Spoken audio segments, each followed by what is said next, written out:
Getting out of you, give me the window next to you. I'll make a coffee from the notes that you leave around the room. I'll pour for two, then rinse it off me like the shadow of an undiscovered moon from miles away. That's getting closer every day. It's getting out of you, we'll clear the room, we'll clear the room. Punching all the lights out, life got me so stressed out. Nobody wants to talk to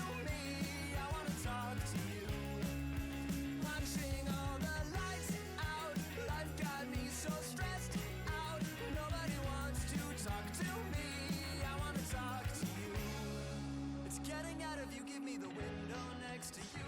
We'll grow a garden with the notes that you hum without a tune. I'll sing it too, then cast it off me like the vowels of an epigraphic tomb. I read before, but I am certain to ignore. It's getting out of you, we'll see it through, we'll see it through.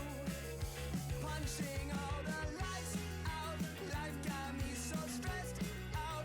Nobody wants to talk to me, I wanna talk to you. Punching all the lights out, life got me so stressed out. Nobody wants to talk to me, I wanna talk to you. I wanna talk to you.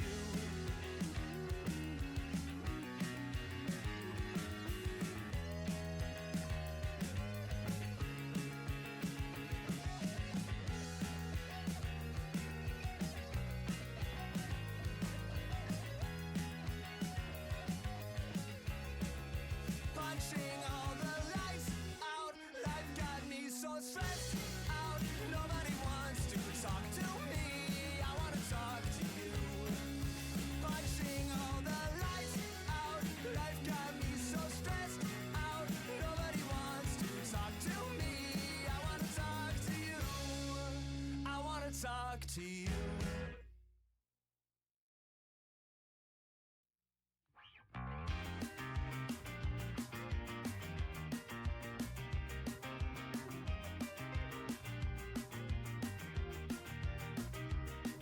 You're everything I'm thinking of from time to time and dust to dust. Whenever there's a lull between the void, you feel the silence languid on the couch. Think I need to figure this one out. I'm lost beneath your cloud. Can I keep my 2 feet on the ground? Wake me, I'll love you tomorrow. You leave me breathless and hollow. Lately, a tough pill to swallow, but I'll try to compose. I could be, I suppose, someone you should get to know. I could be, I suppose, someone you should get to know.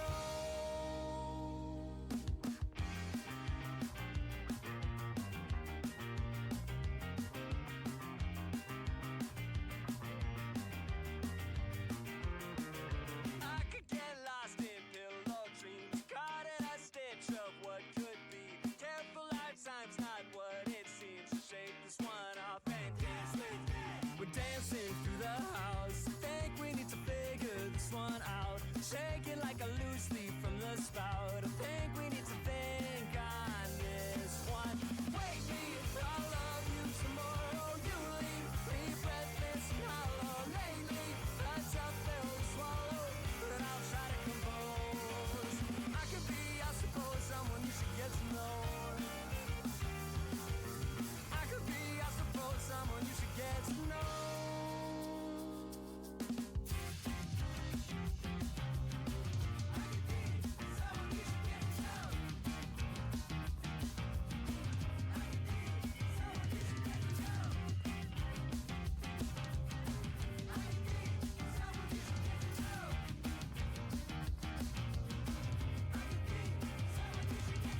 Wake me, I love you tomorrow. You leave me breathless and hollow. Lately, a tough pill to swallow, but I'll try to compose. I could be, I suppose, someone you should get to know.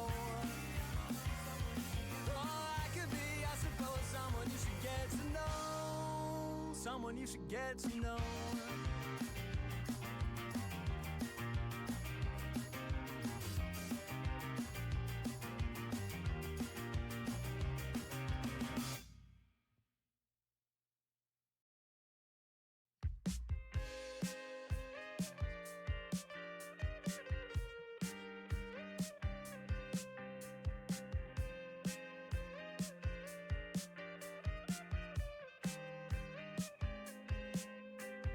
Tell me what it's for. I'm reading all the tea leaves from the floor. There's always other faults to blame but yours. And ever any fix that sticks for more than a couple days or weeks or months before. We're back here storming out and slamming doors, but I can't comprehend the thoughts inside your head. Whoa. Never gonna hit Hello. How we doing? Hoi hoi. Thanks for the contribution. You're sorry, and hello, the dude. Hi.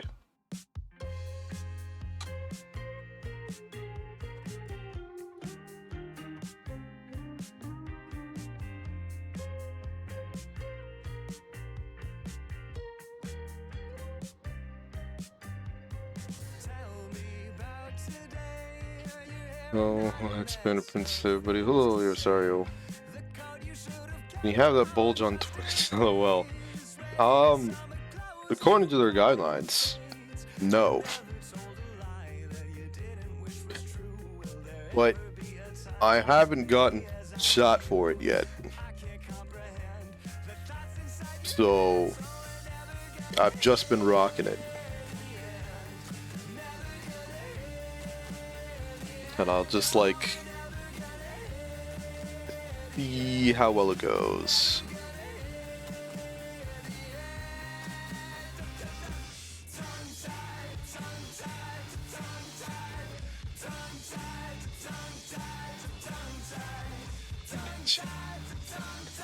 No, you're fine. Again, Jamie only got suspended for like a day.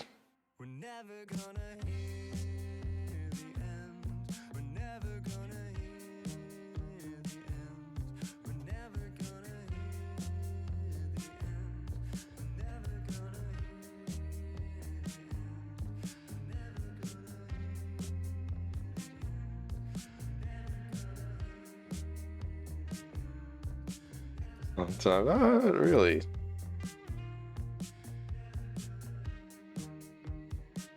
Your fans might explode with it. I don't think you guys will explode for me not being. You won't explode for me not being around for a day.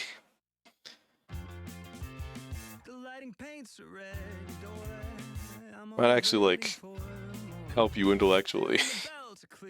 You don't see me.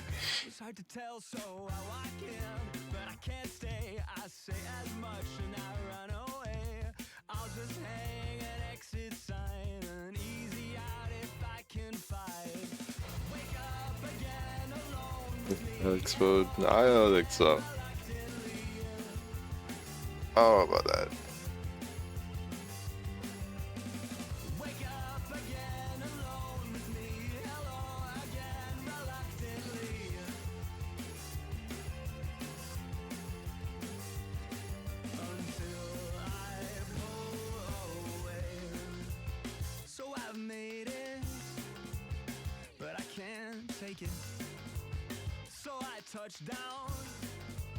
Alright. So, I'm tired, but you know, that's something now.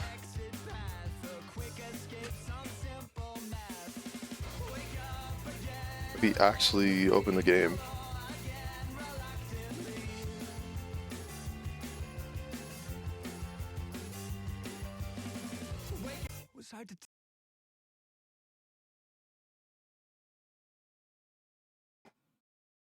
There we go. And we are back.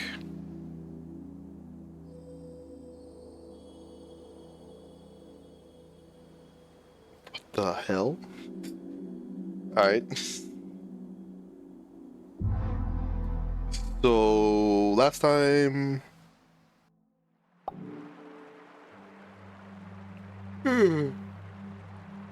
Sorry. Last time, we killed a troll.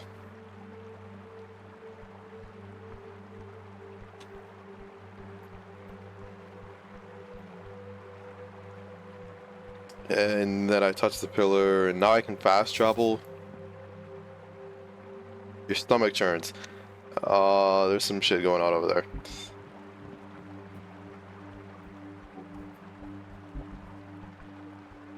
Yeah, but now I can fast travel through the pillar. If I need to. Found out that this guy saw somebody invisible on the day of the crime, and they teleported through the pillar. So, yeah, shorts. Excuse me.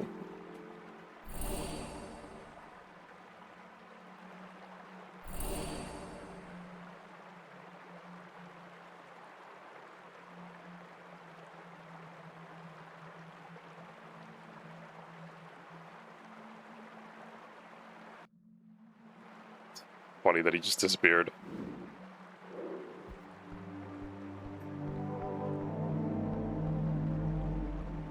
It's dusk of day 3 now.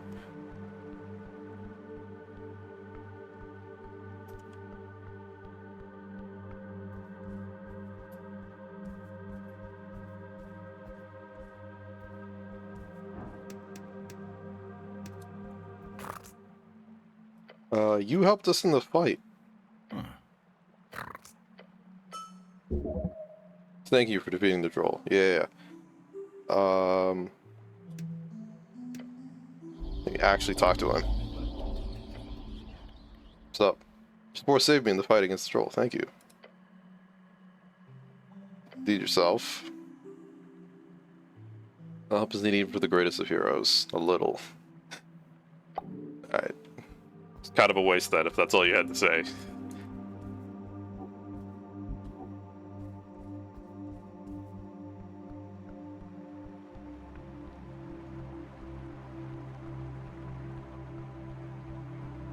I'll try going out this way.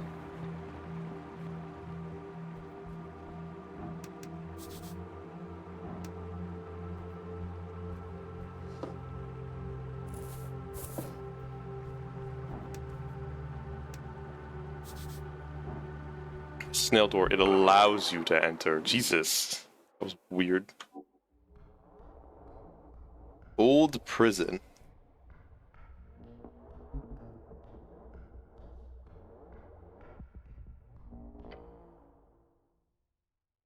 Chamber of the Guest. Do you have any idea?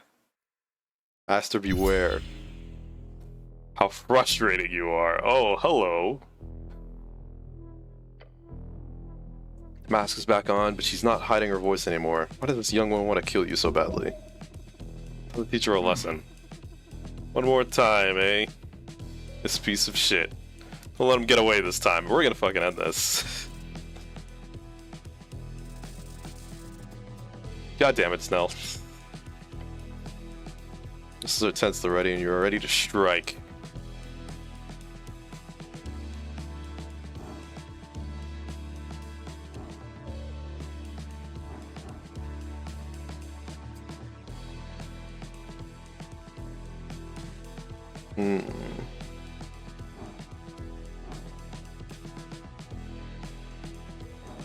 Oh, and it's not one, yeah.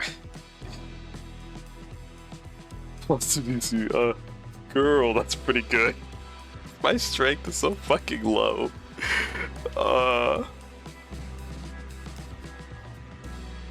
Little seduce the assassin added to your Virgil. I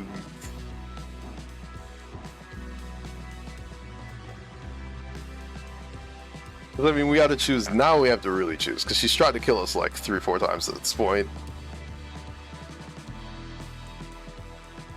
Fight, let's just try. Let's try to figure her out. Like, what's the deal? Why do you keep trying to kill me?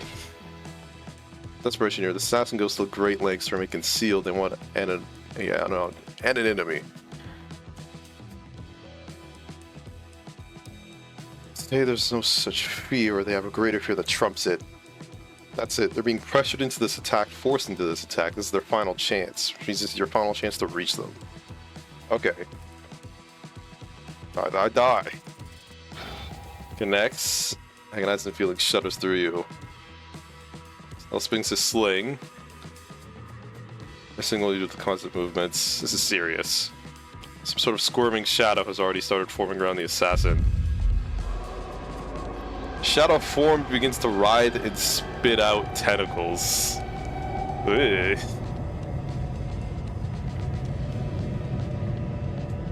They're placed such that you can't make it to the assassin before you deal with them. Smart.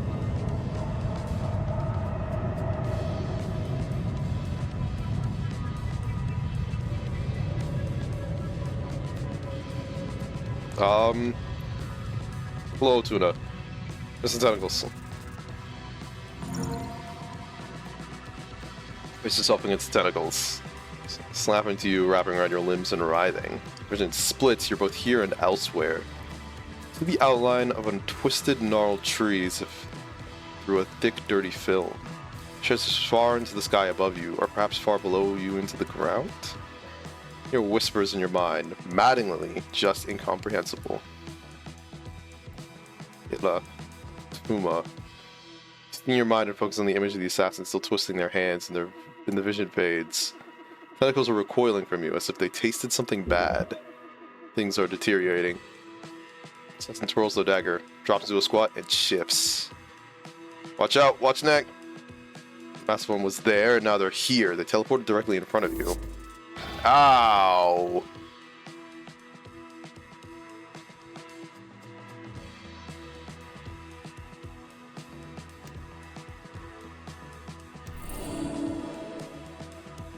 No time to reach as the assassin plunges the dagger to your shoulder. It goes in deep. Shit. Assassin pulls the dagger as you try to grab him by the arm, twisting away. Alright, Snell. Hits him right in the face. That's not to the side, his eyes narrow. As you can see the assassin's face, it does belong to a teenage girl. You are a kid.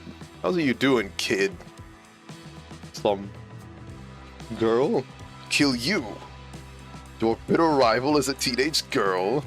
Hey, focus up, meathead. Spoon scrambles to put it back on. Remembers Miss Mass Assassin. You can't say die, die, die, and then use edgy moves. Blizzard will hear about. Why Blizzard specifically? Assassin's knife glows with dark energy. Heavy smoke spills from its edge and drifts as though suctioned into the mask. Smoke clears, the mask firmly planted on her face, glowing faintly. Yalda Karpa Mut. Assassin's eyes turn black, and shadowy tentacles begin to rise once again. There's no other recourse, it's time to finish this. One last chance. You will finish this. I can't inflict wounds, sir, because the tentacles are in the way.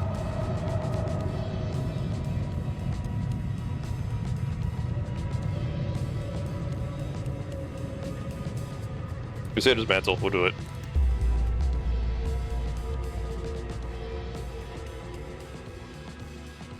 Doesn't your milk taken by Blizzard staff? She's copying. Oh, Reaper from Overwatch. The only one who can do that.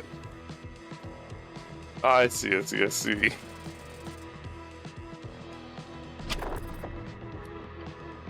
Well, that's bad.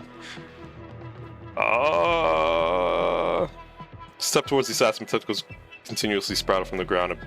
Batter you back. Can't reach the assassin. You have failed. Unless your hands like a puppeteer and the tentacles follow. One after another, the tentacles latch onto you, focusing the ire on your helm. Your helm. Pretty sure I die here. Never mind, not 20. We live. Queasy death throbs in your blood. Colin whips another rock at the assassin. Shadowy tentacle slaps it out of the air at blinding speed. Oh gods. Try to gather yourself for more conflict, but you're not completely surrounded by the demonic magic. Tentacles grab you and crush your bones, your spirit, your essence. The light fades, you are left only with shadow. I imagined. I was like, once they were like, this is your final chance, and then it's missed the roll. We're going to squeeze into a fine mist by the Warlockian magic. How foul to fall this deep in combat. How fought so hard, yet this fray ends in such pity.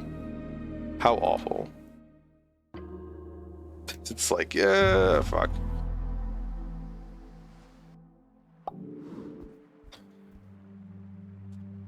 The bright side, like, it's right here. We just have to go back.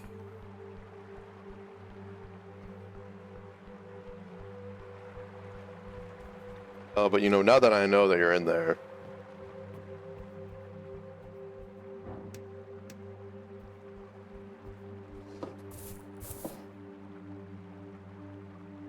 give me one of them blesses. Shield of Faith. You bless.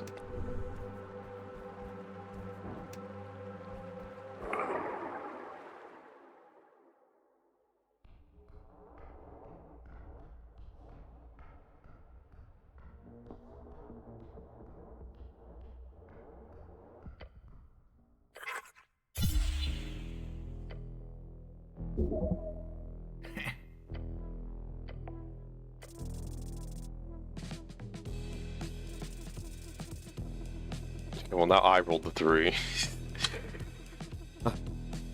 Yeah, alright. Swings at me. Still tries, but he misses.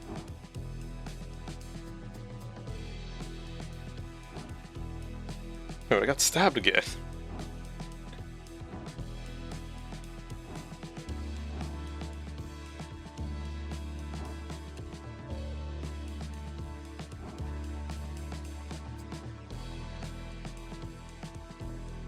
He's actually shadow magic. She uses gun.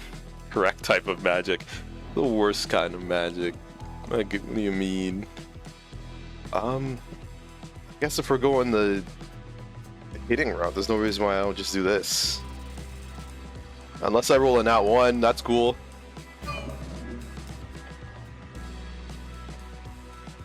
This is serious.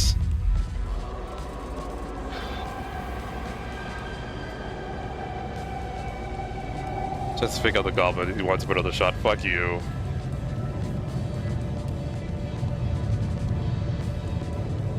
Is you a kid or something? We don't want to hurt you. Stop fighting.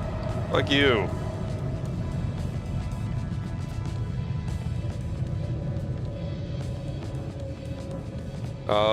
Just resist.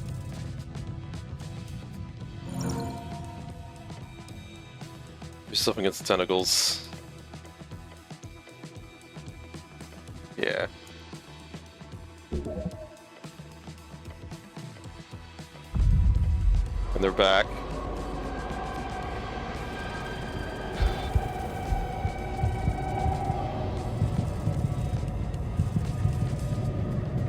I fucking died again. There's really much I can do other than just keep throwing myself at this, which is a little... way.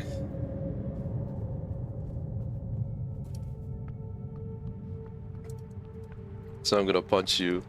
Why, if gun is worst type magic, because boring, why use gun when I can launch fireball? Why use gun when I can gust of wind? Why use gun when prismatic spray? So many cooler ways to do this than gun.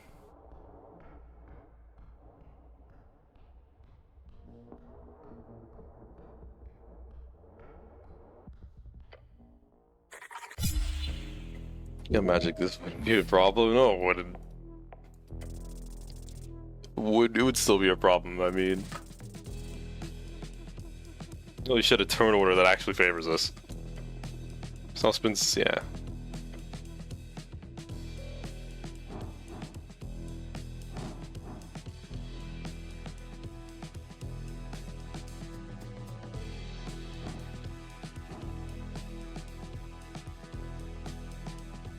No fight, just trying to understand.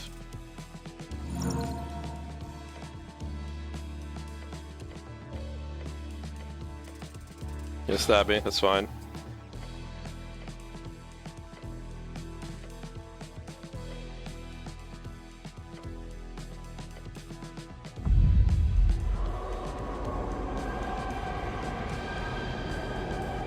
Or you can just load spells into a gun and then it's even better. Yeah. Nah. I say the classic spell / wand is better than using a gun.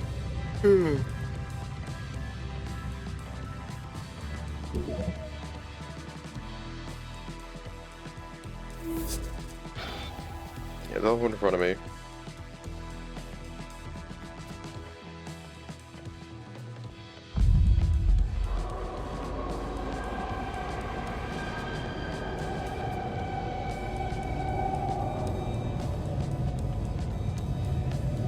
Okay.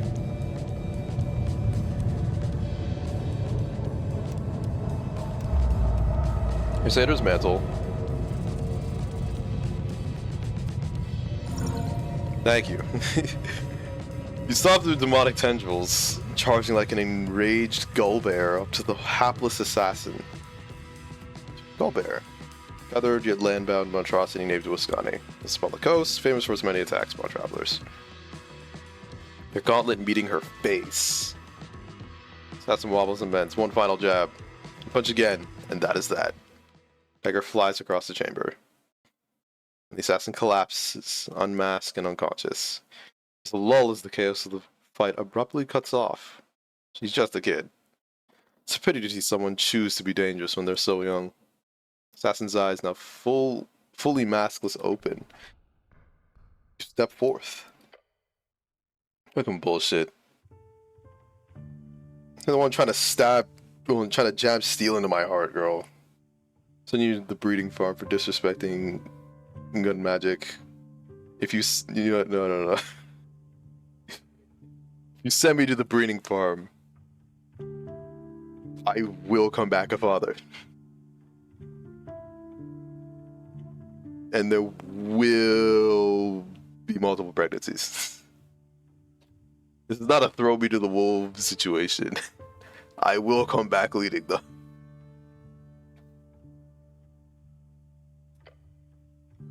Go fuck yourself. You're literally trying to kill me. Just take her to the dungeon. She's earned it. Alright. To the Tolstad dungeon we go. Go to grab her. Dude, her hood falls back. The face more clearly, huh? Lady Fredris Darrow? Freitas Darrow. Oh shit. Oh shit. Wait, what the hells? That's... Wait. You take a step back. If you tell my dad about this, I'm gonna actually kill you. Girl scowls. Oh. The magistrate is not going to like this. Sounds what teenage girls do these days when they want to act out. They sign eldritch contracts and stab clerics. Well, it certainly is an embarrassing situation. Dar clearly has some family issues to deal with. Holy shit. Yeah, it took an LR to last longer. Will you let me go? Makes you think that's even remotely a possibility. Because I'm so nice? She gives you a sad smile. It's good acting. You can barely even see through it. She's good. That's scary, by the way. No, you don't get to be snarky after what you've done. No. Don't shove that stupid slingshot up your ass, goblin. It's not a... Takes the leather strap. It's a sling. It's a weapon, not a damn slingshot. Let's put it like this. I'm gonna walk out of here. You're not gonna mention a single word about this to my dad. In return, I'll stop trying to kill you. Okay? You've been stalking me all this time, huh? Not exactly difficult to find. What does that possibly mean? How loud you are when you're stomping around those boots. Hey, can you be as loud as... Yeah, he can be as loud as he wants, you hear? Like, what the fuck? Who are you? He's got all this cool gear. What do you think?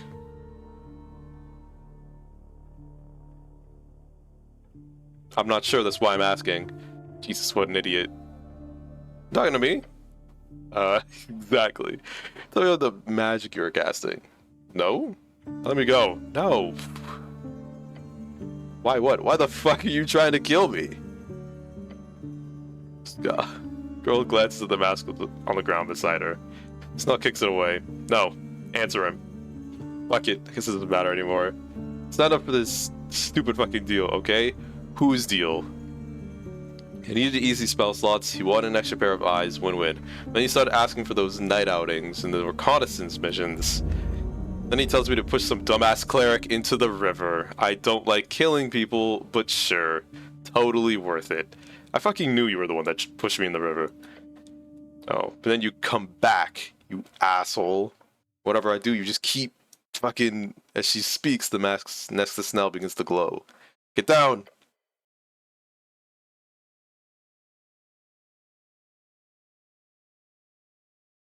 So what is going on? What do you mean bottom? Cute bun. What do you mean bottom? Also Tuna, what do you mean you tell him? You guys keep acting up over there. Like I won't just pull down the fucking underwear and drop it on your face. Be afraid to stare. Damn it, knew that would happen. Esoteric bullshit. Hells was that? Happy now? I just broke my damn contract because of you. She said a loud groan. I am a warlock. Or was. The whole thing worked out with Mr. Toilet Worm. You're Mr. What now? Whatever, I don't care anymore. Steal was ass, and I didn't want to do it. I didn't want to do it anymore anyway. So there, I'm actually perfectly fine with my awesome mask being turned to dust. It's fine, really. She does not sound very fine with it. She gets up and drops her cloak. I'm going to leave now. Like I'm actually going now. Should I just let her go? She's lost her patron. This does not mean she loses her powers entirely, even if they were channeled through that mask. But since she clearly has no reason to continue in her misguided attempt at killing you, you might as well let her go. Less trouble that way. I'll be pissed either way, but it'll be less pissed if you don't make a big scene out of it. There is darkness in her heart. You do not wish to remain near her for long. I don't want to let her go, man. Like, you try to kill me, and then I'm just supposed to let it walk. I guess I can blackmail him later with this. If he tries to fuck with me.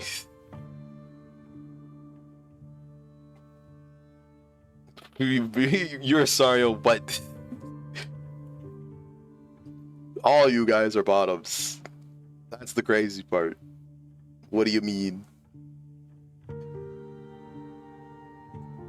You are bottom lies.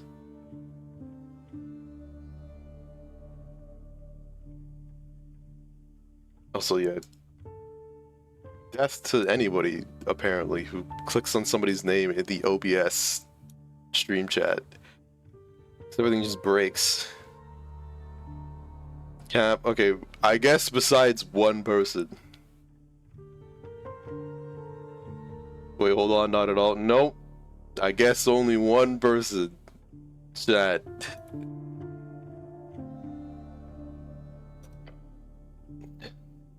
Tisk. Probably teenager starts walking towards the exit. Seriously, do not tell Dad. I will tell Dad.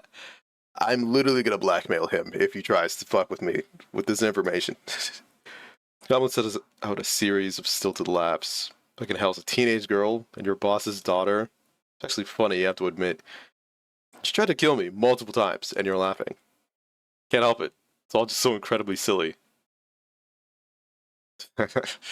Oh well, let's go see if Mr. Toilet Worm is hiding in any of these tunnels. Meek agree. You hear Scarf mutter and then shiver. Bad thing here. Deeper. Ground all around you, the one so filled with the sound of clashing blades now grows eerily quiet. See two paths, each leading into the darkness. Let's see what's down here. She dropped this during the scuffle. Yeah, the knife. Advantage against lawful creatures. Unluck blade. Oh, that did something.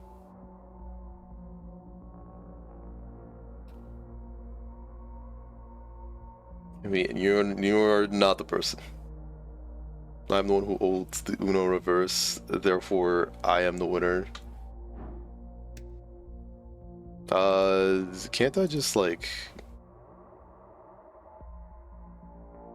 No.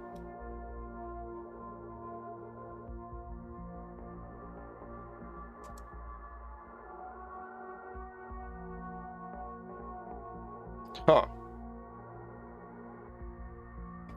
Hold on. I can stop this.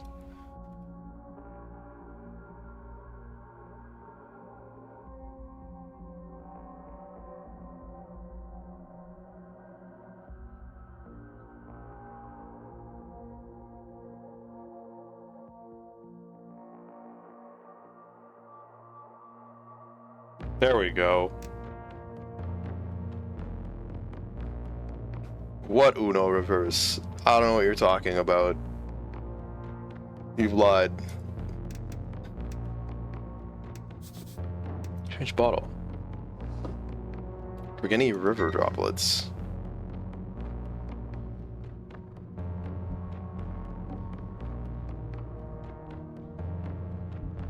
That's a trap. That's a trap and a half. That is so a trap. Or not.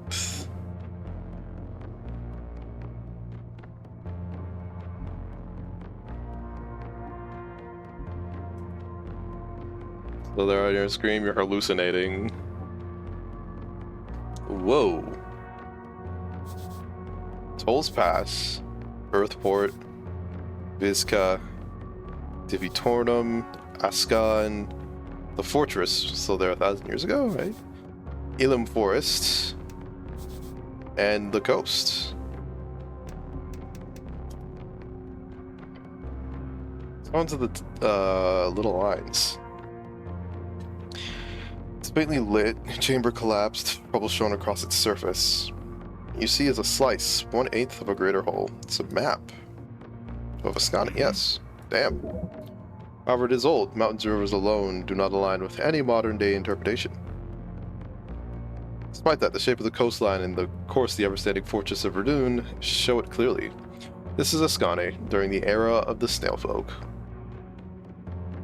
Seen this shit? Sure I am. It's map, right? Obviously. I'm sorry, but it's hard to tell under all the rubble and grime. It's thousands of years old. Look at the little snail people on it. Yeah. Look down the coast. Home, thousands of years in the past. This was its first founding by these snails. Little images of these beasts of Jor show them stretched far inland now in colonies along the river. Not too unlike your own people's efforts. Along the River Torna, appear to have had colonies even as far as Tolls Pass, even further than Earthport.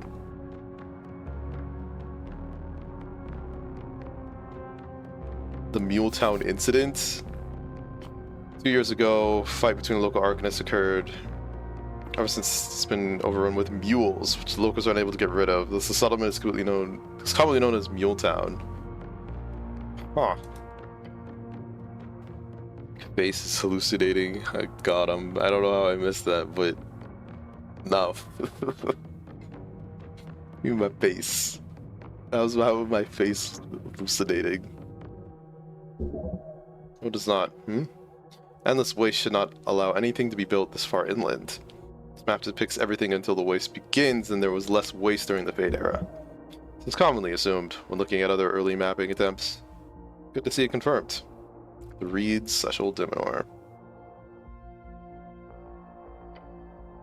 Very different visuals commonly depicted today. Most of Western Reeds is ruined, cursed. Where the cursed lands lay today, here you see a fertile crescent. Yeah. Is that a frog? Heard that Anurans once occupied large swaths of Old Diminor before the strife of the Divine Era. On the coast, you see several locations that do not align with any modern locations. The Draconic Civil War surely reshaped most of this as your former overlords fell. The one dot that does align is a tiny one placed in the center of the bay, the Reedsian location for the Pillar of Jor. It stood since the Gate War, so it makes sense that snails would want to point it out clearly. They did worship Jor in the end. It also seems the rest of the geography in this depiction of Old Diminor does not align with any modern visuals either. Yes, the Arcanists geoshaped most of it to create more fertile farmlands and defensive positions. Look at Divinitorum. Most of it covered in fallen rocks. One thing you see is, like, some feathers. Birds. Yeah. Divinitorum was filled with birds all throughout the Fade era, from what you remember. It's like their thing. Luxori and birds. Then the Celestials settled more seriously over the course of the next couple hundred years. Elephant folk. Luxor, this is the first time they've come up. Cool. It's part Celestial.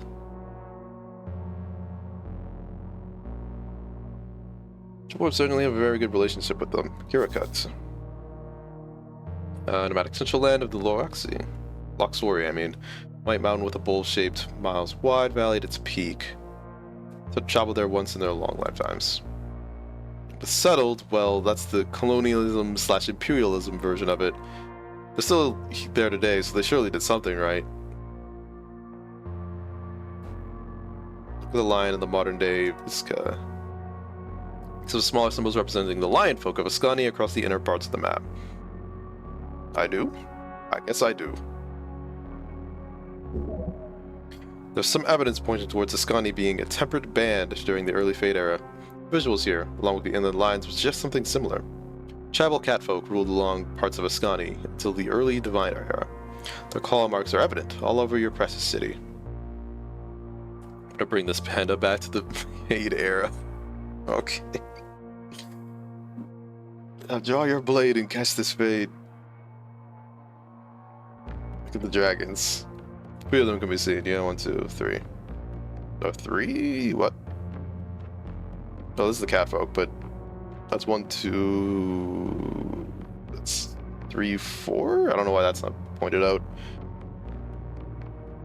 3 of them can be seen: a red, a green, and a black. Here's the red dragon.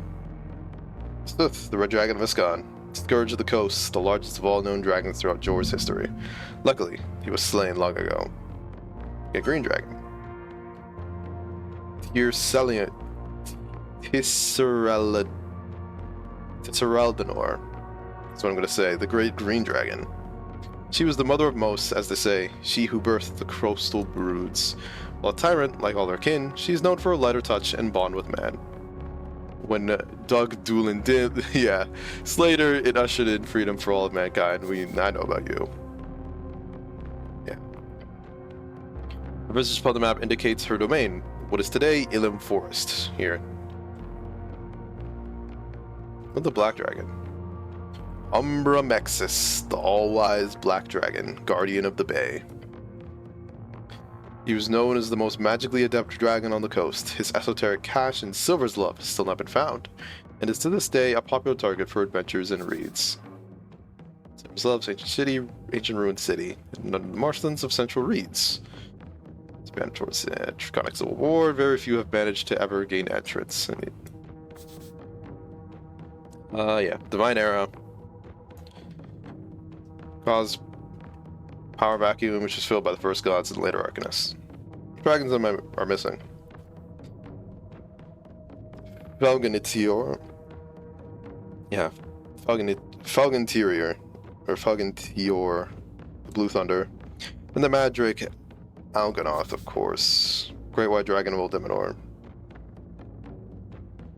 It's paranoia causing the first outbreak of the Draconic Civil War. It's the Big Five who fought during the Draconic Civil War, the ones all humans are taught to despise.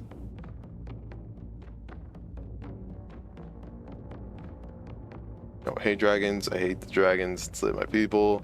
I don't think about dragons. Good. They are but relics of a bygone era. I'm done looking at dragons. You're your gaze. Look at Jor's Ocean. Cool depiction of a perch, and a nice whirlwind / pool at the top. Just the same as they do today. Good thing the snails were as confounded by that whole mystery as we are today. You know, you could get yourself real rich by figuring out that whole thing one day. The mystery? Yeah, the mystery behind Jor's Point. Legendary first gate based on archaeological evidence. Beasts of Jor believe Jor to have first entered the realm at this location. Farther point of Jor's Sea, right where all the bands collide. None who have tried sailing to this point have ever returned. It was like the place where the big whale first entered, through the first of Jor's gates or whatever. But no one who ever tries to sail directly seawards ever returns. Real spooky, but there have been reports of massive treasures being found on the island located deep inside that stormy part of the ocean. So if you want to become an explorer / pirate / sailor, that's where to aim for the biggest payout. Could become a pirate? Let's think about it, okay? The world is your oyster. Crack it open at your leisure. Nice. So that's Reeds. Curse Lands. This is Ilum. It's nice to finally get, like, your homeland. Okay, so, like, we're from wherever that is. Also, I didn't even notice, but yeah, the land pulls up. I thought I could walk. Oh, that's why they were talking about the weird point and like the sea. This world is weird. Yeah, I thought you loved hearing all about the bad dragons. My God, these are not the good kind of bad dragon. This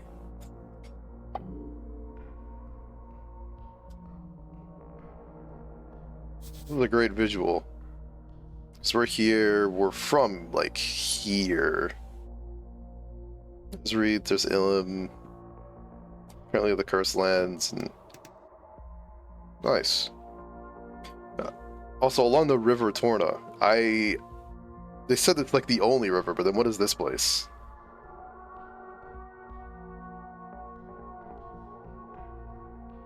It's like, oh, it's the only river in this band, or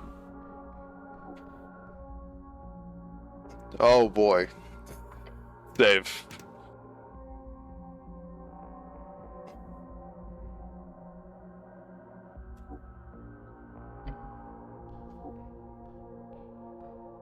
You know what? Do you have anything to say, Snell? Before we stay real close. This is a terrible place. Yeah. We're about to talk to something.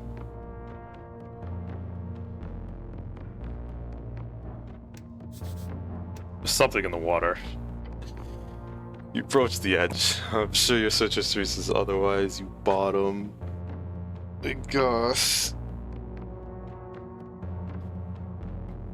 Can't believe this. I gotta, like, I don't know. I gotta drop my bulge on your guys' faces or something to get this through your skulls.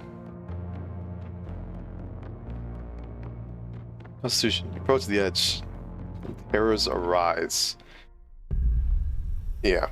What's up?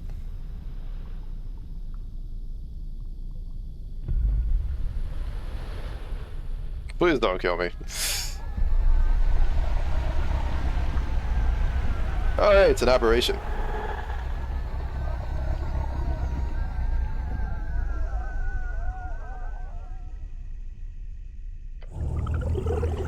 Ever glad came in the pipes.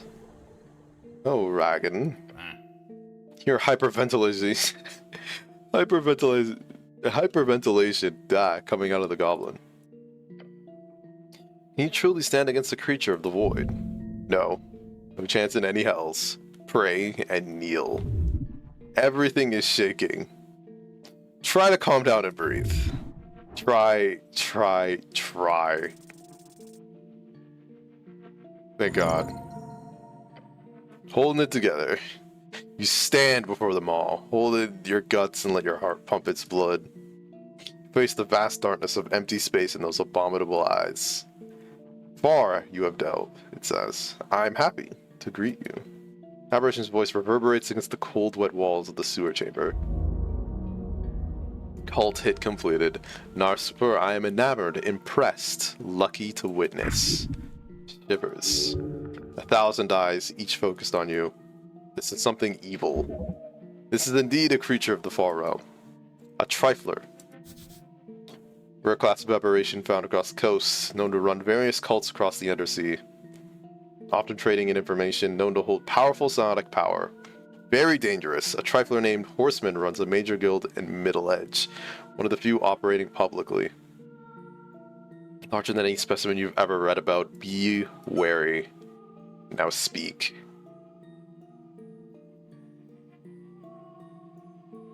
I have some questions for you. Knowledge is a commodity. Knowledge is my trade. I am a simple merchant. Trade, Ragan. Trade with me. This thing won't kill me? Does not look like it. Not now. You okay, Snell? He nods without taking his eyes off the horrific aberration. Yeah. Takes a breath after holding it for a while. Don't fuck this up. Please.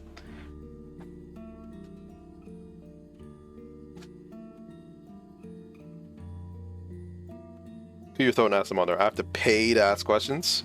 Each thought carries costs. I am generous. Cheap thoughts I give freely. Expensive ones will require sacrifice. This guy's clearly aware of how incredibly ominous he's being. He is very much messing with you. Fuck this guy. What are you? I am the other which is beyond, not the big other that you keep close to your chest. The small other, that is, what you find yourself longing for in the dark. Very philosophical. Yes. What is this place? Stones laid by snails. This was their prison, a complex to throw the unwanted and wicked for centuries. Then they burned. Millennia passed. Dwarves repurposed it. A cistern. Each pipe spread to voices, thoughts, talks, and whispers. I love it. Deep growl causes the ground to near quake. Your guts pressed against your lower throat. Are you scared you're probably taken bigger? Yeah, I probably have. But the many eyes and teeth. You have a license for this pool. Small, wide, and slightly, a few painfully long seconds after you finish your question. I've never been asked that question. It's important to check with the local government for stuff like this. Let's out a low chuckling growl along with the answer, yes, Ragan. To answer, I bought a delve and prospecting license under my legal name in 501 AE. Oh, actually? Yes, the paperwork is archived. If you require it, I can get it prepared within 5 to 7 office days. It's fine, I just wanted to check. Consider it checked. Are you the one called Everglad? Yes. As the name I adopted, the original title of my claim was considered too difficult. When I signed my first Warlock servant, we agreed upon a more modern name, Everglad, we chose. It is appropriate. It shows my everlasting happiness. The beast's elongated maw appears to widen even further. The original name was just too incomprehensible for us mortals to use, I presume. No. It was just hard to pronounce. Ho ho ho. I am laughing. I see. You are, and you will. Wait, Warlocks? Yes, you had run-ins with my former servant, the girl. You're the one who sent her to kill me? Yes. A big misunderstanding. Freya did not perform as to her promise level. We went over it many times. It was not a sudden decision, I assure you. I made sure to go through the appropriate steps. I offered training, magical enhancements, hex incantations, and even free knowledge. None of it was enough to get her to the appropriate performance. Thus, we ended up having to cut the patronage short. Very unfortunate. It is not often my warlocks end their service in anything other than death. He clacks his massive teeth together. I go through one servant at a time, so the position is now open. Interested? Cleric. Goblin looks worried. I would ask your goblin friend, however. I sense hesitation for outsourcing on his end. Aha. You send your warlock to kill me, and then offer me their job, as your servant. Well, it is something to be considered. Your performance, after all, is very admirable. Can I think about it? Of course. We can discuss it later. I do not wish to push you into anything. I offer nothing but the best of terms as a patron of the dark. Could be cool. By the gods, do not. You haven't explained why you tried to kill me. That's correct. Why did you try to kill me? Such knowledge comes at a price. Monster's eyes focus on you. There are many things I know you want to know. My trade works as such. You tell me a secret which I do not know. I then grant you access to knowledge beyond yourself. A fair exchange. Free trade. Sure you're not a free strider? Not quite, no. Though I admire the propensity for intrigue. Tentacles writhe around the cistern. It goes like this. You hand me a secret, I value its depth. I grant you knowledge in return. A fair trade is offered, I assure you. Okay. And I trust you to deliver. His mouth opens slightly. The darkness within stirs the bottom of your innards. I have no interest in your demise. Not much I can say for free. That's how we could steal some free information out of you. Monster then stares at you, waiting to be fed a secret from the crevices of your mind.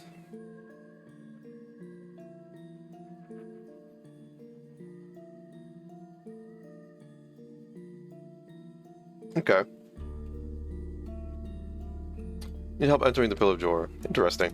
That must mean you know where your little hunt is going to end. Through the cracks of Jor's realm. The wording crack of Jor does not sound as ominous as he thinks it does. You certainly just confirmed it, at least. Moonwatch told me you saw someone escaping the explosion heading inside the pillar. Merchant saw the truth. He saw his maw widens. The shut gate can be passed, yes. That, I'm afraid, I can only assist with if you sign my contract. Do not share such knowledge with anyone unaffiliated with the darkness. Of course, I would not suggest signing my contract simply to gain this knowledge. You should only sign if you truly wish to serve. My assistance in the matter would simply be a bonus. He's got away with words. Since a true alpha axe could learn a thing or two from what from Everglad, the eldritch monster.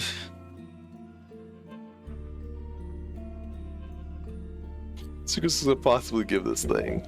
That's a question you know well the answer to. Can you just make something up? How's this guy gonna know the difference? The creature will know. If you have what it takes to actually share a deep part of yourself with this abomination.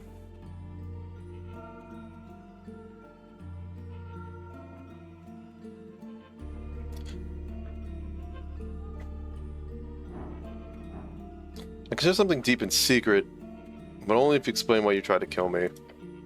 It's a low growl deal.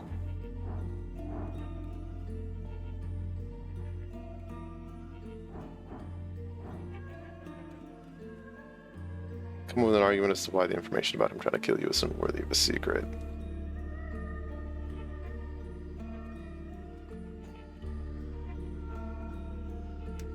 Yeah, give me a bless.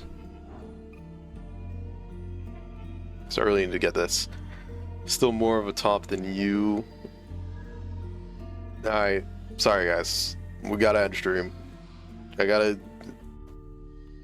Coupon is acting up and being bratty. I gotta dig him down.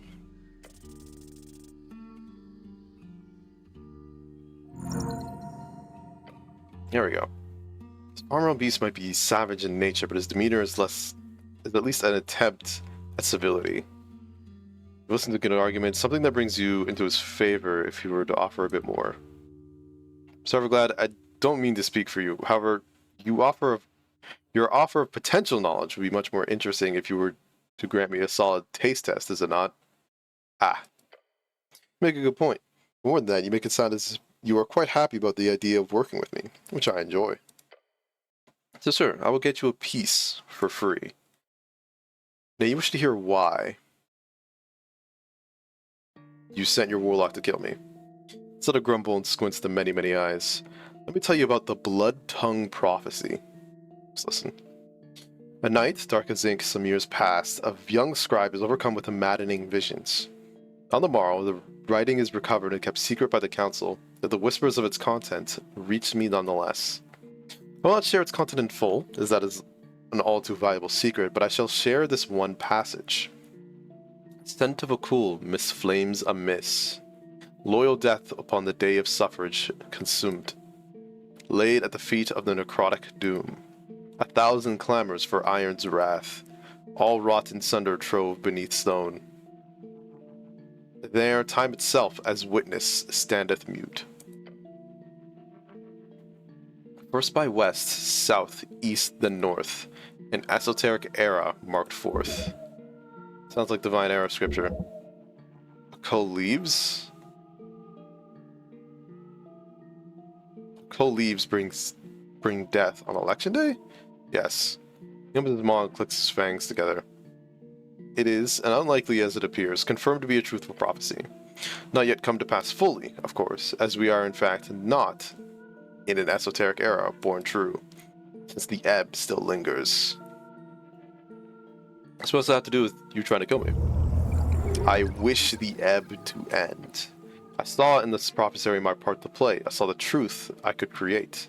To bring about the fire to the legislative mass, a plot brought by the Mender's followers, the Ilum Elves. I saw in this prophecy my part to play. I saw the truth I could create. To bring about this fire to the plot brought by the Mender's followers, the Ilum Elves. I choose to support a player in this game of intrigue. The one you seek. This rogue spellcaster you hunt. You know who I'm after. Of course, I know most things to know. What can I trade to have you tell me? I'm afraid to say nothing. Do not worry, you will find out in time.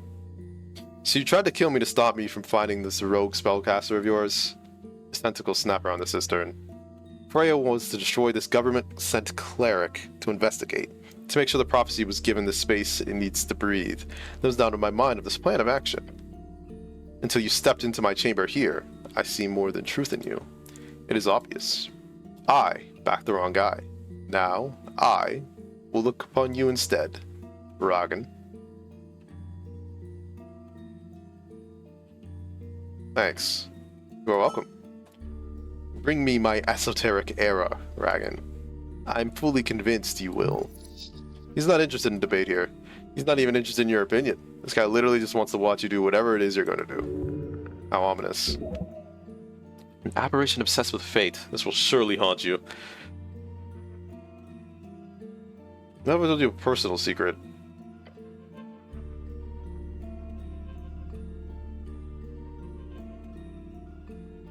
I think this would be more interesting for him. Reveal how you found out your esoteric talent. I was in a classroom once. Yes, teacher was showing us one of those cursed books by the Shadow Lord, and I raised my hand and told him it was a spell book, and he told me no way. But I told him it was and went up to prove it, and then immediately memorized a spell from the book and proved the teacher wrong in front of everyone. They all looked at me, stunned, and from that point on, I was ostracized for simply being way too amazing of a wizard. Ancient Aberration does not respond as you finish your school days, Rand. What do you think?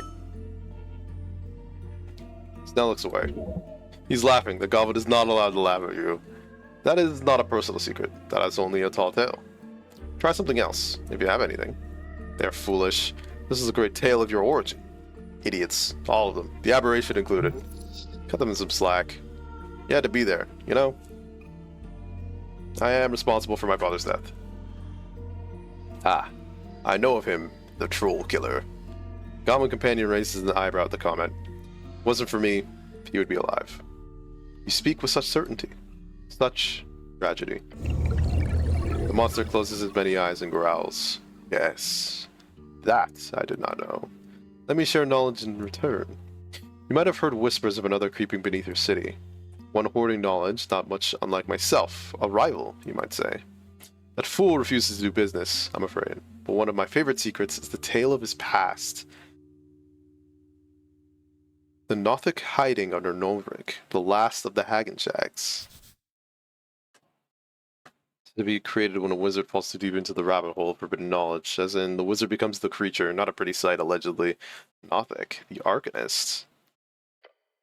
That's another growl. The Hagenshags, a house of Arcanists, masters of alchemical productions, as well as necromancy. These, if you excuse my tongue, wannabe warlocks, were destroyed a long time ago. Unlike certain other houses, they did not survive the fall. Publicly. There's a Hagenshags Nothic under the city. Himbrak. Or Himbrak.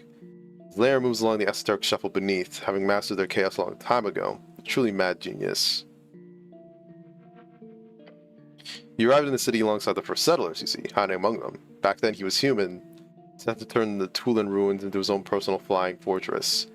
Did he gain more knowledge than he bargained for in those halls and tunnels? The esoteric madness brought him into the darkness. His petition to Earth was the only showing he did before disappearing permanently from human life, a petition rejected. In his gravity-flipped tower, the Nothic plots and plans. What's he plotting? His empire, of course.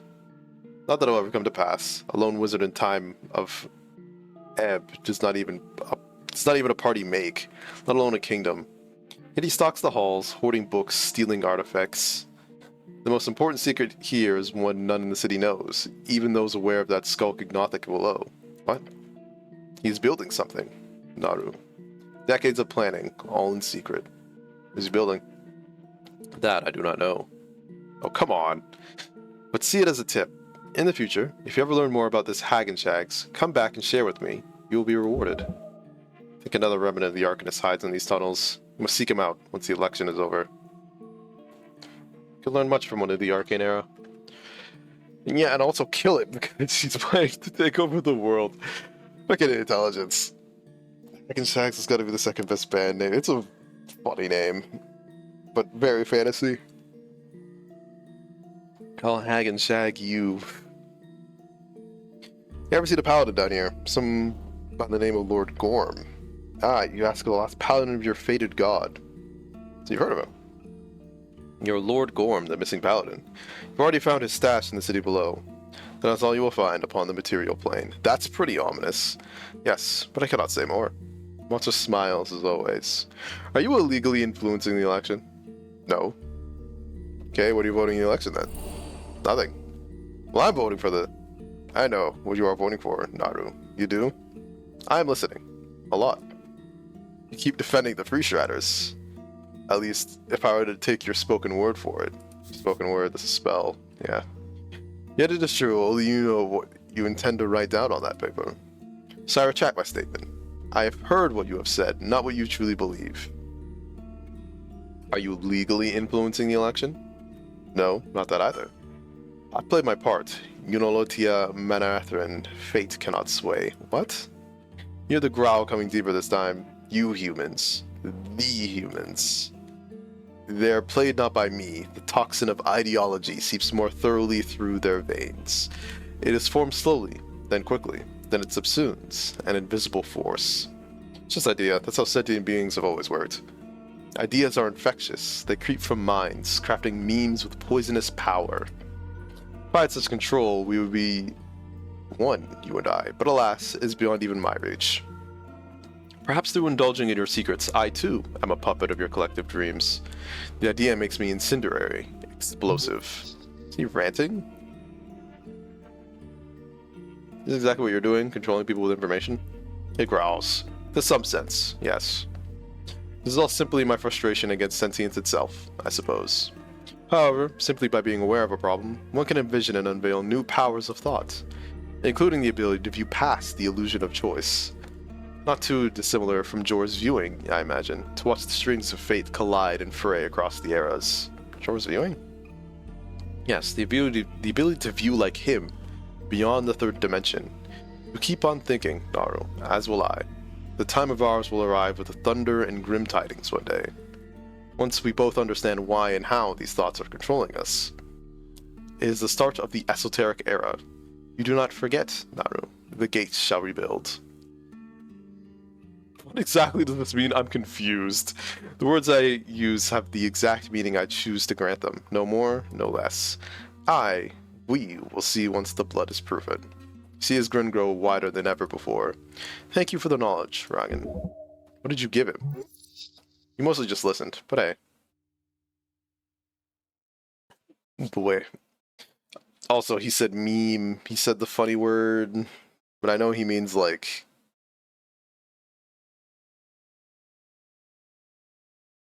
I think it's too far up. Yeah. I know they mean like...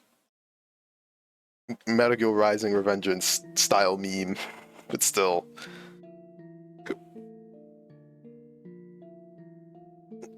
What are you sticking your tongue out for?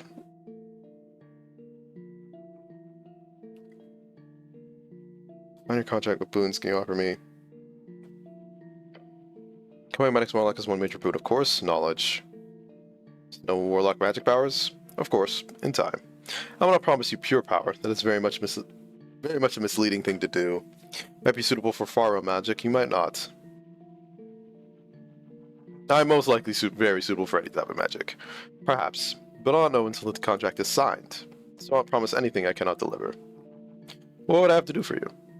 Oh, nothing that should interfere with your life or goals. Sometimes I might ask for some minor tasks to be completed. Nothing straight away. What kind of task? Eavesdropping in places I do not have access. Delivering messages to important people. Handling artifacts at times. Minor gigs, as they say. Is it illegal to serve aberrations? Somewhat. Wait, actually? In Norvikian code, there are some clauses about fiendish cults, as well as far-realm creatures. So sadly, yes, I am an illegal entity. Even speaking to me without reporting it is illegal. Of course, if you were to report my existence, I can guarantee you, it would not end well for you. Got it. Affirmative. Good. If you wish to not work with me, I suggest you simply stay quiet and live your life as normal. Nothing bad will happen in that case. You should not mess with this thing. He's clear about it, at least. If only you were stronger. The only choice now is either to bend or to leave. Alright, good to know. Indeed. Hope I explained it well. So my contract, it would be because you wish to serve, not because you wish to be granted boons. Yeah, I'm done here then. You are welcome, Ragan. Watch him descend. God. Okay.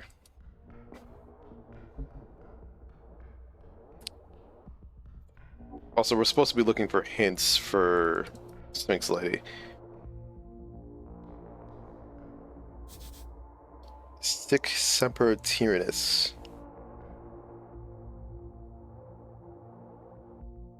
That's them killing a snail.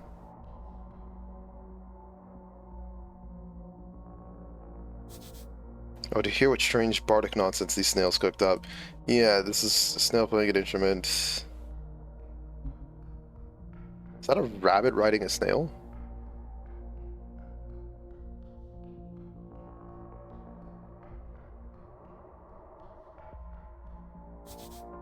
Oh, it's like some type of turning fun.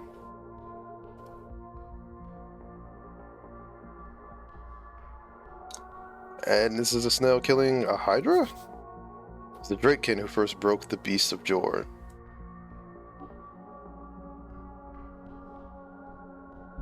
Now there's a bunch of tunnels. Okay.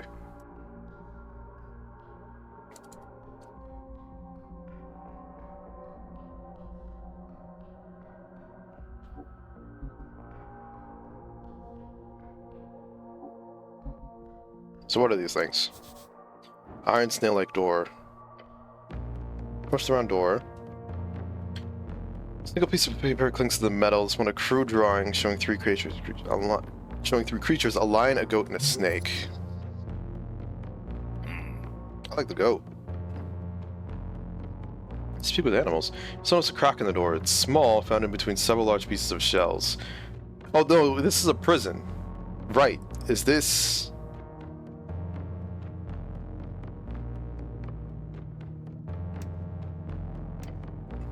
Sound of primal spell rings down the tunnel, then a sound, low rumbling. Not one voice, three.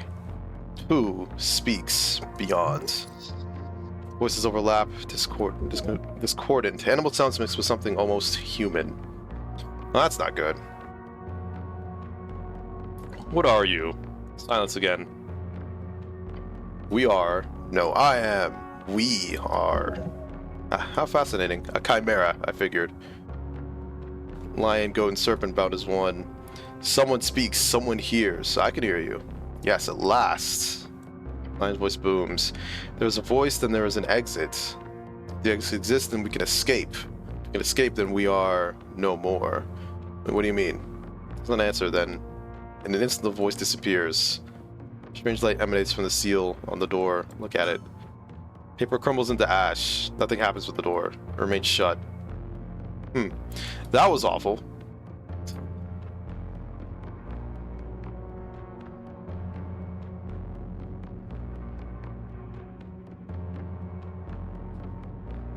So the bun, even the top in the snail situation, even the game knows how great I am. Yeah, the bun is on top because it's riding. In a very submissive way. Alright, that's what's happening. Very creepy round snail door. Approach the ominous door. Across the surface, you see pieces of paper covered in ancient writing. Seals keep the spirit inside stable. This is freaking me out. Seals. Esoteric shackles, yes. This is a prison. There is the ancient prison of the dueling cattle. These are cells. Cells of the soul. An iron door. Put your head against the ground, against the walls. You see clearly the door does not lead anywhere. It's not tightly sealed, nor is it very fastened against the end of the tunnel. Simply an iron door, set upright against the wall. It's actually freaky. Feels cursed, at minimum. Look at the symbols. You don't know the script. Look at some type of seal. It's like the snail folks lost tongue. Talking to the door. 5 seconds down the tunnel. 7 seconds you hear to there. There is someone here. A light voice dances in the air. Gives you chills. I'm the cleric. Who are you? It's not for a while longer. And then the voice says, it's been long. I see not, I feel not. Yet you I hear, you beyond the door. I have a favor to ask. First voice you hear in a long while, and you want to ask for a favor? Yes. Bold. I like it. Okay. Voice is silent for a few seconds longer. Suspense is great. I'm sure it'll just... Please save my husband. Oh. I know not who you are. Do not speak your tongue. The strings grant me these few words. They broke his soul into paper. He made a grave mistake, but this punishment is beyond cruel. They wanted him to see the end of the world, to lose everything. My love, my foolish, petty, wonderful husband. Can I get... I don't understand. We'll help, don't worry. My fate is written. The voice fades beyond the door. Lady, we'll get you out of there. She really tugged at his heartstrings. Please break him out. Break the paper. Speak his name, please. Save my Iskurum. Putting voice then stops. Lady? Hello? Nothing. Jeez. Okay, I know you're... Okay, I'm jealous. Got it. Somebody... I say somebody. But I need to put Zen in the mating press. Keep acting up. Sure, I understand. The woman is in distress, you need to help, there's no doubt. Yes, let's look into this. First sight, emotions from an instrument of death. For the seals.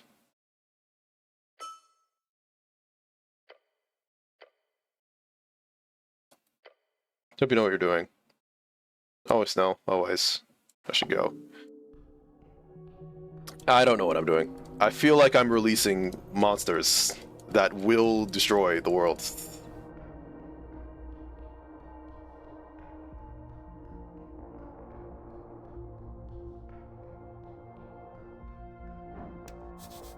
Another snail door. Push the iron door. On the paper carrying a symbol. Looks like a flame. Heat radiating. Which means this door a bit hot. It's like a flame elemental back there. Air almost shimmers. Common companion takes a step away from it. A faint sound, like a whisper in the tunnel. Mortal. That's me. Hello.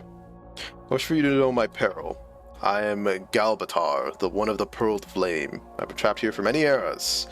To top if ready. Of the Crimson Court, I would go to heavens and hells to serve you, if you only destroy the seal which holds me here. What happens if I break this? Freedom, power, I will grant you wishes. Wait, if you've been sealed for this long, do not think, only act. It doesn't want you to think. Still keeps you alive, doesn't it? Silence. You know nothing, mortal. You know enough. The iron door is a stasis. Break it, the Ifriti dies. I've been here for eons. If I die, so be it.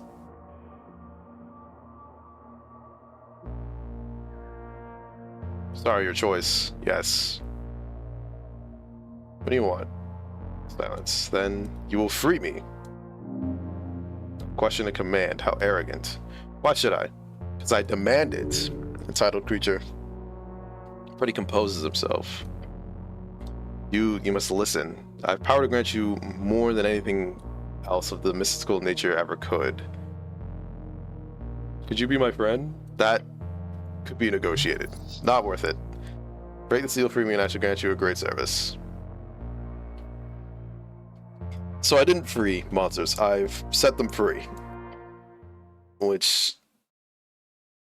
this might be the best way to go about it. You got the paper. Burning. Oh, fuck.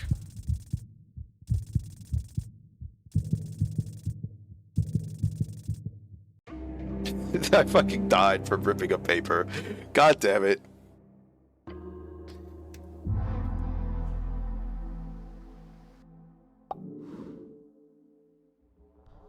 Alright, hold on.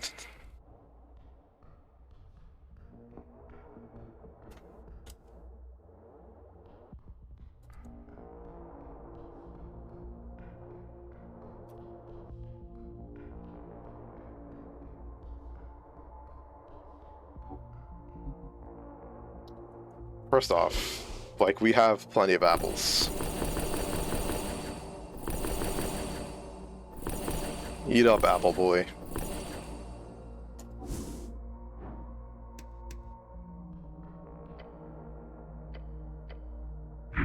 Huh?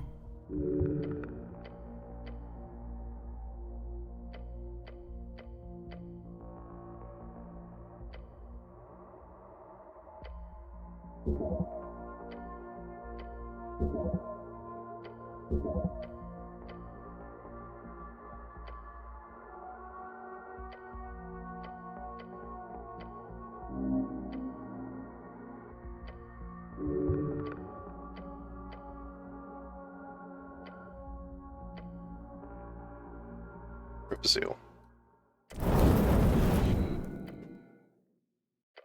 Peter rewards with triumph. Free me, mortal. I'll bear the pain. Panda got folded by a paper. It wasn't even a paper cut. Like, the paper was literally just really hot. You must pull. You resist for a moment, the paper feels hard as steel, then you see little cracks. Break it. Yes, I am. The voice cuts off. Not gradually, like instantly. Like a candle snuffed out. It is gone. Door goes cold. Silent. Is it dead? Touch the door. Cold iron. No heat, no life.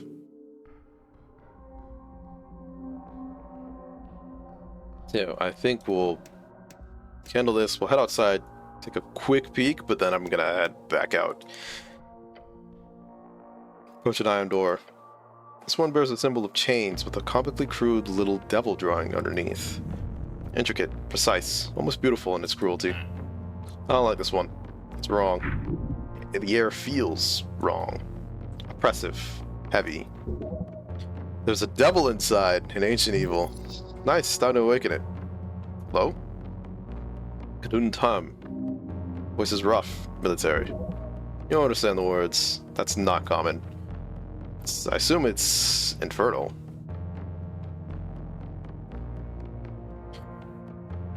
I think it makes it a little better.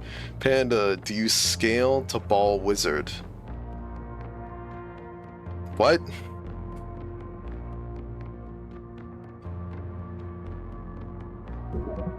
Infernal, yeah. Can you speak any Demonorian, like human language? You're a grunt. Yes, that's annoyance. Clear, even through the language barrier. I don't even think comprehend language would work with this, does it? Yeah. I don't know what you're saying, buddy. The voice fades. He's given up. I'll free you, buddy. Rip the seal. You grab the paper. Tears easily. Too easily. Seal shatters. Not flame, not smoke, it's spirit. The devil's essence. Toward Blood City Bay. Toward Gorgorian's corpse. Into your mind. Don't let it in. Fuck. Nah, we're fine. Spirit passes, but it doesn't take hold. Your will is too strong. Wonderful. Thank you, human. Then you hear a faint cackling laugh. A whisper, fading. Fading into nothing. Let it fade. Devil is gone, flying across the coast to Blood City Bay. To regenerate. Yeah, I didn't just doom someone, did I? Snot steps up and taps you on the back. I wouldn't worry about it. Can we go? Alright. Wizard v Wizard, do you beat Ball Wizard? I think I do.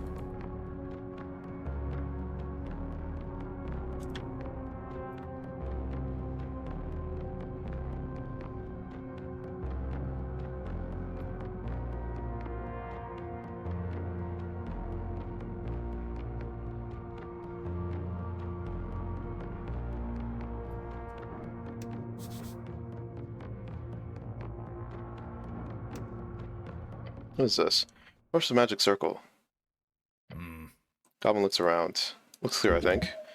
Words are ancient, but you understand them. Speak the lost name at the end of the world. Iskrum. It is broken. The seal is unleashed. Watch the light rapidly expand.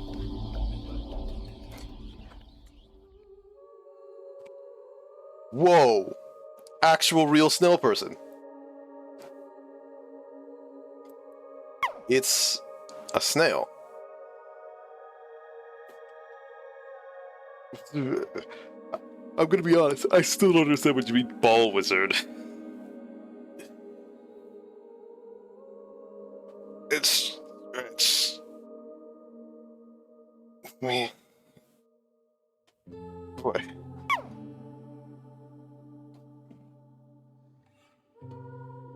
Oh, hydrate. Thank you.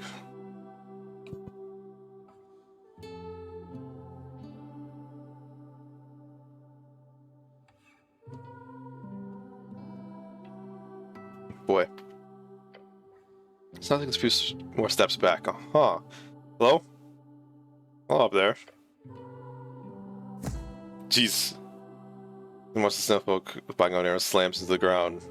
Stare at it. Look at this guy.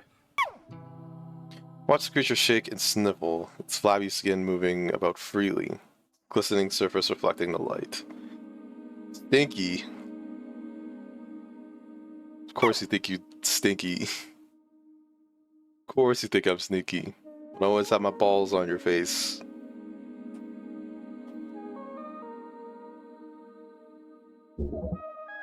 That staff. That's immense power.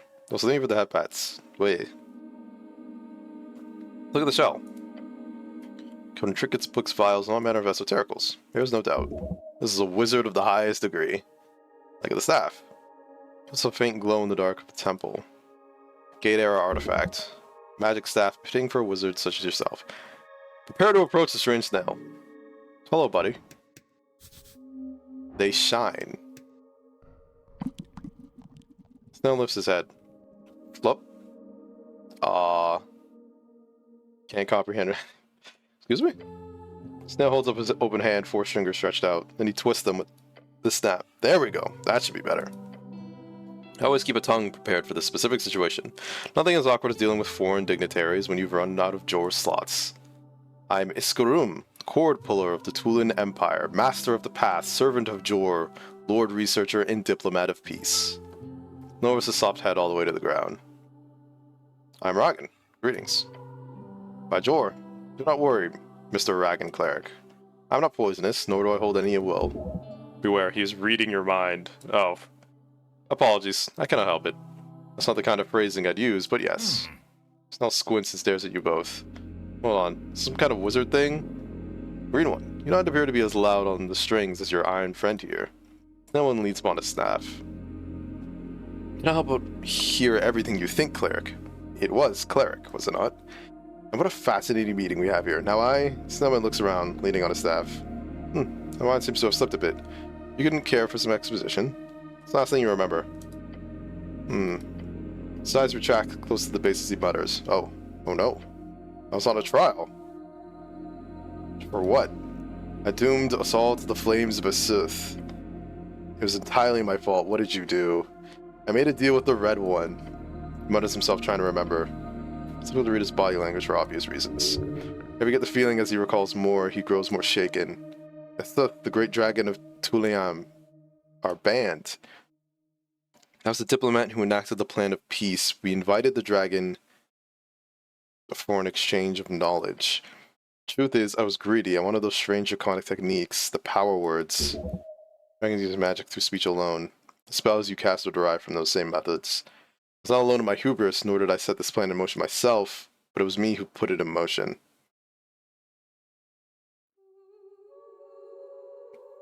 You were betrayed. Please stop. Sorry, go on. Cinnamon looks pointedly around the room. At least that's what you think he does. It's more of a gurgling sound. I'm personally responsible for the deaths of approximately 50,000 to 100,000 of my kin. Seth went back on his word. He used his unorthodox magic to disrupt our many, many mages. Then he burned the entire city. The towers fell. The screams. The heat. It's like the thing that ruined all the stares at the snailman. How did you survive? Well, the same way the rest of us did. We were, as they say, lucky. We were not close enough to his anti-magic, and I could resist his stunning shriek. We fled downwards. As Sith claimed our city as his new throne, we fled even deeper. A few thousand of us, the ones who remained, we hid in taps of staff to the tiles. This place is where we kept our foulest prisoners. It became a base in which we organized resistance. Though some were not so keen to work with someone like me, a traitor. So you think I'm referencing. Okay.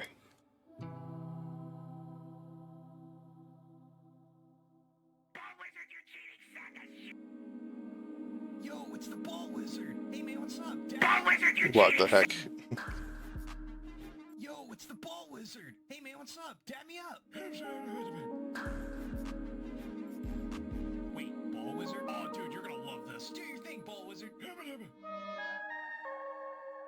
Is that all he can do? Oh, he could do way more. Ball wizard, show him your special attack.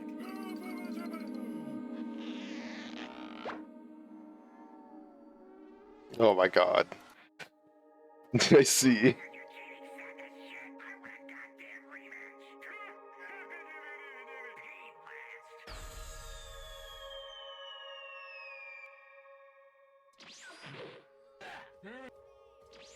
You are already dead. I've never seen this in my life, by the way. Wizard, I'm gonna turn you into mush with 1,000 peas. The galaxy that surrounds me. What? The stars that surround me. Ball Wizard, please don't do this. Forbidden ball technique. The sun. I see. I can take Ball Wizard, easy. What do you mean? How long were you down here? Months. Did not take long for Divide to build. What did you do here? Debate mostly. One camp was for leaving entirely, another wanted to turn to Jor for guidance. I ended up wanting to leave with my wonderful Tut. Tut? Shakes his head. Sorry, no, the voice who won in the end, they sought a more permanent solution to the Dragonfire, through primal pagan magic. I did not believe in that for a second.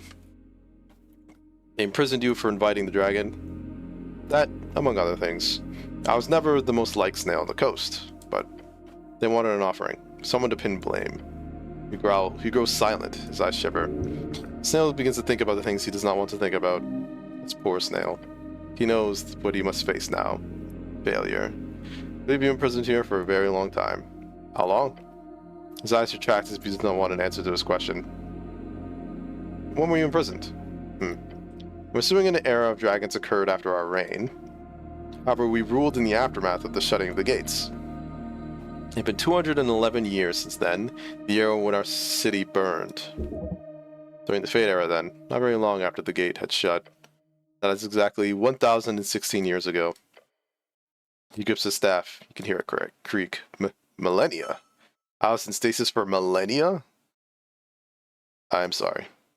Yes. Yes, it is. Good gods. His eyes shoot out, aiming around the room. He's alone. His entire folk type has been wiped from the map before humans even held their own kingdoms. I am alone. There is no one, is there? He shakes his staff and his stalk eyes wiggle around the air. A faint glow appears as he mutters a few words to himself. I see. Snails. Yes, but scrying. He is seeing hail snails currently. Are the hail snails descendant of your people? No. No. Is this what you made of yourselves? He stops casting the spell, his head falling towards the ground. Grima, you fool. You led them into this primal state? Degenerative, frozen, monstrous beasts. Hail snails. Oh. That's not a mad laugh. They wanted to use the primal cold to break the dragon's fire. The bastard, he led them into pure de-evolution. It's a nightmare. Oh, by Jor's grace. Tell me, how did you break the stasis I was in? I think it, you cleric. Imagine in your head now, please. Think about your talk at the Iron Door. Tut Irma, she was in an Iron Door. They threw her in an Iron Door for millennia. Eyes drooped down towards the ground. I cannot believe it. My actions I ruined my people. I brought flames, I divided them. In the end, I did not even pay for my crimes with my life. Instead, I pay by standing here, alone, among the ashes. I, Skani. And Tut, she endured the most torturous existence known to sentience, her soul slowly withering inside of that hellish prison. Yet after all that, in the end, her last thoughts were of you. He lets out a grunt, then a painful howl. Then he hears a deep, bubbling scream, causing his glistening flesh to vibrate. Stare at the snail. When he stops, he takes his staff and slams it into the ground. I reject this string. Those words do not speak of a humble nature. He broke off this world to make his own path. I will do exactly the same. Snail's going mad. Fair, really. What are you talking about? Let's had a gust of wind. I can fix this. What? Yeah? What? Fix what? My dear Tut was destroyed by an iron prison. That leaves her soul in pieces. Not quite dead, not quite in existence. But I am a cord puller. A Skurum. I wield strings like Jor himself. From this day on, I no longer seek power, nor achieve greatness, nor will I build empires. I will only perform one miracle. I will resurrect her. Then I will pay her back 1,000-fold for her unyielding love and devotion. What kind of resurrection? True resurrection. Not easy, especially when the strings are this weak. Yep. An ebb, surely? What? Can you tell me more about... Yes, anything you need. I'm in your debt as well, of course. He mutters to himself and leans on a staff. I now have a time limit, cleric. In 200 years, the fragments of my wife's soul will leave this plane forever. Thus, I can no longer resurrect her. And it will take time, but it can be done. Anything can be done. He is coping, but not in a terribly destructive way. It is possible. Improbable, but possible. Even for a snail. Fuck yes. Need anything? Just let me know. Thank you, my green friend. Do you know how to enter the pillar? Oh. Wish to enter a closed gate? That is bold. I should probably not mention the rogue spellcaster, right? Wait, damn it. He's hearing this right now, isn't he? Shit. Snail stares at you. I heard nothing. But if you need to enter the closed gate, that is no small feat, of course. But it's possible? Very much so. What lies beyond is not so much a mystery as it is a question of shape. Tunnels. Paths. Cracks in the veil around Jor's realm. To enter is as simple as either having a key, a blessed passing, or forcing your way with a powerful spell. Gate, astral projection, wish. They can all break through. Of course, with the current state of things here in your time, it's clear all such methods would be difficult. Very difficult. You require assistance from creatures who have studied or understand its current shape. So, not you? He lowers his head. Such was a genius of planar travel. She could have helped you. You made him sad, again. That's sad. Sorry. He glares at you with one eye as the other falls upon his staff. You have made a great friend in me, cleric. That will be rewarded. Gained item Staff of Strings. A Staff of Strings. The staff? Grip it. You hold it out, feeling the power surge through the rough wood. I call it Miravesh, Staff of Strings. You may call it the Staff of Tulincathal, as a remembrance of my fallen people. It will be returned to me once you are finished with all of this. Crystal at the top lights up as he speaks. It is now attuned to you. If you wield it while dealing with the gate, it will grant you assistance, information, attunement, so on. My dear wife's research can be found within its core. It will help you, I'm sure. Thank you, and as for who you should speak with, I have an idea. I have no idea. But unless you want to write a contract with some powerful devil or serve a far around monster, you might not have too many good options. The only creature I know beyond my people who understood the gate mechanics of the gate was the Gate Guardian herself, but she was ancient by the time I reached adulthood, so I would not count on her being still around. Gate Guardian? You're talking about the Sphinx? Excuse me? Olzis, the Sphinx. She's still around? Yeah, so you know her?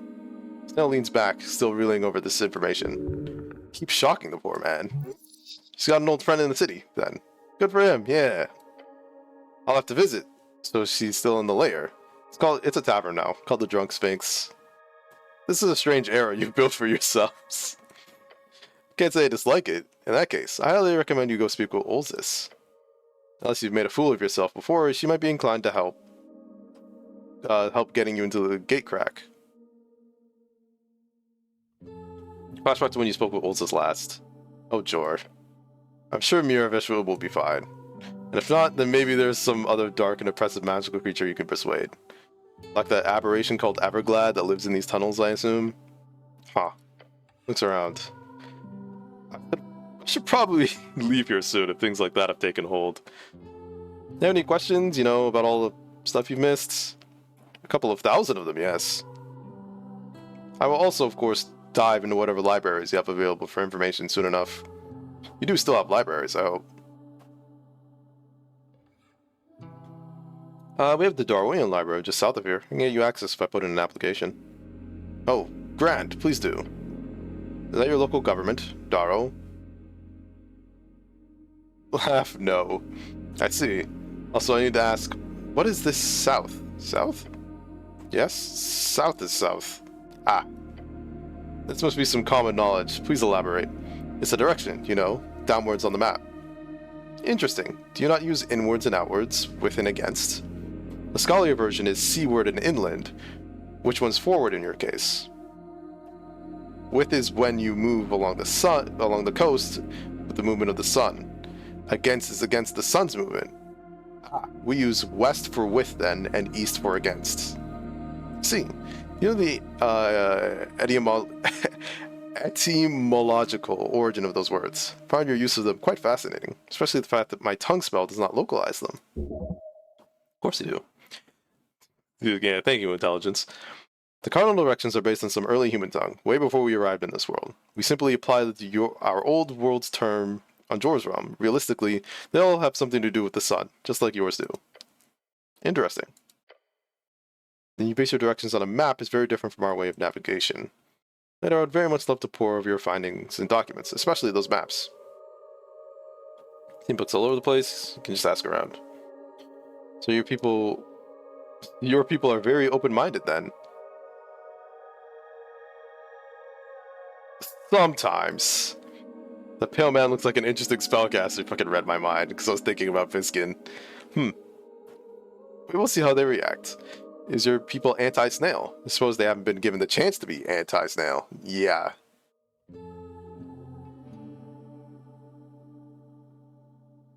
You'll just be an oddity, something for people to gawk at. He nods and his eyes jut out. Interesting. I'm looking forward to navigating your society. What do you want to ask? Timeline.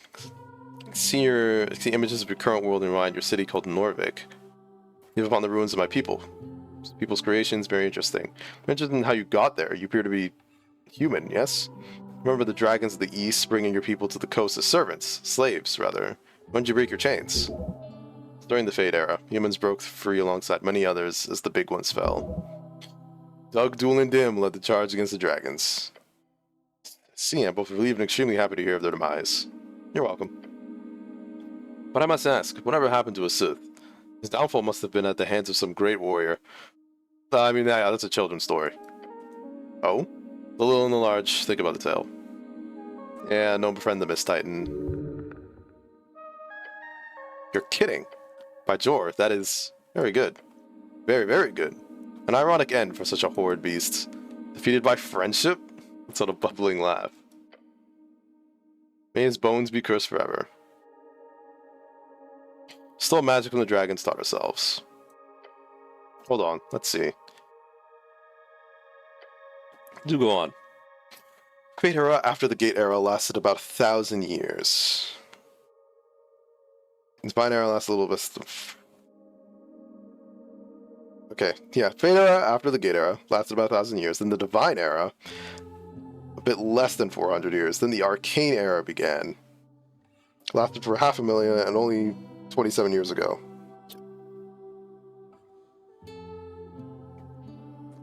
Dueling Dimmadome, owner of the Dimsdale Dimmadome. Yes. It's impossible to not think about him. Think about old Dimmadome whenever you see the name.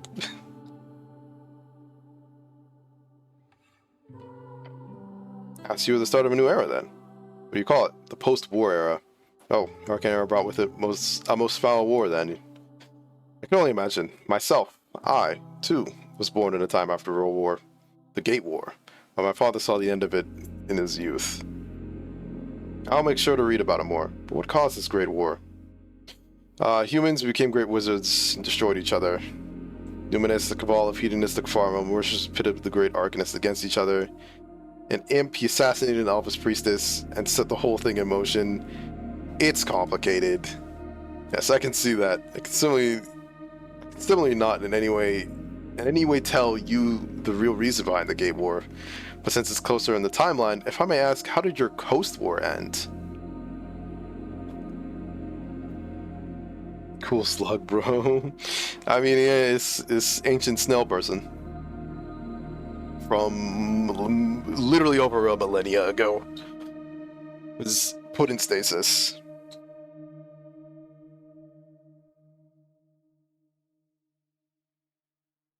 How did your Coast War end?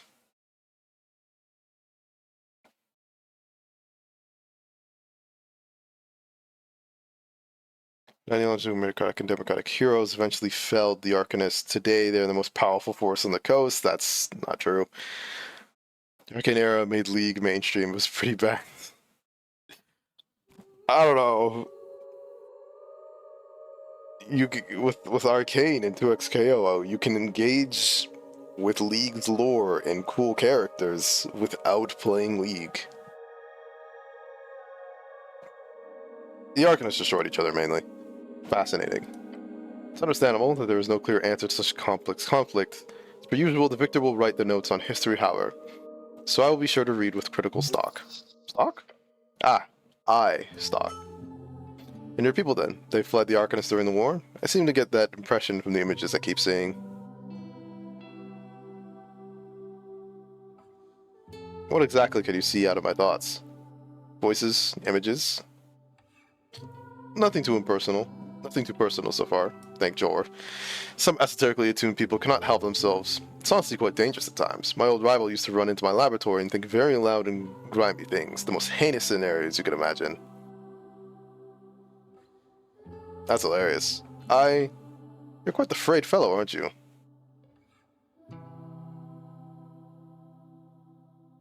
Yes, I am. His eyes stock glare at you in silence. Case in point. So you're a wizard? Yes, I'm alerted Toolin of the Path of Jor. String master, string player, chord puller extraordinaire. Might have missed a few eras, but I assure you, we had reality warping powers in our times. But Jor, sure sound like an old timer. Yes, he is. I heard that. Sorry. No worries, it's true. I'm a wizard too. Are you now? Good to hear. Does make sense. Someone with a head so attuned to the strings is usually either dipped in a soul river at birth, or a powerful mage of some type, or a crazy person. Maybe all three. Wonderful. I was hoping this era of yours was acclimated for magic use as well, despite the past. Are all snowfolk wizards? Oh no, but many, yes. The Toolern are naturally acclimated to string manipulation. It's from a gift we were granted by Jor, as we arrived on the Great Whale's back. The mythical first creature of Jor invited to join him on his newly created realm. Spell levels can you cast? Ninth, by regular limits. I had the ability to wield a 10th level spell at one point, although it was of course a weak 10th level spell. I called it Iskarum's Epic Traversal. It basically targeted a road up to 100 miles of it, repairing any cracks, making the journey smooth and wonderful, and generally increasing your movement speed by up to double. Useful, not more than that. Not exactly epic. Useful, yes. As you can imagine, we kept to the more grounded magics for anything above 9th. The actual world-changing spells would simply get you popped out of existence. Popped out of existence? Yes. I named it Esoteric Events. They apparently began during the Gate War, but grew worse during my lifetime. Irresponsible users of magic could easily cause them to appear. Some called it wild magic, some called it Jor's Curse. Yeah, your name stuck, we call it that. Oh, do you now? Suppose the tongue spell translated it properly then. What 9th level spell can you cast? Nothing currently. When I was casting Stasis, Gurima made sure to place an ebbing seal on me. That is a curse, essentially. Makes me unable to cast anything above, in this case, 3rd level spells. So currently, I'm not so powerful at all. But do not fret, it will fade in time. Hopefully as the ley lines grow stronger all around. This ebb. So I'll have to ask about wizards for now. Can you teach me magic? Oh, teaching. That is not my speciality. If you have any questions, I can only share my knowledge, but beyond that, I'm afraid I can only offer some spell scrolls. What does ebb mean? One definition? Just heard the word a lot, but I don't think I completely understand it. I should have a bit. It's defined as an effective anti-magic. It's when the flow of magic is ebbed, lowered, ceased. It is a word I do not like, for many reasons. For one, it was a tool used by our enemies in the Gate War. To sink Jor's realm, they wished to quell his strings. Then, of course, it was the dragon Isuth. His betrayal began by the casting of a horrid and terribly effective spell, Power Word Ebb. That whole spell? Power Word Ebb puts a clamp on Jor's strings. Yeah. That area suppression is the literal editing of the strings themselves. Cuts off flow to the strings, flow from the past and future, a ripple of non-magic through time. No clue what the exact parameters of casting such a spell would be. Know what the long-term effects are.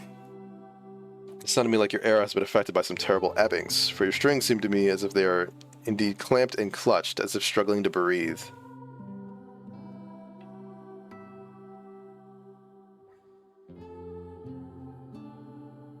You by past? I'm so interested. So you're saying someone has cast a bunch of app spells? That's a lot of questions. I'll say possibly, not really, and I can't look at the list again. Strings are drawn from one point to another in Time Cleric. They go through time. This, of course, is only a theory of mine when it comes to esoteric effects, pockets, events, and so on. What makes an esoteric ebb so powerful is the sheer time frame of it. The consequences could be unfelt for centuries. That's what makes Jor's esoteric magic so powerful and so dangerous. Power word bun solos. Easy peasy. What does power word bun even do?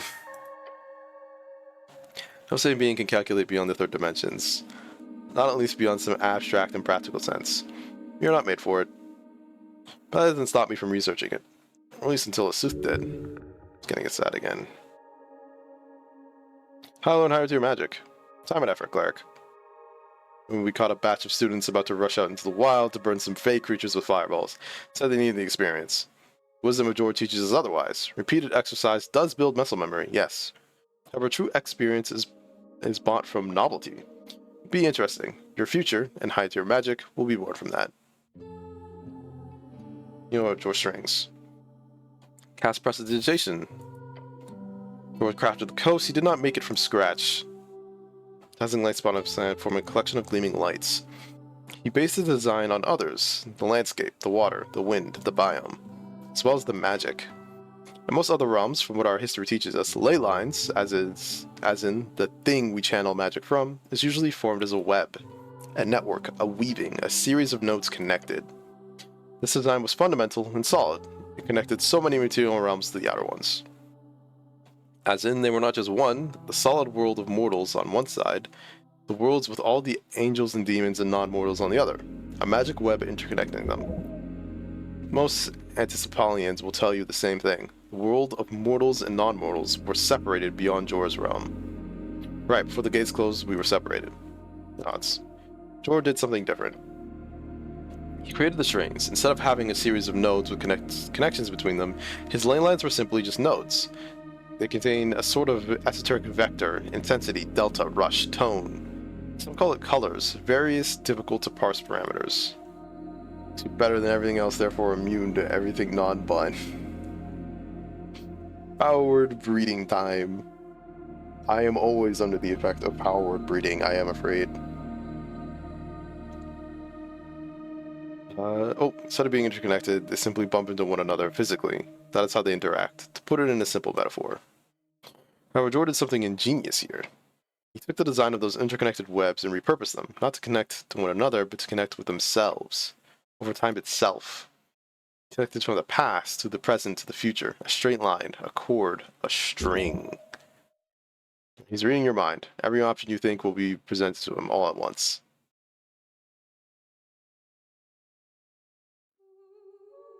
Is magic capable of flowing backwards through time? Okay. That's a lot to think it all at once. This mind reading makes conversation highly efficient. And boring. Take questions one by one if that's okay. Starting off, compared to the original web design, which I sadly have not been able to investigate myself, I am basing all my findings off data retrieved from my forebears. Seems to be almost no real difference, on surface level. Channeling magic from a practical art works fundamentally the same, drawing powers from the network using verbal somatic and components to steer this power in a certain direction. However, this change, making the network into strings, changes how that magic flows.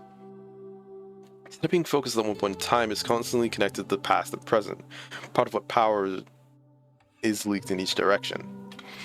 This has happened to some degree. That's how divination magic works, yeah.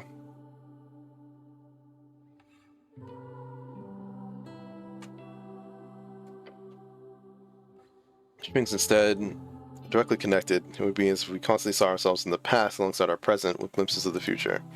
Like a constant permanent form of divination magic. It's quite difficult to imagine. Yeah.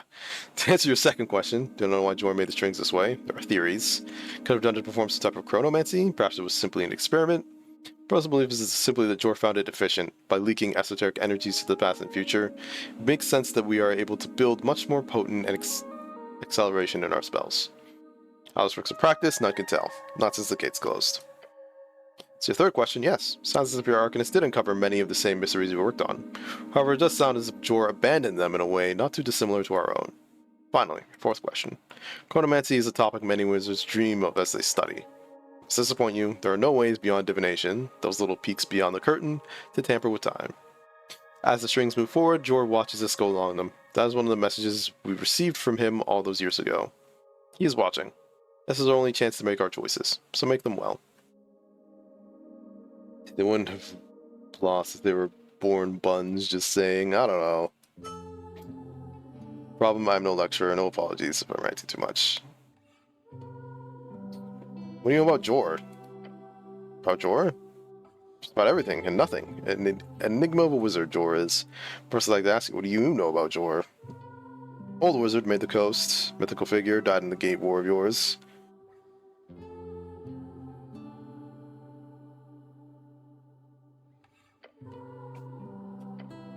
Beast of Jor? Is that what you call us? The only followers of Jor who survive to this day are usually quite feared, as you can imagine. I see. Recent Arcanist trouble humans cause must have not helped the issue of Jor. That is true. The term Antis-Apollyon appears good. Is draconic, yes, before the closing? Very good. Size close up slightly. In the old world, Tamencatl, we worshipped oppressive gods, oppressive in the sense of absolute power. Left only in the invitation of Jor to never again serve. So it's important to remember our love for Jor was not subjugation. It was a partnership, in the purest sense of the word. All about Jor mom. Hey, fuck. Not Jor mom. God, I'm doing Jor mom. To be clear, I'm not a numinist. I have no religion. I do not worship Jor. People were raised into self-idealization by Jor, given power as esoterical forces.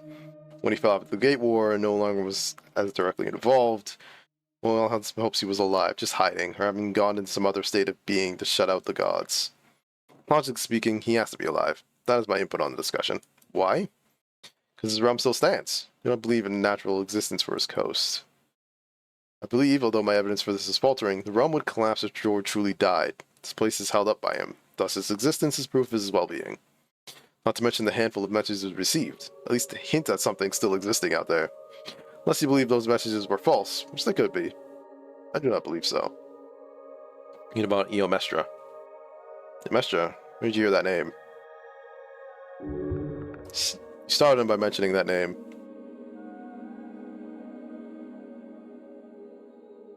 Yeah, oh yeah, we learned it from the wall. A talking wall. Chansey? That was the name of it, yes. That was the name of the wall. That's the name of the founding shell. One of the first snails to be invited by Jor.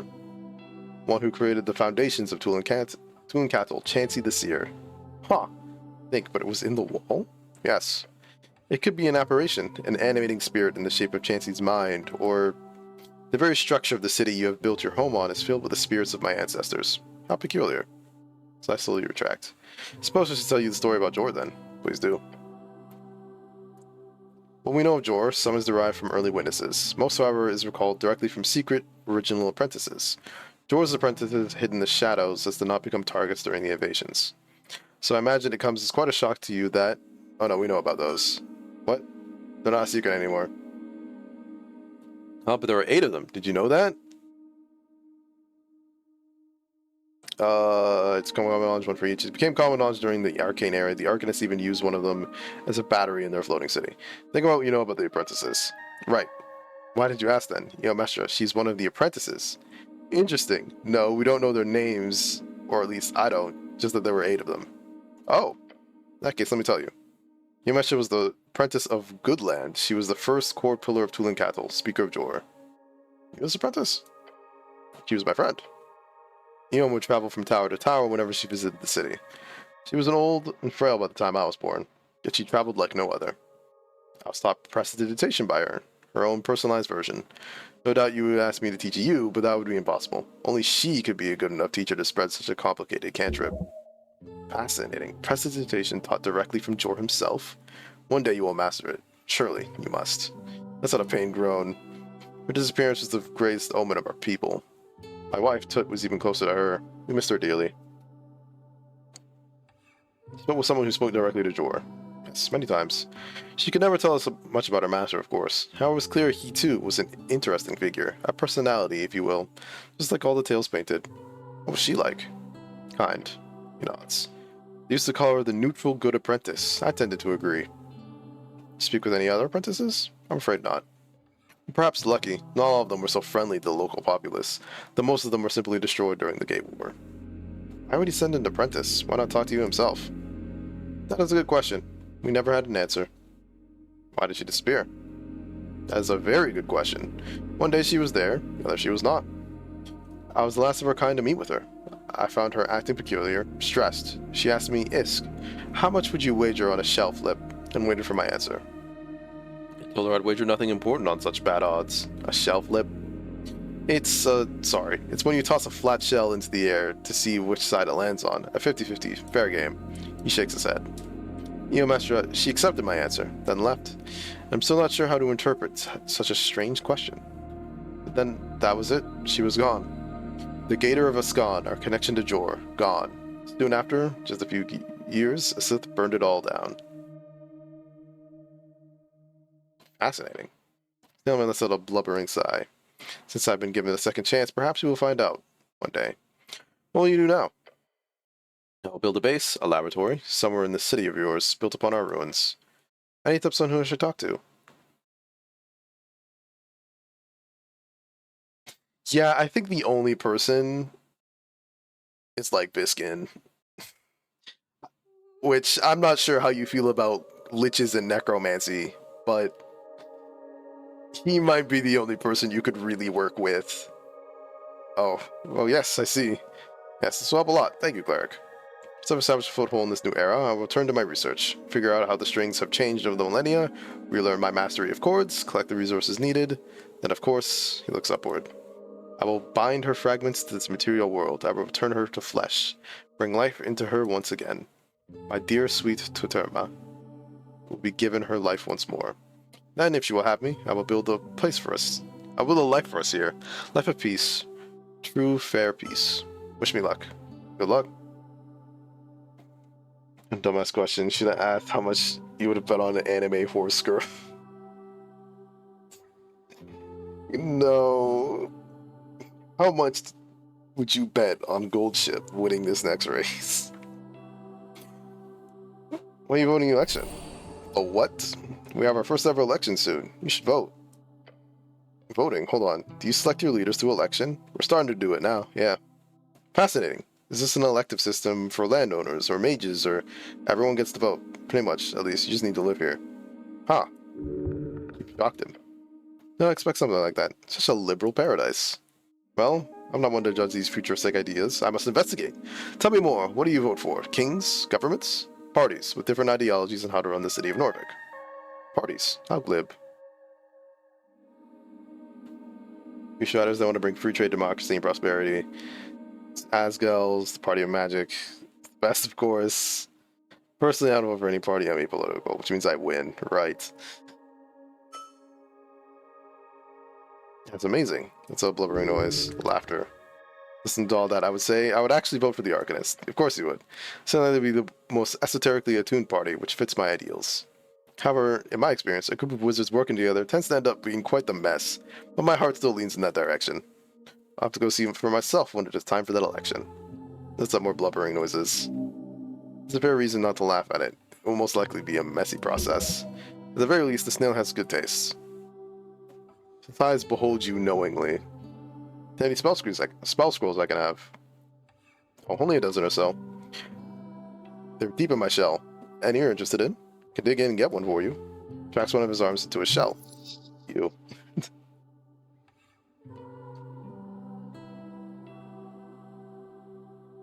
What about a scroll of astral projection? You have peculiar taste. That is not a spell you're even able to cast, not without great unreliability. So is that a no? Of course not. Enjoy. Into tingling paper. Sense power rushing through your arms as you grab it. It will tear a hole into you. Grasp it with your life. Considering the state of the world, it would not have the intended effect, even if you did know how to cast it, so it's useless to me anyhow. Best is just studying it. Protection from good and evil? Is indeed. Don't have many divine spells, so that's a no, I'm afraid. Or vitality? It's an oldie. I must do good at it myself, but it saved my life a number of times. Anything else? No, you seem to have the thought of all I'm able to hand you, except... Except what? Still tracking his head slowly. What are you doing? Soon the snail's no more, and you are standing in front of a shell. That's convenient. Then, as slowly as you retract it, he begins to leave the shell. Went over the esoteric attunements from your mind, cleric. Appears the only spell scroll you do not actively think about here, that you also do not already have memorized, would be this. Wish! Holy shit! I mean, we can't cast it, but... By Jor and his disciples, what are you holding in your hands? Wish. I'm sorry, what? It's not like the wish, is it? That is wish. I mean, you cannot memorize it at your current level of attunement. Attempting to cast it directly would also take, even at your level of talent, weeks, maybe months. And even if I did cast it, Wish is one of the few non-epic tier spells that can widely shape reality. Arguably the most powerful and versatile of all 9th level spells. So powerful, in fact, that it can easily cripple anyone who does manage to cast it. Only true safe usage of Wish is to use this power to ask for casting of another spell, 8th or lower. You could also ask for a weaker effect, which have been proven to be safe at times, but if you word your wish poorly and the effect is broader than you intended, then you are, as they say, screwed. That's horrifying. He's a League player, salt this man. Hey man. You know what? No. There's no upside to playing League. There's nothing I can say to defend this. I received that spell from a djinn I fought alongside during the war. It's mine to stay humble. For those who use it for personal gain, use it as a shortcut to greatness, always end up in ashes. Don't always listen to such ideals, but when it comes to that spell, I have respect for it. One of my teachers, the great Rito Ios, used its power to shatter the hearts and souls of 100 ice devils. In the process, her entire being turned into a permanent esoteric pocket. I'm giving this spell scroll not to use, cleric, but as a reminder of your mortality. Mortality is not where I end. It's peculiar mouth movement. I like your fire. It burns bright. Anything else? I'm good. Someone nods. That's all I have to ask. That's it. Thank you, Isk. Room. Nice.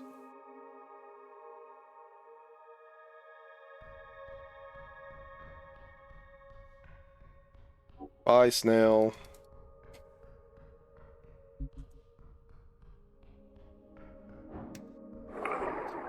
We need to get the hell out of here.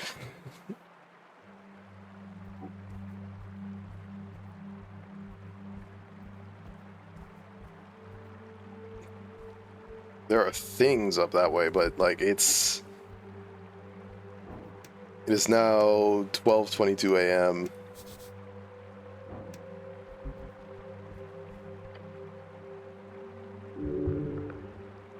The skeleton.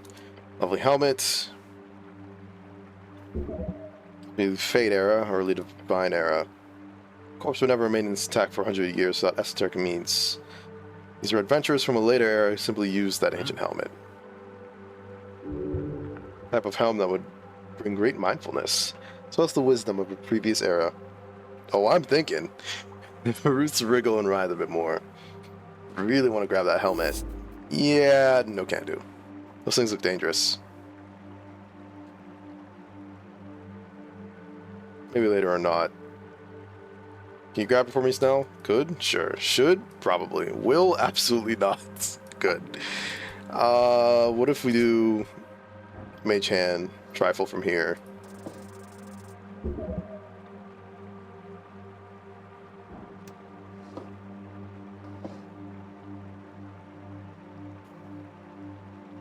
I see. Can't do that. But I had the right intention. Could climb these vines. Alright. That's enough though. Oh wait, can I Druid craft it?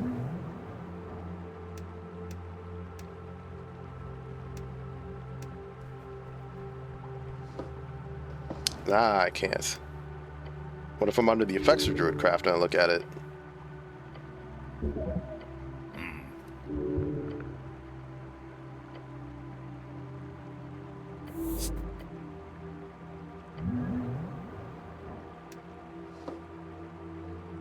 Nah, doesn't help. Okay. Let's... First, let me save. We have some thinking to do.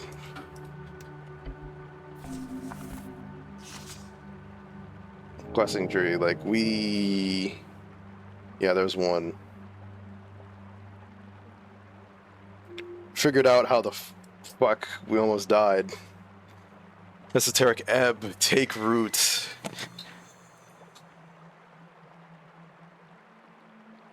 Delve deep, sought far. Seen within, watch without. Pillar of Jor, an ancient bulwark, its gate rising beyond. Yeah, I got pretty down to figure this thing out. Yes, it continues far, far below, each step of the way making it clearer to you. How little they matter, these vestiges of the maker of your world. They are but esoteric rock which sits until something changes. This isn't making things much clearer, to be honest. That is okay. Remember the words, the ones written upon the soft tissue at the back of your head. Feel the esoteric, sway it. To tame it, and hubris and pride, will always result in tragedy. A fool's talk. You're a genius at work. This investigation has led one step closer to that illustrious title you seek. Ringmaster. No. This magic must be wielded in attunement with the divine. Nothing else. Listen to the voice of God. It shan't lead you astray. That's not the voice you heard, buddy. That was, if anything, a potential patron. Which is, of course, way more exciting. Okay, I'm sensing some different paths here. Yes, 3 of them. You don't know where they shall lead, but you may consider each. God. Earth watches upon you. Spirit channels your powers each day, and that will never change. Trust in the divine. Roll d20, another hidden d20 is rolled. That die is the same as your die. You critically succeed. If both are natural 20s, you regain all your hit points, you regain all your spent spell slots, you lose all levels of exhaustion, and you become genuinely happy for 1d4 seconds. Tell me about Stringmaster. Focus on your mastery of the esoteric. This knowledge, as cryptic as it is, will help you on your way. Each level of spell slot you have, you gain 1 additional maximum spell slot. Tell me about Communing Patron. You got a friend beyond. They'll take care of you, in a win-win sort of situation. Take damage that would cause you to go to 0. Serious Force protects you. If this happens, you take no damage. And there's 1 first level spell slot. If you don't have any first level spell slot, this does not happen. And yes, this is different from the godly voice thing. Figured, I was like... This is implying something else is out there. But mostly in aesthetics, which is the most important aspect, to be fair. Okay, I don't know about that. I think Voice of God sounds really cool. Well, yes, you know it. Something like Voice of God. You can think? Yes, I can think. Just like how I think about bending you guys over at least like 3 times a day.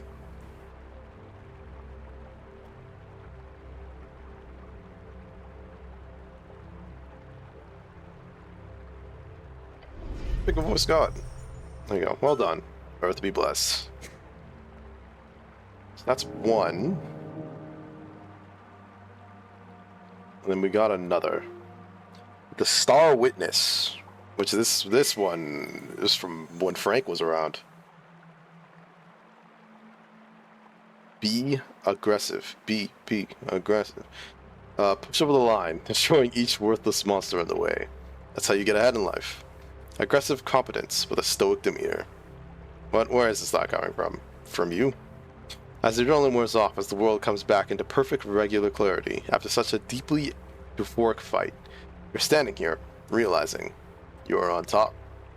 This is where you're supposed to be, the most competent man around. One capable of slaying a damn troll. Yes, you are. This taste of pure near-instant blood-mist death has got you hooked. You need more. More? More fights.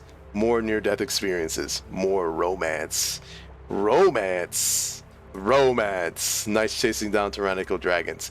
Damsels being carried to safety. Empires falling and kingdoms rising. Men with goodness in their hearts bearing the burden of reigniting spirits, breaking darkness, smashing evil. You have finally reached that point. The point of actually feeling like a professional cleric. So all I need to do in order to feel like I'm good at my job is kill an extremely dangerous and probably now extinct gigantic monster. The romantic ideal of heroism, knights, and kings is a fascist propaganda used to elicit unrealistic aesthetic ideals for young men, radicalizing them towards nationalistic agendas. So I mean, this is true, but I'm curious about this. Yes. How long is the average life expectancy for a cleric again? Irrelevant. It's really not. Okay, I can say this one too. What's wrong with that? Makes them feel bad about the world when they get stuck working in the Lamplighters Guild, thus incentivizing violence against the system. Nationalism promotes terrible, hateful ideals. We don't want to be feudal states of old, nor do we want to repeat the arcane era madness. We want a liberal, modern man who is nice and calm and loving and never hurts anybody. I mean, I think it's more this. Violence is not always the answer, but if there's no capability of violence, then what stops the system from walking all over you? The social contract? That has already been broken. There's self-destructive hatred festering within men, within you. Some might say it is driven by the forces of various powers in the world. Some might say it is inherent to this post-war era. But it's not help anyone. A man is not inherently evil for desiring greatness, nor is he mad for throwing himself into danger. There is always a need for men to take and rule and protect. What is needed is a way for men to dream freely, to aim towards the ultimate greatness of the self, aimed at helping everyone around. So they don't become thieves or tyrants or ruthless gatekeepers. There's no positive outlets for these desires, and that is exactly where they will end up. A generation of men told to be calm and nice will grow up to be violent and wild. A generation of men told to be competent and good will grow up to be wise kings and lovable people. Simple as. I see the point, but I think it's more complex than that. It always is. Annoyingly so. Feels like you might be leading in the wrong direction here. The goal isn't to break yourself for some illusionary audience. It's not? Oh yes. Risk assessment, baby. The larger the creature is, the more you should be getting paid. Not in true troves or loot, that's just nice as a bonus, but you gotta get this on paper before you delve in. If you're ever fighting a troll again, you'll be doing so for maximized hourly rate with every possible gruesome death calculated into that final price. Your life's on the line. That pouch is getting fat. Them's the rules. Like, the Pest Control Guild? Sure, but like, way more lucrative. Clerics are in high demand, especially these days. Clerics with your kind of esoteric know-how? Invaluable. Right. I'm not just... I do like getting paid a livable wage. Oh, yes, the towers are infamous for their tight budgets, after all. Gotta make a living somehow. Taking the gamble for pay is good, sure. But to actually live to tell the tale? For that, you need more than luck. You need the luck of the fool. What? I'm not stupid. Stupid is in the eye of the beholder. Every time you head down here, it's a gamble. Every time you take on a job, and there will be surely more ruthless jobs than the troll in the future, you will roll the die. That die being a 50-50 chance of death and destruction. What did the red one call it? Getting blood misted? Instantaneous smashing. That's it. That's what you're risking every time. So embrace it. Focus on being really, really lucky. You've survived long enough on gut and feeling and ultimately pointless gambles. It's time to calculate your odds properly. Tell me more. As you can clearly evaluate, each time you take on a challenge, your outcomes are quite extreme. It appears you are just as likely to succeed in an unlikely and extreme manner as much as you commonly find yourself in a radical and rather terrible failure. That might be true. It is. Even by recognizing your personal skill level involved in any particular task, the overwhelming power of chance is evidently your clearest ally. That is bad. Instead, let us lean upon the strings for balance, and tightly strung balance, once born out of beautifully curved yet balanced bell. A bell curve? Yes. If you before had an equal chance of each outcome, which is called volatile, this would instead allow you to take control of the outcome, letting each attempt around the center, the average. This would reliably increase your odds of succeeding at tasks you are equipped to handle, while dramatically decreasing your failure rate at those you are not. I understand what this means. Obviously, it's quite rudimentary. Of course, this would impact both of you, and your opponents. Draw strings are universal, after all. I see. What's luck of the fool? Whenever you roll a natural 1, you get another result and take 1d4 damage. This effect can repeat infinity. This damage cannot take you below 1 HP. So, goodbye to natural 1s.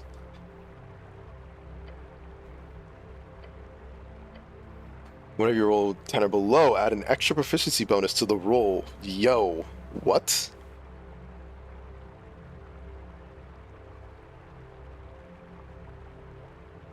What is it? That shit can add, what? Tell me a professional cleric. This is it, you feel it. Finally you are competent. You cannot critically fair, that's the real you cannot roll once, I see. Curved yet balance is gonna be like karmatic dice. Whatever any d20 is rolled, the strings of drawer cause the outcome to lean towards 10. Chances of critical rolls are diminished. I like critical rolls though, so not you. If I'm getting luck of the fool, I might as well just get professional cleric. Dungeoning reflexes sounds very nice. I think I'm gonna grab it. Yeah, time to make a proper living. That's it goes. Guess I'm a troll killer now. Sick.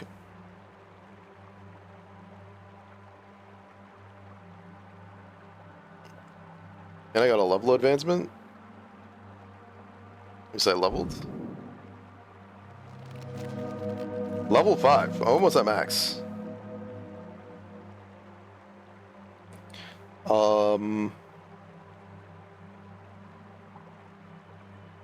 I did say my goal was to make my stats look like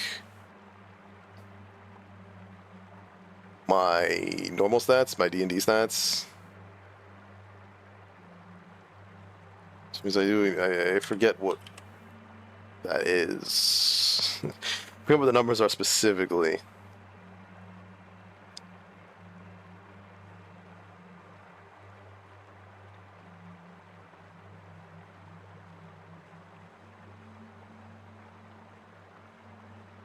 Checking all those 10, 8, 12, 15, 15, 15, basically.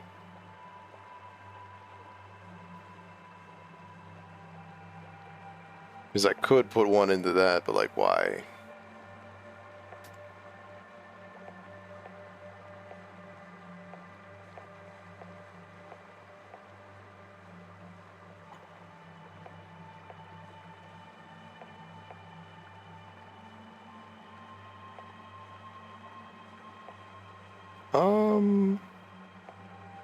Yeah, we can put it into strength. Get this -2 to a -1. That's fine.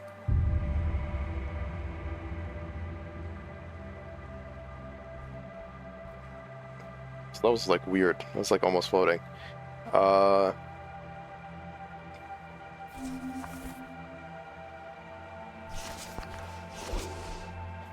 We do need...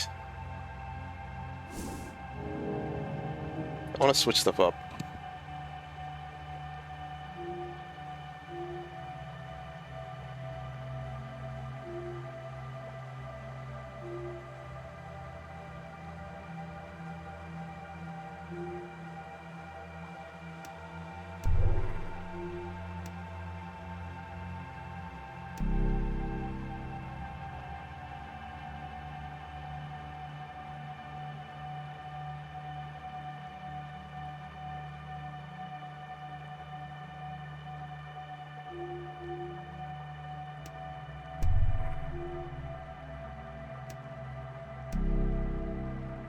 Do that.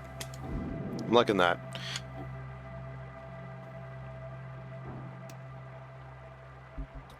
Save.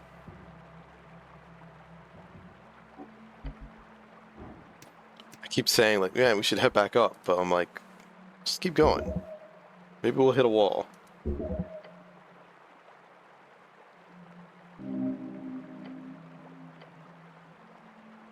Gosh, Druidcraft.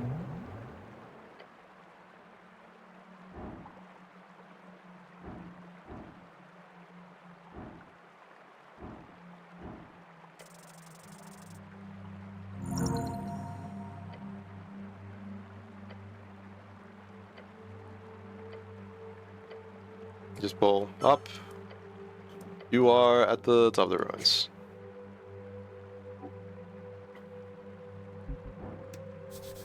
Headless king bodies when blonde is some type of druid, it seemed. Speak with plants. Holy shit. Nice.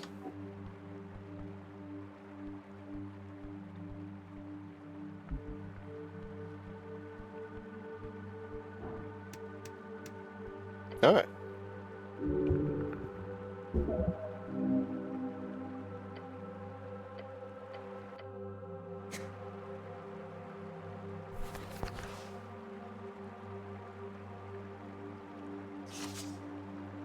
So I assume we've explored everything.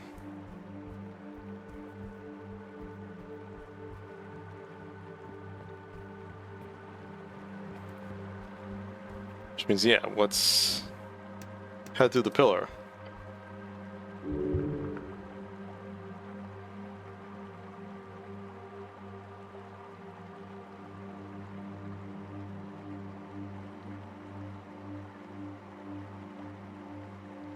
Someone inside this thing, huh? Yes. Here so. To be real careful if you want to fall into a gate like this, but you can do it. I should go to the top of the pillar if I want to try to enter it? Should, okay. But let's just get to Tolstad.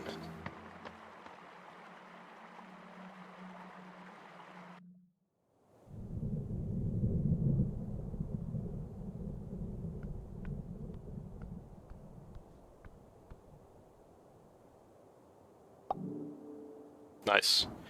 Alright, Snow. Oh wait, we can go talk to the Sphinx lady. Tell her that she has an old snail friend that's alive.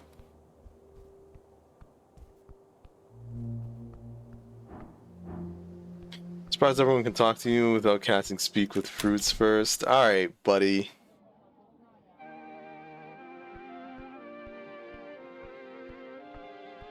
Don't talk like you wouldn't enjoy two fruits I have on screen right here. So hey, man. Pascal. Tragic. Hey. Of Norvik. Dorf's glowing smiles glitters the bows before you. Obviously, it's lovely to see you, me and Romulus here, taking a little break before we head back to Dubargby. Look at the rust monster. He laughs. Clearly somewhat inebriated. Hope Pickaxe been treating you well. Kind of? I mean, it did help me. Like you said, Pickaxe didn't really work out properly, but I got the spell out of it. Good to hear. Mainly used as a regular pickaxe, to be honest. It's good to hear it's gotten a bit of actual esoteric use. Adventurer. That'd be a decent term for it. Some veterans would give me crap if I tried to lay myself that way. I've only been around a few laps. Like where? Mostly city below. Less interesting than it was in my father's time. Back during the real dungeoneering, back when they used to go venturing all the way to Tolstad, to the Forge of the Furies. Esoteric pocket containing a sliver of the elemental plane of fire, said to be home of the Phoenix, which passes over the city during the Phoenix Watch. I've to join the venture in the Burned Coast one time, just to the outskirts, of course, to some kobold-held ruins. Can't talk more about it. I signed a hefty NDA. It's true, I do like raisins. I can't say what I do. Oh, this is Twitch. I'm not allowed to say that. Oh. The Burned Coast is filled with all kinds of ancient ruins. You should uncover many esoteric wonders there. Where are you from, Askel? Sentiment of Stentra. You haven't heard of it. Tell me more. Not much to tell. Small, peaceful. Get back there every once a year to visit family. Every other year or so. Sometimes want me to stay and join the mining corp, maybe when I'm older. Should end up here. Norvik? Scratches his beard. Business trip originally. Joined one of my uncles on a delve. Got me hooked. Ended up just sticking around on the third trip. So when are you leaving? He laughs. Depends on who wins the election. Shakes his head and mutters, but really, I'm a bit of a lost soul. At least until I find those lost mines, then I'll be set for life. What kind of dwarf are you? Underdwarf. That's where the glowing eyes come from. We'll come in. Descendants from Azers. Bioelemental in the vague shape of a dwarf, unsettled kingdom of the Undercoast, so they were broken up by the invasion of ghostly ghouls during the late Divine Era. Pretty self-explanatory historical event. Undead army raised by some unnamed lich broke the Azers and left a collection of underdwarf settlements in their stead. Distant cousins exile Asgulus dwarves here in Norvik. Wait, what? Dark dwarf? It's different from the dwarves here in Norvik. He straightens up and grins at you. When Asgul fell and his underground empire reverted into the original highborn shape, his followers were exiled to the surface. That's the dwarves here in Norvik, the exiles. Then we got those fancy-pantsy dwarves who took over the fallen empire. The Empire Dwarves, as they call themselves. And there's us. Some call us Dark Dwarves, but we refer to the term Underdwarf. Even if our own term for it is Glodveig, which means something more like Smoldering Dwarf, I believe. It's a better description of it. Sure is. Why are you avoiding the election? Bit of a sensitive subject. Try not to be too vocal about my thoughts. But I'm leaning Asgul. Might go Freestrider, since they've got one hell of a program planned for privatized adventuring and delving across Ascani. But then again, I don't exactly believe myself to be such a winner in a Golden Heart world. If you catch my drift. This monster makes a screeching noise. Romulus sure does.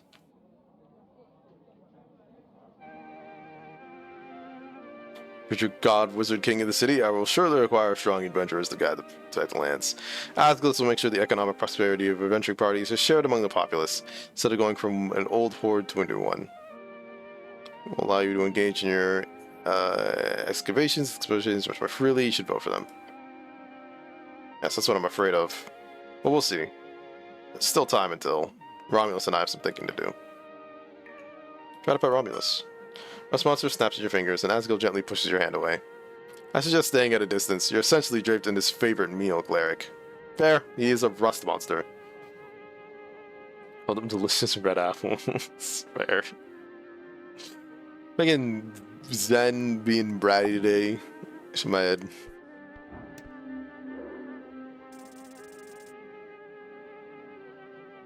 Tragic.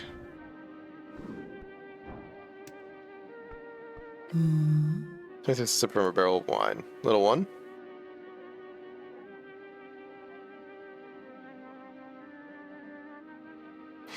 I need help entering the Pillar of Jor. It's not a request expected today. You might ask why.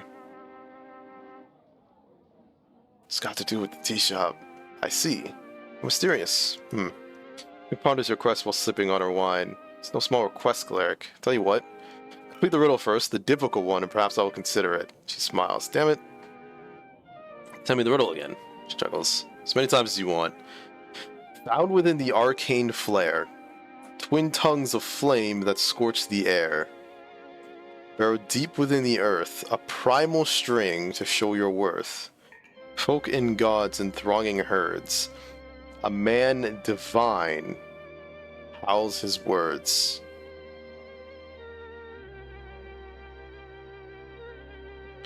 Found within... I mean, yeah, Arcane, Primal, and Divine, the schools of magic. Do you want me to cast a spell from each... I say school of magic, from each style of magic? Is that what's going on here?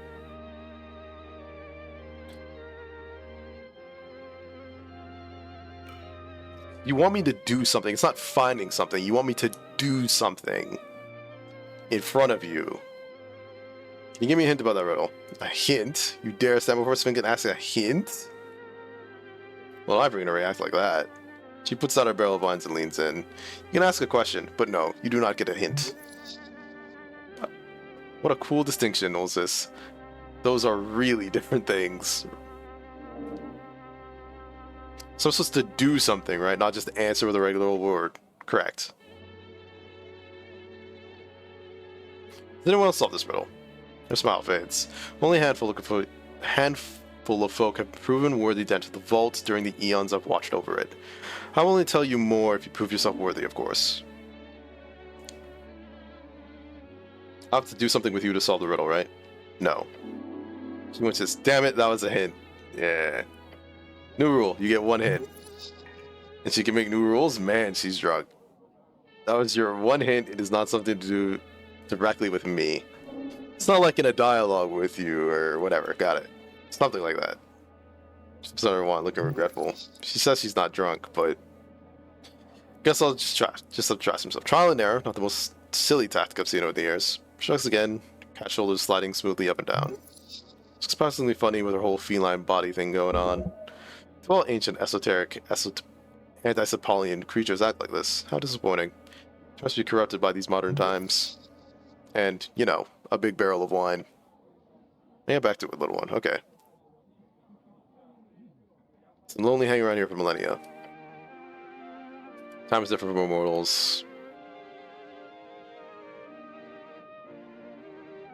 So there's no dude sphinx in your life then? Expression changes subtly. I found that when this question is put to me, despite my vast age, despite my demeanor, despite everything, the inquirer is not referring to companionship. Taps a claw. You wish to speak of reproduction, little one. Cleric, are you sure about this? Are you uncomfortable talking about it? Not at all. I can rant about it all day.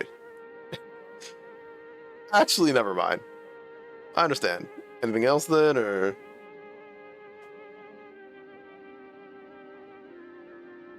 Hanging around the tavern can't be too lonely, right?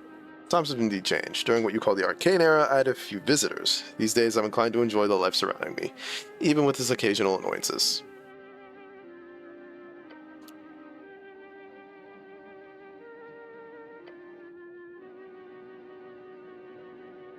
But I'm not an imbecile, right?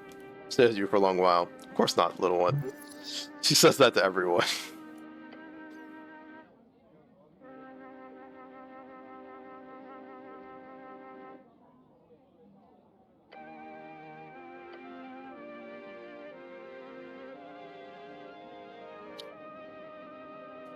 Okay.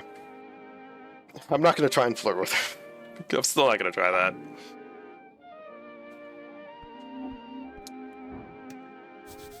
They're still sad. Okay.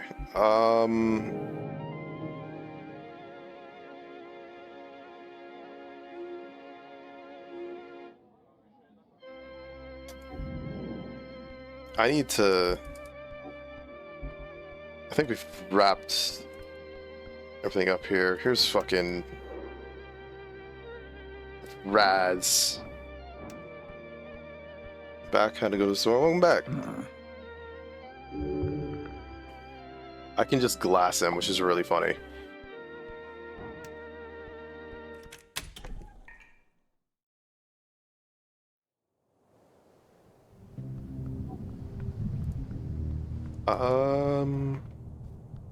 So no longer have to worry about an assassin trying to stab me. That's nice.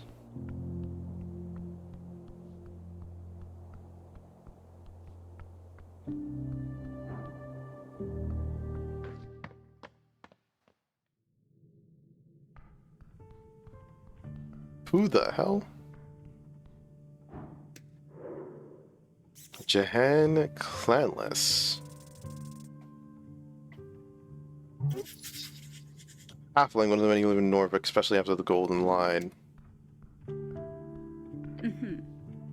Halfling girl standing by the shrine gives you a tired glance. Hey. Hey. You leave me alone? Yeah, we're still doing it by the impeding, so bye. You're annoying her, you should go. Refuse. Thank you, adding my proficiency. Stand your ground before the halfling. Her angsty eye rolls hit you hard, but I refuse. Fine, stay or go, I don't care. Translation, fuck off, I care a lot. Common companion shrugs. Who are you waiting for? Not waiting for anyone, so you're just hanging out here at night by yourself. She glares at you. Sounds pretty sad, not gonna lie. Screw you. Rage almost makes her growl at you. Waiting for my boyfriend, okay? When he gets here, he's gonna kick your ass. I'm so scared. That's sarcasm. Good. Excuse me, I was being sarcastic. Snaps her foot into the Hearthstone. Go. Oh no, I better run. Fucking random.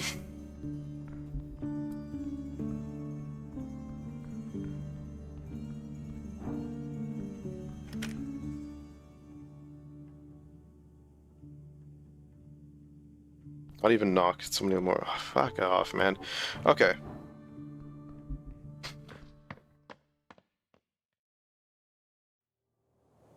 I have knock now too. That's the worst part.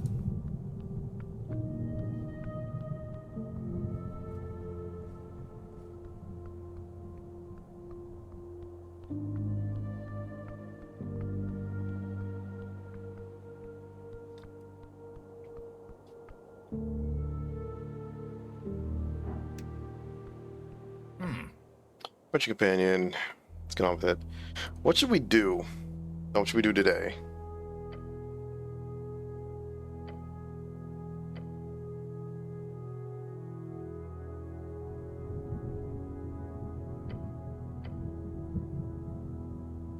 So we can go talk to some Asgulls? They would be down in the holes, aka Central Tolstad. Got a Sundere. She was a little bit of Sundere. Keeps in the ground against a halfling or void. I really could have, but the game did not give me any other options. I'm always like, what's the fastest way to get down there?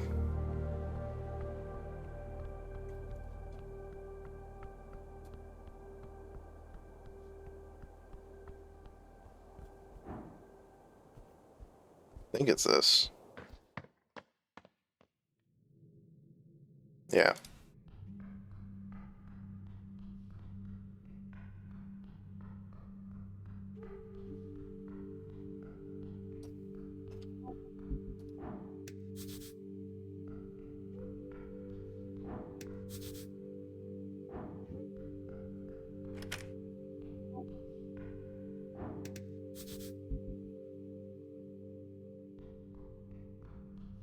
Like half the man she is. God. What the hell's?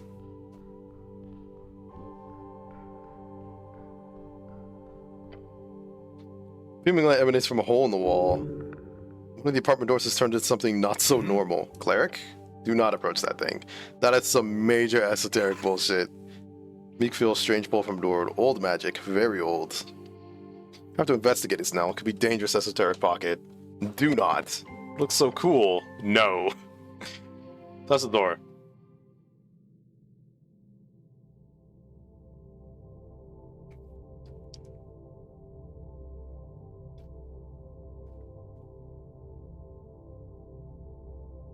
Oh boy. Thing of radiant energy fills your senses. You are burning. Survive. Fuck. You feel the pain as the pulsating death fades from your bones and skin, and all you see is light and a door. Through the door. Step outside. I'm tired, exhaustion critical.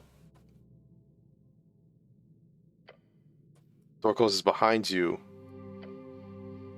Still stands beside you, muttering, I don't want to go. It's not good. It's not good. It's shakes his head and looks around. What happened? Just groan. Time dilation pocket. Perhaps some type of portal to the positive realm. Either way, you're lucky you got out. Feel weird?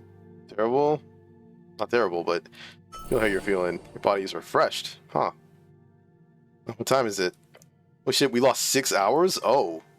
Yeah, oh indeed. Esoteric gods be damn bullshit, that's what it is. My bad. I'm gonna grumble something. Let's just go. You don't want to go to sleep? No, because the kidnapping gods be damned glowing door made me feel surprisingly refreshed. Is that what you want to hear? Let's go. We've got time to catch up on. So it is now day 4.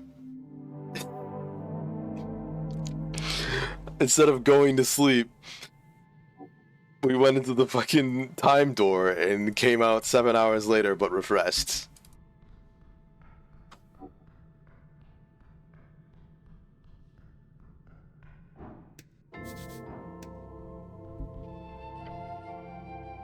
Alright, knock. Bang on the door. No milk. Why not? Greetings, citizen. Ah, guess who it is, lads. That's right, it's the cleric. Great to see you swing by, Mr. City Man. Hold on, let me unlock the door for you. Close the slit. Hear some yelling from beyond. Then you hear a click on the door. It's open. Time to make some friends.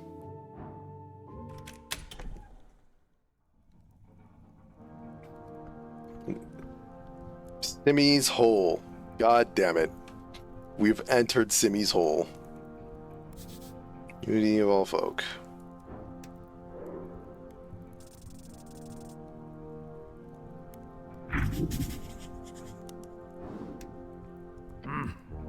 Mr. Cityman! You see a throng of dwarves shuffling around inside the tiny apartment. The smell of confined sweat reminds you that the summer you spent as a farmhand on the plantation. Terrible memories. Welcome to the Asgalian Sanctuary on Tolstad. For short, Ast. Apartment full of nothing but dwarven willpower. How can they even breathe in here? This just looks like an apartment. Draws the air through his teeth and looks around. Might not be well funded like you city folk, but we use what little we have to full efficiency. But now the question is, what can you do for the Asgalian Workers' Party?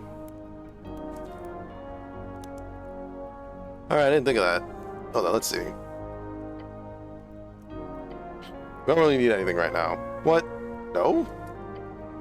Got 5 men out on Waterlane docks, preparing speeches and overseeing poster distribution, all in preparation for the Great March, day before Election Day.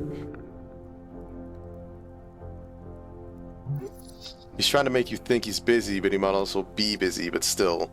Still real for spellslinging cleric here, I'm afraid. Fair enough. It is what it is. Elections are won through organization and press. Not magic. Those days are long gone. Fool speaks of things he does not understand. Appears to help them. Do not offer a cleric. Instead, offer assistance in their printing. Speak with Modissa. Found a dead elf in the tea shop. His face stiffens. He realizes something. An elf, you say? Dead one. So I'm gonna stare at him. Just let me meet your gaze. You know something. You can read him like an open book?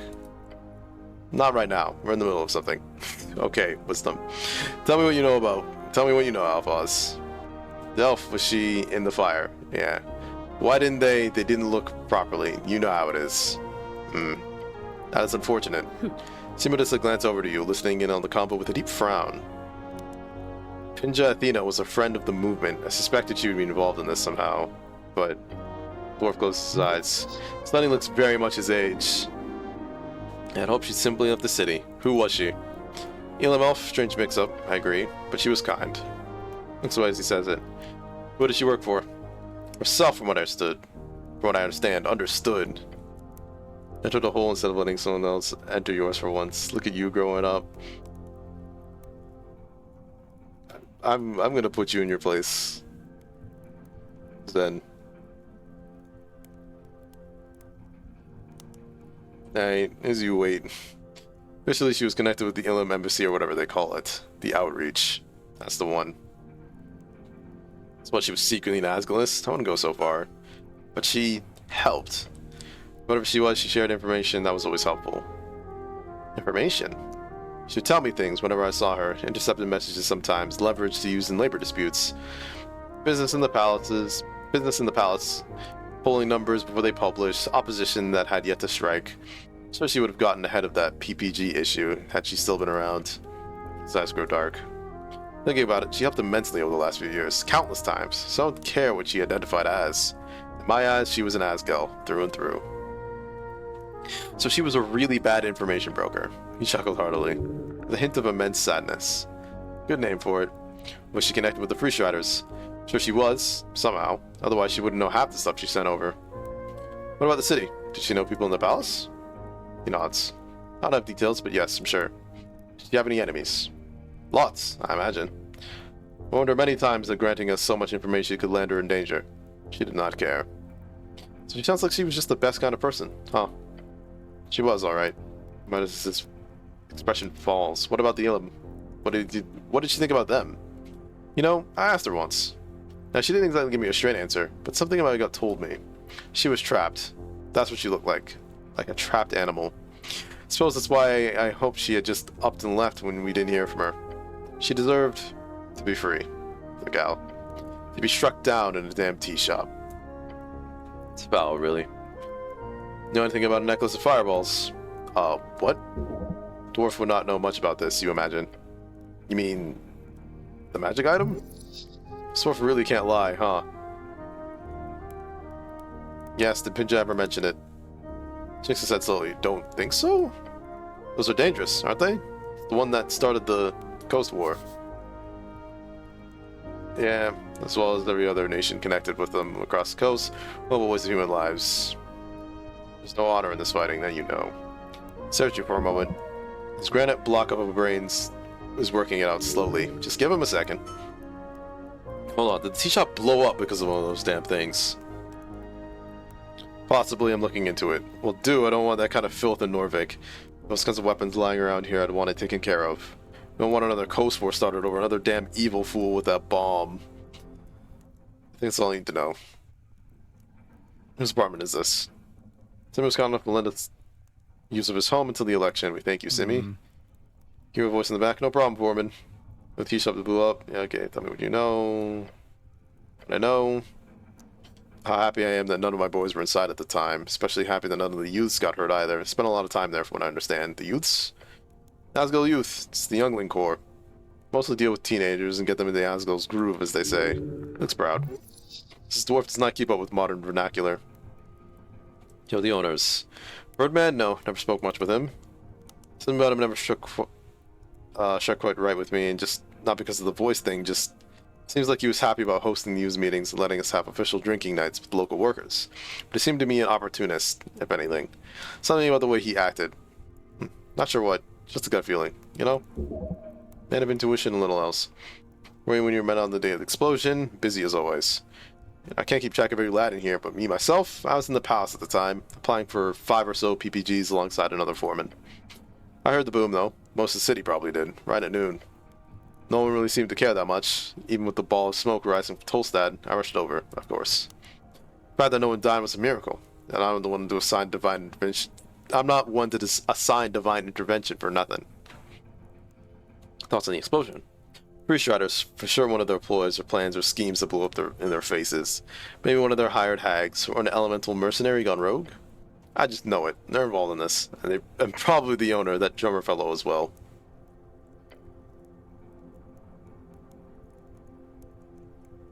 I want to know more about UFOs.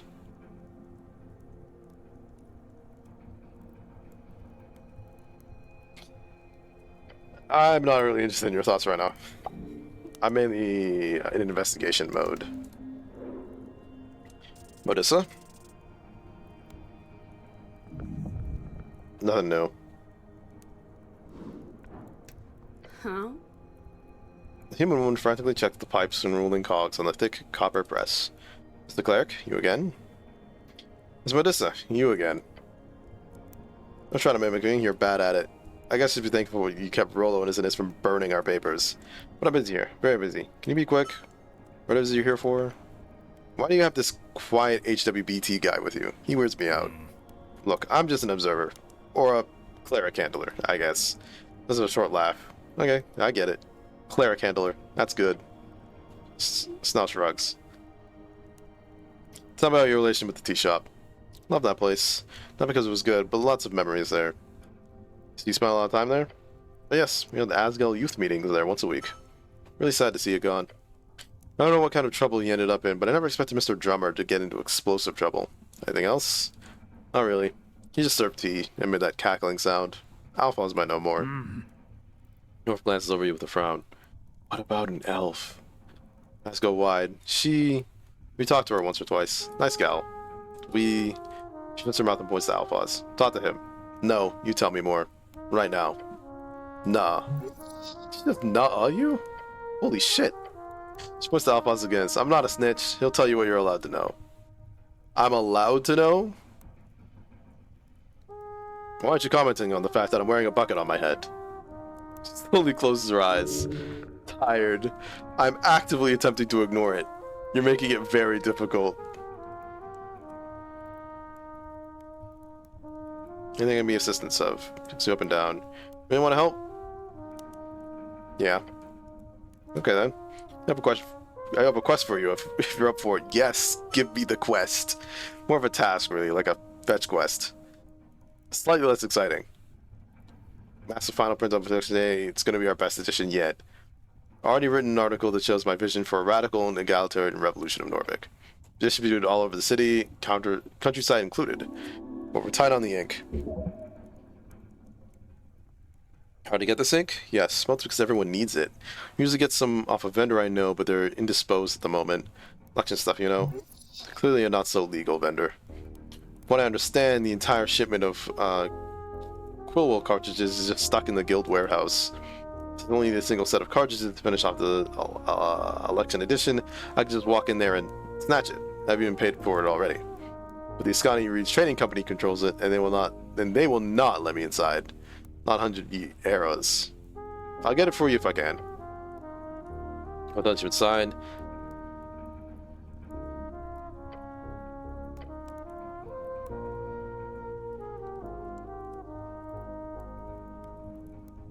$6% is still pretty good. Tell me about this vendor of yours. Some shady guy I barely know, got the contract from my predecessor. Try getting access to the warehouse then. Good luck. Yeah, I know exactly what it is.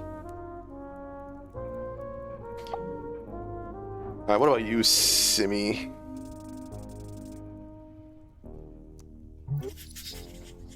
Follows the Asgard way, not of choice, but due to indoctrination and tradition, he wants to live up to someone, his father or a patriarch.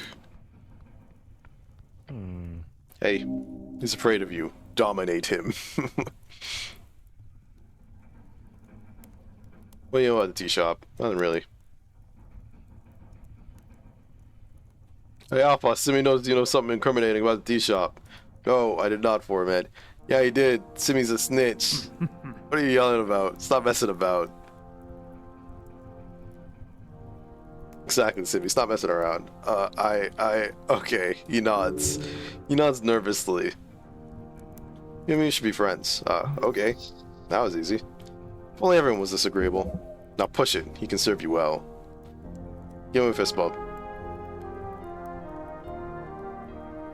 Thanks, brother. Yeah. Okay. Looks around and he nods. You've confused him. You've outsmarted him. Should put a lot of doors in this tiny apartment. Yeah, that's a lot. Should only be 5 or so. How many are here now? Today. Looks up and taps his finger to count. 5, 6. Yeah, maybe a few too many right now, but it's just until the election, so it's fine. Really okay to keep it this scrapped? Machine's a bit much, but printing is important to win the election, so it's worth it. I hope at the end. He feels uncomfortable with the current arrangements. Alpha's probably convinced him.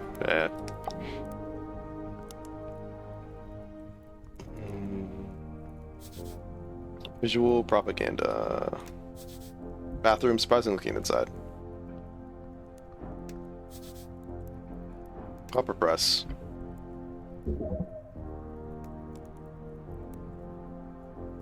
This doesn't work like exactly. I mean, yeah, it's just a printing press, which, like, I vaguely remember how those things work.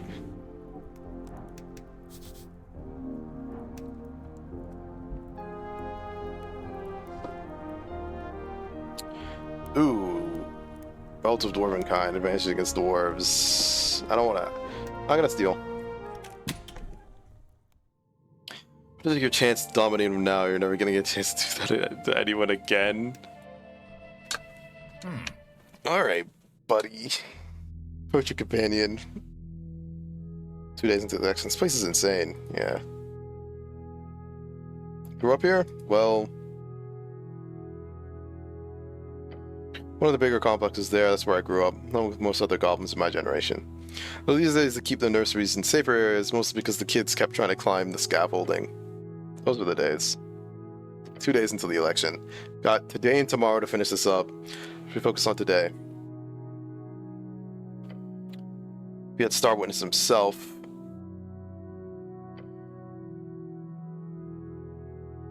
Here we have to be careful. So we've got, obviously someone fled from the tea shop into the pillar. I don't think... Yeah, Merodoc's type. He can give a shit a lie about something like that. So fuck it, let's go into the pillar. Yeah, that's like the next thing. Now... we do have an issue. Because in order to get into the pillar, also, like, I need to, like, long rest or, like, something, because this is... having these spell slots be empty is concerning me.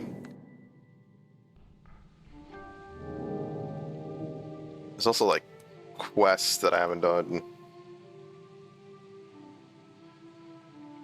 Yeah, there's a powerful spellcaster named Bendevold hiding down in the crypts. You must find him.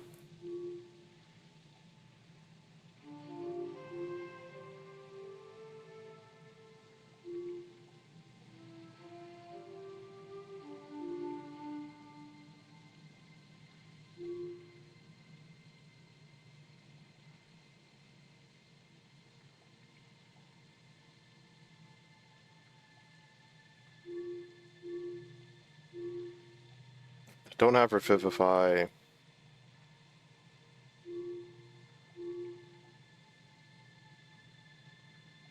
I don't know where to go for some of these. Like, down in the crypt below the city. I thought I went down there.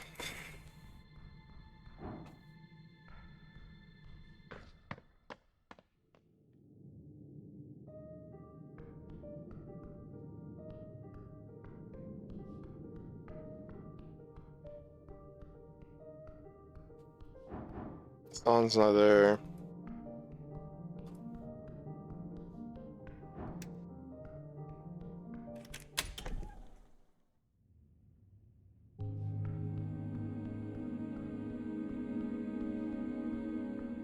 Is this corpse, which by theory is that this would be Lord Gorm, but apparently that's not. So I don't know what that corpse is.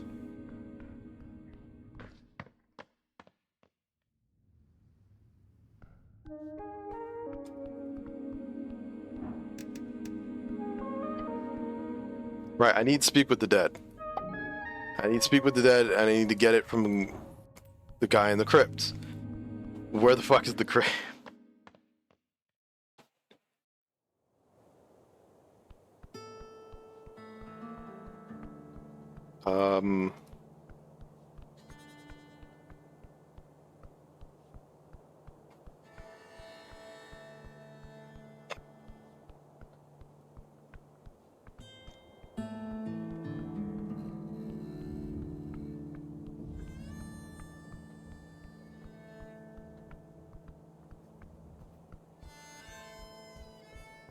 Oh, it's the imp dude. The elf lady's gone. How did I still roll the... God damn it. I cannot get a read on you. Huh? Hello again, Claire. Can I help you? What will I say about liches in Norvik? Because you're a thoughtful leader. Liches, eh? Yeah, that's a mystery there. But the bone purge has to be a handful of liches hired to manage undead production facilities. That was, what, 15 years ago? After that, the undead, including witches, are not allowed on Norvikian turf. Just between you and me. There's still some undead hanging around. Trust me. Yeah, might be the case. Possibly. There's an Eldritch aberration hanging about underneath the city. Would that be illegal? I mean, it is. We're not supposed to talk about it, though. So let's, like, not.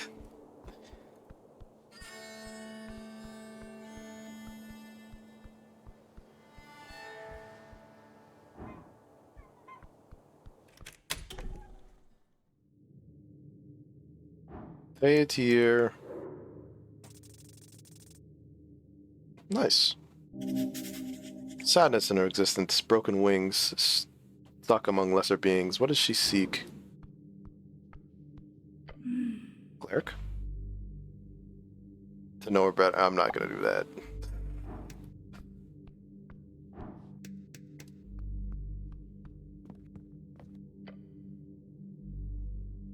I really want to take a long rest, but I don't think I can. We'll just have to make do. We need to find the script.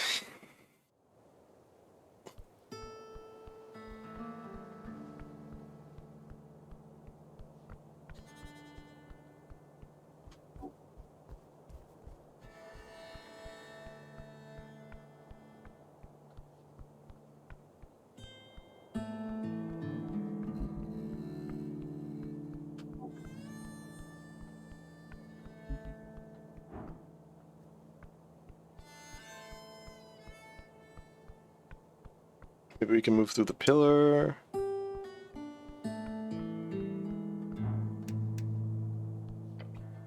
Engage with it.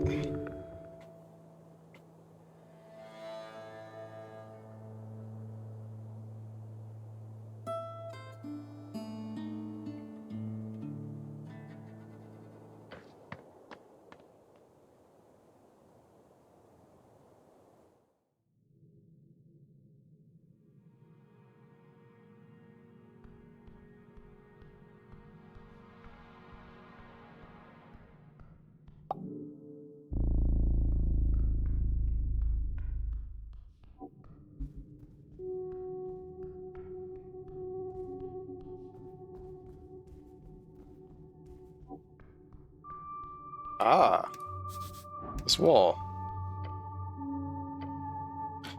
Steel entrance, the one the cultist wrote about. You know the phrase now. Time to test it. Hail the sooth may fire sweep the coasts. Ave sooth ignis litas verat. Moment nothing. The wall begins to shimmer and then flash. Someone ripples like water and vanishes. A dark passage beyond. Okay, you convinced me. Show us the weights, but that's not really what I'm looking for. Whoa. Ooh, damn. Every day you see something like this. Tucked away in the remnants of an overgrown and most likely esoterically shifted apartment, stands before the skull of a dragon. Not just any dragon. The size of it indicates a formidable age. This is an ancient dragon of the Fate era. You can feel it. It's not some regular chamber. This is a place outside the material. Esoteric pocket. Rather stable one at that. Kind of esoteric pocket. Should be some type of dimension pocket. Appears rather stable. Dimension pocket? It's never a pocket dimension, cast in the material realm. Likely move in time, taking a new chunk of something with it. Stealing items, trapping victims, and hoarding ancient objects. Like this dragon skull. Although it is most likely more than just the skull trapped within these walls. Do not linger too long here. Examine the skull. Not 20. The cranial structure is remarkably intact, as is expected of this pocket. Highly dense as well, cross-sectional analysis of the exposed fractures shows minimal tubercular tissue. From what you've read on dragon bones, which is a fascination among certain scholars, these are authentic for one. The sutures are completely fused, full skeletal maturity, and the size appears to point towards a mature age, somewhere between adult and ancient. A red dragon. More importantly, you notice something lodged in the posterior maxilla. Something in the sinus cavity. Careful. Don't stick your hand in too deep. Who knows what's lurking in there? Fingers brush against something cold, metal. Pull it out. A key. Carved in moss and rust, ancient esoteric. It tingles in your hand. What you find? Cranes his head. Oh, cranes his neck to get a better look. Show him the key. Huh, rusty. Then you hear it, a sound. Scraping, shuffling, coming from inside the skull. Get ready. Snell already has a sling out ready for... A goblin shoots out of the eye hole of the dragon. The fuck? Hey. Domino the laws. A goblin, his eyes covered by a pair of faintly glowing spectacle goggles. Around his head, a helm of sorts, rusty scrap. You see his face reveals deep wrinkles and covered in dust and bone fragments. An old goblin? What are you doing in my place? Let's take a step forward. Hey, this is halfway territory. Identify yourself. Old goblin drops to the ground with a thud, joints cracking. He's wearing what might have once been clothes, now it's mostly rags. His eyes are wild, feral. This goblin's been alone for a very, very long time. I'm Domhnall, and you're in my territory. I got here first. His eyes lock onto your hand. The key. My key. Points a gnarled finger at you. You didn't just steal that, did you? Finders keepers. Thieves weepers. Stamps his foot. Give it back. Give it back now. Give. It's really his key. It's he the owner. Again, who are you? This is my apartment. These are my dragon bones. This asshole cultist already came through here once, poking around, and now you? Cultists? Yeah, one of them at least came through here, I don't know, a few weeks back. What were these culty robes? Culty chanting. Bad types. How long have you been down here? About a year? Maybe? Nell's eyes go wide. A year? Give or take. What does the key open? Size narrow. Wouldn't you like to know? It's the key to the greatest treasure of a sword. A myth. So now we should help him. Get him out of here. Old Goblin hisses. He's hissing. The old man is hissing. Can hear that. I don't need help. I need my key.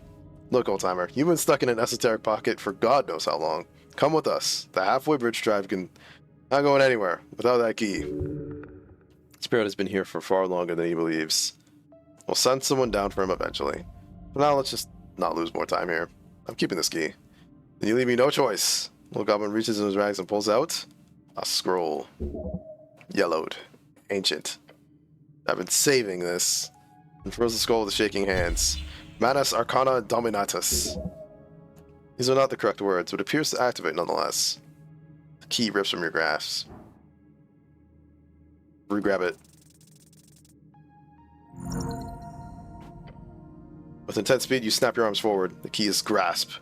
Damn it. Fine, have the key, but you'll never take my bones. Then he leaps. It's the eye socket of the skull, scrambling to the darkness beyond. Gone. Snell watches the old man fly through the air, letting out an oppressed whistle. It's one spry motherfucker. Lifts his shoulder where the spell hit him. Should we go after him? Skull? Look, I'll report to the old lady. We'll send a team down here later. You know, eventually. Poor bastard's been alone too long. He needs, I don't know, professional help. Shut the skull in silence. Eye socket stares back. Empty. But not really. Let's just leave. Nothing good could come from staying here. Neat.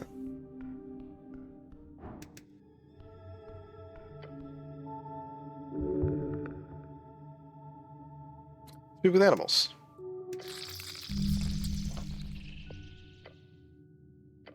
Little guy, you are friend? Yes, I am friend. Friend. I am Reckham. Lord Reckham Namu. You stand before a solemn soul. Anything that helps me with the tea shop? Tea shop. I do not know this. I know only cold and sleep. And the slow turning. How'd you end up here? I fell asleep in this hallway months ago. Woke up, I was growing, larger and larger, and colder and colder. The esoteric cold feeds on itself. Now I cannot move, cannot warm, cannot wake. Some magic trapping him. Lord of what? Lord of Escargotori? My children, 6 in number, and they are small still, but they will grow, as I have grown. Skogarte, a snail family, all trapped in the same hibernation. Solemn soul, I am trapped. The cold, it holds me. I sleep, but not sleep. Esoteric ice binds me. My children, they sleep too. We cannot move. Hibernation. So esoteric, yeah, trapped him. Feedback of loop of magic and ice. Are you voting in the election? Election? What's election? Never mind, it's complicated. If I must vote, I vote for whoever helps snails. We are forgotten. Always forgotten. So I wanted to ask.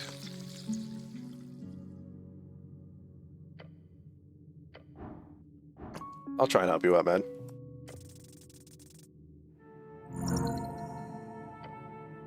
Focus on the esoteric strings. Yep. You see it. Instability, the crack in the magic. Heat, that's all it needs. Press against the barrier. Pocket shudders, then shatters. Esoteric ice begins to melt. Slowly. Very slowly. But it's working.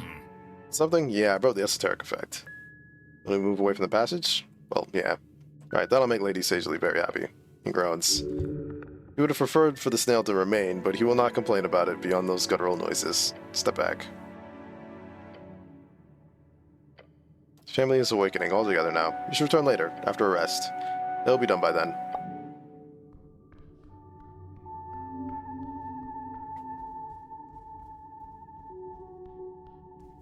Oh yeah, Moongor, I punched that guy in the face for you.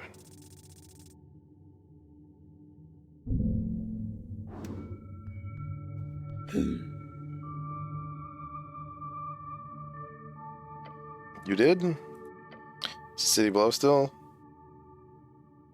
No, I found him captured by a troll. Speaking of which, I punched him in the face. You did? More like a surprised growl. You did? Yeah, I did. I ventured your honor. I must have misjudged you, human. Maybe you're a real man after all. Yeah, calm down. Strength. Careful now, real smooth.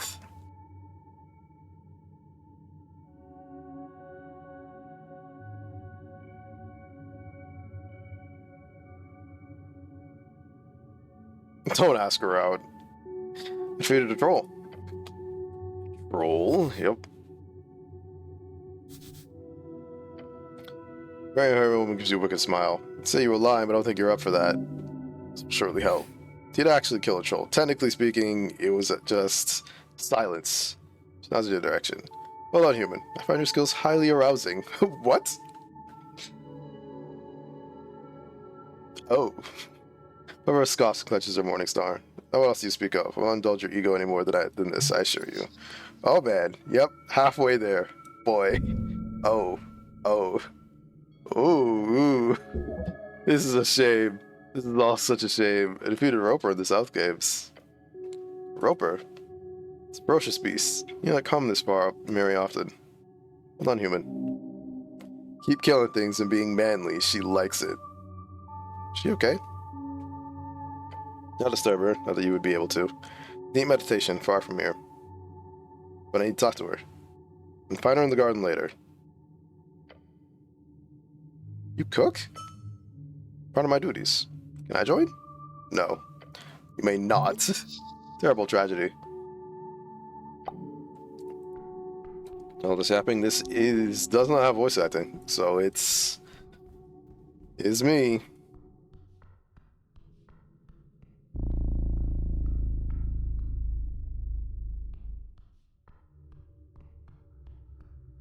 I'm positive.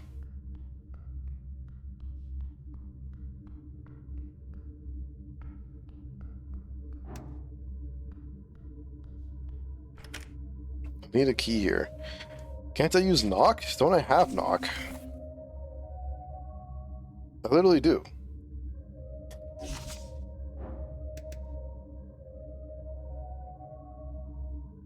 The fact that I can't just knock and get it. No reason to cast that spell. What do you mean?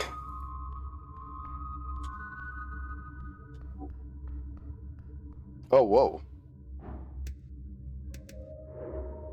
It's you. The duck. Not one. Crazy.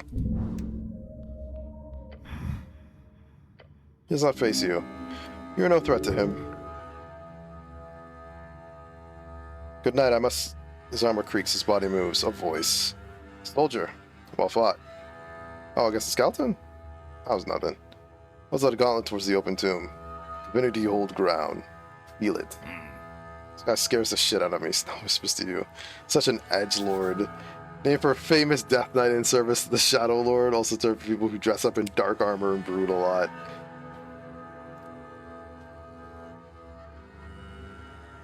Pull that hand towards the tomb. The string.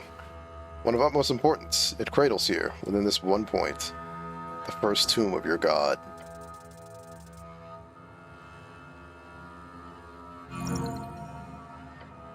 You do so with decisiveness. There is no question of the sanctity of this place. But you have never understood it so well. Something has changed within you. It reminds you of the cantrip you used to cast all the time. Thaumaturgy. Cast it. Thaumaturgy to unveil sacred locations around the city. Alright. Feel his presence. Pick me up. Regain 1d4. Interesting. Your people's resting place. Okay.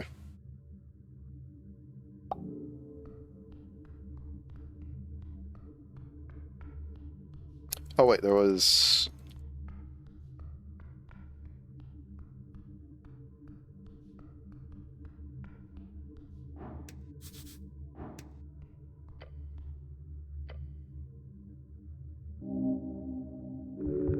carvings on the surface. Symbols of death and rebirth, all dwarven in origin, forge and hammer. Examine the coffin. Cold, smooth, carvings are deep, deliberate. Look at the closer at the carvings. I trace the symbols carefully. Death, rebirth, the cycle. Typical dwarven work. Few words, poetry, nothing interesting. It is beautiful. It says Gudar gar folk dor, inget nit under solen. Along with many other proverbs, each one personalized for the fallen. Most dwarven warriors of Earth, till their graves were exhumed, of course. Ring serves to grab, rotate, then pull. Simple, elegant. It is firm. Cannot move it, rotate. Now pull. Then gives way. Ah! There we go. Now I feel like actual progress. After that whole meeting Eldritch Abomination, I was like, I don't really know where we go from here. This feels right. Smell of old magic. Oh boy. Even deeper, huh? You scared? I'm not feeble-minded, if that's what you're asking. Yeah, it's a spell. So yeah, I'm scared. He seals himself and grabs the sling. Let's go.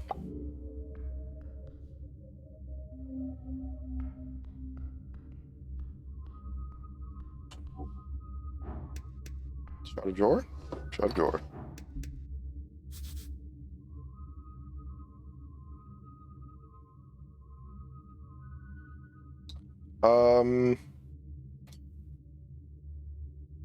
We are gonna bless.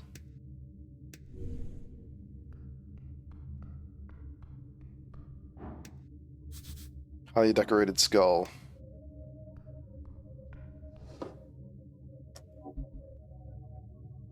Interesting. Starting in the tomb, you see a careful display of twinkling light through the gloomy and dusty air. An eerie altar, placed on top, a skull and several colorful gems. Valuable too. And shiny, take one. You can get it appraised by someone downtown. Skull is a sign of death. Don't touch anything. Let's look around.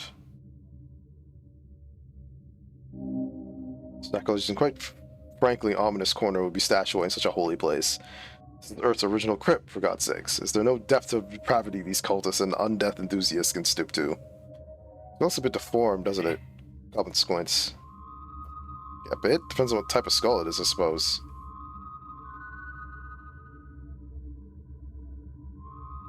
I suppose we should not judge the look of a bejeweled skull for entirely egalitarian reasons. Look at you, being all saint-like all of a sudden. But to be fair, I don't like ripping on a dead guy. But yeah, that's one wacky skull. A wacky skull, I knew it was going to start talking. Goddamn phrenologists. As if lifted by some invisible force, the bejeweled skull rises from the altar. Flaming eyes twinkling in the light, its jaw chattering. The noise causes you to recoil. No. No way. An unending wave of dread falls upon your essence. Earth, protect me. Protect you? Cubba tries to grab you, but he freezes and groans. What the hell? Falls to his knees. You barely stand. I can't move. The dread is overbearing. Skull's jaw stops chattering. The noise disappears, you feel in control once more. Slightly. You wake me up for some trifling bullshit. You're a trifler, huh? Clicks his teeth together. I'm a great wizard, nothing else. Wobble a bit. Skull floats closer to you, causing you to convulse on the spot. A wizard? Looks you up and down. Huh, you're but a pup tangled in strings. A cleric lost in Jor's tangles. A cleric of a dead god. Holy hell, this thing is terrible. Just being close to it ruins your posture. Your body cannot sustain this on death. Skull lets out a howling laughter as it shudders about in the air. I am Necrolord Bondaval. Wahaha. Necro, that's the title of Old Diminor. Yeah, reads. Been fortunate enough to encounter here a remnant of the Arcanist, left to decay into this mad form. A demi-lich. Wait, Viskin sent me here. Skull stops. Viskin? What are you, an apprentice? No? A slave, then. Oh wait, I don't approve of slavery. Hold on, are you that cleric looking to speak with the dead elf? How'd you know that? Grana's a laugh, slowly spinning in the air. This can let me know all about your little situation. Oh, you did. Stimulus clicks once. Not very necromantically entangled, are you? Not really, no. I can see that. You see, I'm not just some horny wizard. I mean, that's... his ass is not me. The skull drops down and flips around on the table. I'm a goddamn mage. The goblin groaning. Lich is, surprisingly, not a threat. For whatever reason, his intentions are far more sinister. He intends to teach you something. Trained in the arts by Hagen Dim legends, sent to fight on behalf of the greatest empire in the history of Jor's Arseprint. Necrolord is not just some title, it's a calling, a dream. A dream of undead supremacy. One day it will be reached. You're the lucky one here, for I will help you guide you to a string attunement. A necromantic attunement. You that for me? Of course, I owe it to Viskin for one. And for a second, I just love spreading the joy of death magic. As any sane man would. The skull is not sane, nor a man. Agreed. The skull is not going to kill you. But you don't have the strength to vanquish a demi-lich like this, so... later. Do it later. So what are you exactly? Ah, you never asked, did you? I'm a terrifying lich, of course. Does not consider himself decayed, a sign of madness. Got it. You'd have to be pretty stupid not to. How'd you end up like that? Like what? A lich? Ah, that. Long story. I've been around since the 300s. I'm gonna assume Arcane Era. Of course, what else? Skull pauses, it's rotating and focuses on you. I'll take your skin off, cleric. Clearly loves to talk. Any question you ask, he will answer. Not you, necromancy. A ghost, actually. Haunted at a ruin outside my father's farmstead. Led me to my first spellbook. Told me how to pull strings and fast-track my spell slot accumulation. Her name was Yulina Prax. A wonderful, crazy harlot. Where's she now? It's called the Spin. She was captured by a high-ranking exorcist after I built my first squadron. Last I heard, she was part of some free shredder trade prince's personal collection. Kept her in a bottle. Like she's a genie or something. I would have gone with a fancy box myself, or an urn. Greatest accomplishment? Oh. Nothing to do with necromancy. Back in the war, I was to receive commendation in Thazen. Big events, big deal. Well, that evening, during the reception, I managed to seduce and charm a beautiful young lady. Turns out was the daughter of Hagen Dim, Arcanist. Can you imagine? Obviously, I married her straight away. My father-in-law made sure I got promoted to hell and back over the next decade. Got me deep into the Arcanist circle. Till the accident, of course. You married up and that's your greatest accomplishment? Arcanist politics is won in the bedroom, not on the battlefield. Don't worry, there was true love between Akelia and I. She was a great scribe of the era, that glorious woman. We didn't divorce until after a century of lichdom. Do you understand how rare that is? That was love, it was. How morbidly romantic. That is strangely impressive, yes.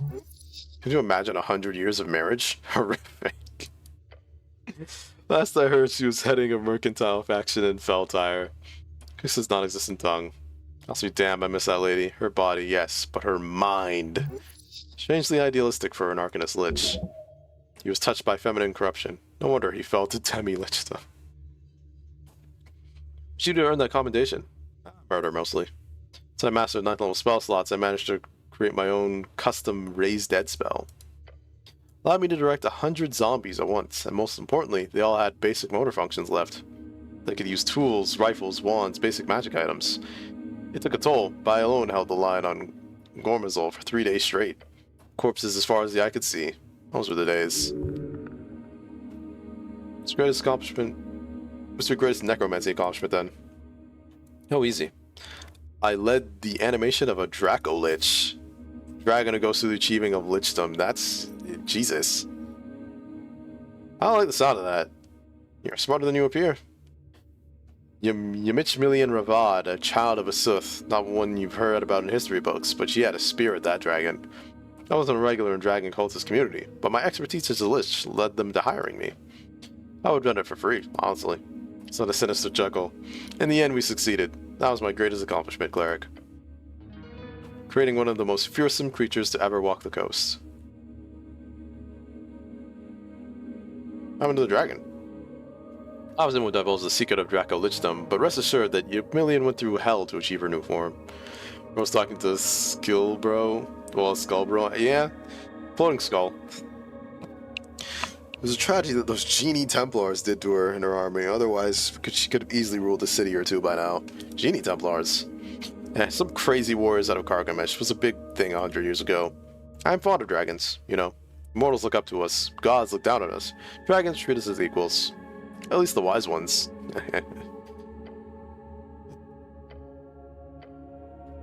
Let's just talking all that. It seems wife Steve Lichdom. I made some misplays in the politicking. Something wrong with foot, so to speak. Got my entire Splinter House exiled from Hagendim Coalition. Taking that to another, yada yada. End up at Ascani. Lord of the Fortress invited me to stay for a while. Did some freelancing, you know, newly divorced dad shit. Once Earth arrived, I ended up working with some of his paladins. Never met the fellow, but I like the cut of his jib. Where'd you grow up? Small village called Crave. Had a barbarian invasions from the Vergeni border every year. To protect them, I raised our dead from the village crypts. Those are some bloody battles, I'll tell you. Took a dozen heads before the meshes got into their thick giant skulls. What of the fortress? Fortress of Verdun. You know that esoterically shadowy, miles-wide castle? Oh yes, that one. Never been. Can't recommend it. Lord reached out, was looking for necromancy to add some new tricks. Who's this Lord? No clue, but he paid well, and let me research the crazy stuff going on there. Still have no idea what the fortress actually is. My professional guess would be that it's an esoteric pocket gone wild, like a slice of pure negative energy that's landed right in Ascani, and can't escape its bubble. It's one of the many weird wonders of the coast. Once the fortress opens up, there's always a trove of merchants. Yeah. Have any kids? Does it or so. Productive, thank you.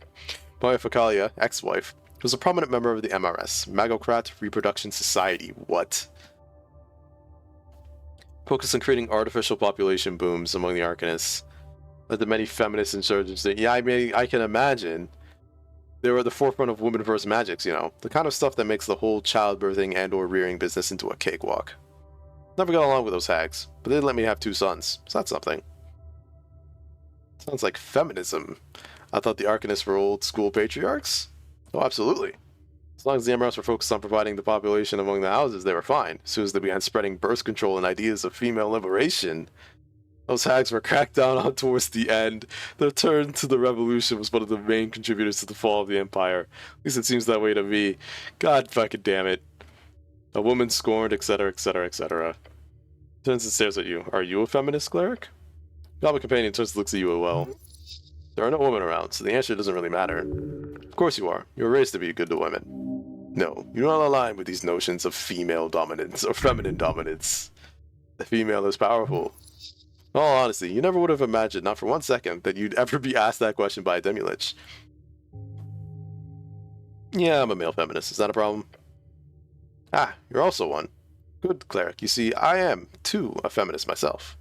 I've always viewed women as a class of people perfectly capable of magocragnate logic and reason. And I know it's controversial to say, but it should be legal to keep them in chains, and never like that, honestly. Chains? I know, barbaric. Anyhow, you're asking about my kids? Good job, brother. Thank you. Kalia did most of the work, of course, but my contribution should not be forgotten. That's an inane topic. What happened to your kids? I think some of them survived the fall. My blood wasn't prominent enough to be lineage prosecuted among the Freestriders at the same time. It's not like they received any inheritance. Logically, I should have some great-grandchildren scattered about Diminori. Oh, sorry, what's it called now? Reeds? Stupid name if you ask me. They should have called it Strideri or something. That would have been on brand. Gives me a better picture of your life. That didn't really... Yeah, tell me about Viskin. Lovely bastard. Gave him a serious case of testicular torsion once. Can't believe he ever forgave me. Pure evil. The skull lets out a maniacal laugh. What the fuck? Why would you ever do that? Not like you didn't deserve it. You had a little war going on, okay? I just left my position at the Fortress of Verdun. It was 30-ish years, I believe, right when your Earth folk had begun growing quite bold up River Torna. So I decided to sneak into your city here. That's when I saw him. An old opponent, Viskin. I immediately remembered his ugly mug and his rotten soul engineering.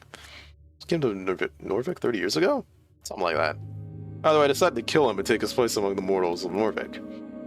A couple of magic duels and assassination attempts later, and we were at a stalemate. Although I consider it more of me just getting tired of hunting him down all the time. Him and his goons. Our battle came to an end, though, when a local vampire started messing with us both, trying to expose us, so we joined up. Team up with the century, or that decade at least. This guy has lived a fucking life. You two fought a vampire together? It was an epic duel of the shadowy fates. The skull bounces around. Together, however, the vampire was easily eliminated. In the aftermath, we decided to work together. Biskin even helped me get this sweet alcove for myself. We share research from time to time, and work together to figure out the mystery of... He stops. I'm getting ahead of myself. Let's talk about something else. What's that about research? Nothing. That's nothing. Alright. Turn to a skull with the Battle of the Empire. A skull? Makes a motion that could be interpreted as a shrug. A bit bony, but a skull? Don't be preposterous. Clearly unaware of his own situation. Memory-altering spell by Viskin, perhaps. Maybe. Who was the vampire? Thomas Darrow was his name. A nobleman, which made him much more dangerous. What is with Darrow's family? He's got a daughter that worked for an eldritch being. His uncle was a vampire.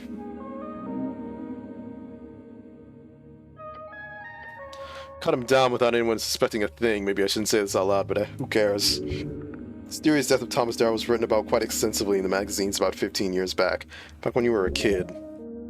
Thomas Darrow, so that's what happened to the lost uncle of the Darrow house. Interesting information to have. You ever think about the tea shop thing? Nah. Nothing? Literally nothing about any tea shop? I get updates sometimes, but I don't know. Not that it exploded, though. I don't have an opinion on why the explosion stuff. I'm looking into why the explosion happened and so on. Probably a rogue wizard or some kind of magic item mishap. When echoes of fireballs were smuggled from the floating cities down to the peasants, they'd always find a way to blow themselves up in the most spectacular ways. Hilarious. Used to be common? Not every day a village exploded in a fireball. Those necklaces were valuable. But sometimes someone smuggled one away from the front lines, or off a factory floor. I was never too into evocation magic for that reason. Too easy. Me voting in the election? Goes against my ideological beliefs to vote. Democracy doesn't work. Never has, never will. Why you say that? People are just too stupid, on average, statistically. Bureaucracy or technocracy, technocracy might work. Hell, even oligarchy has its issues. Just look at the Free Striders. But real democracy is foolish. It might help launch these other, more powerful forms of governance into speed. But real permanent democracy? A shit show. Just you wait. Have you seen real democracy in action? Somewhat. Some pre-Arcanist states had pretty formal democratic conventions established. They were eaten, consumed by the power of mediocrity. They could not handle the rapid changes and extreme strengths of the more directly controlled governments. The only reason a magocratic power did not stand on top at the end of the Coast War is because of Jor's inebriating ebbing. Terribly annoying. Ebbing? What? Of course. Haven't heard of it? The Esoteric ebb. It's a term for draining of high-tier magic from Jor's realm. The lack of high-tier magic is often taken for granted today due to the general hatred of Arcanists post-Coast War. The draining? We can talk about political theory all day, but if the ebbing had not occurred, the Arcanists would still rule the coast. There's no argument to be had about that.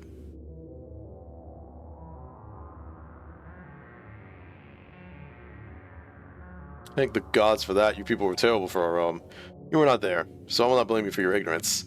Trust me, we did wonders for the coast. Brought esoteric industrialization to a land of barbaric feudalism. Demolish holds much knowledge despite his mad nature. Ask him, what is ebb? Truly. Some ask if this magical fading could have caused the Earth's end. It's not considered very acceptable to inquire such things, but it is a fair question.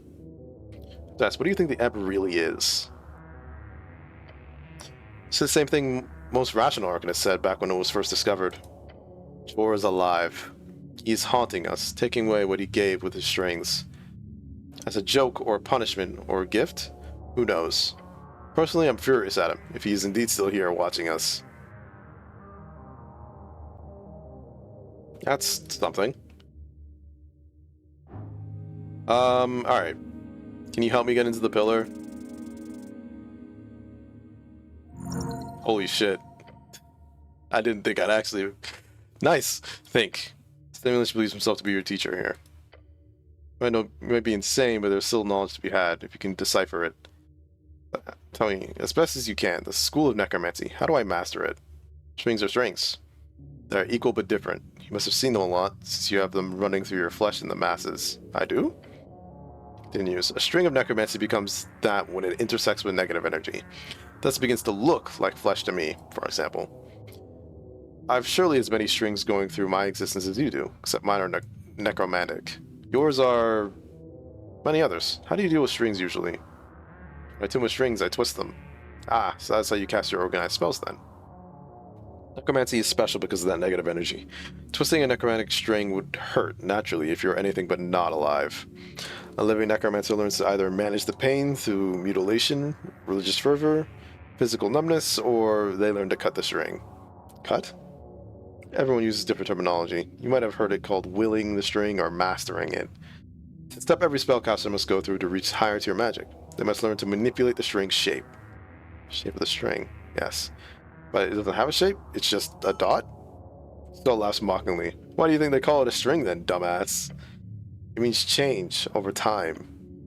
You might have grabbed and twisted your strings in the moment, but cutting a string means grabbing it independently from all its other parts, in the past and the future. Don't just twist it, separate it from itself. Of course.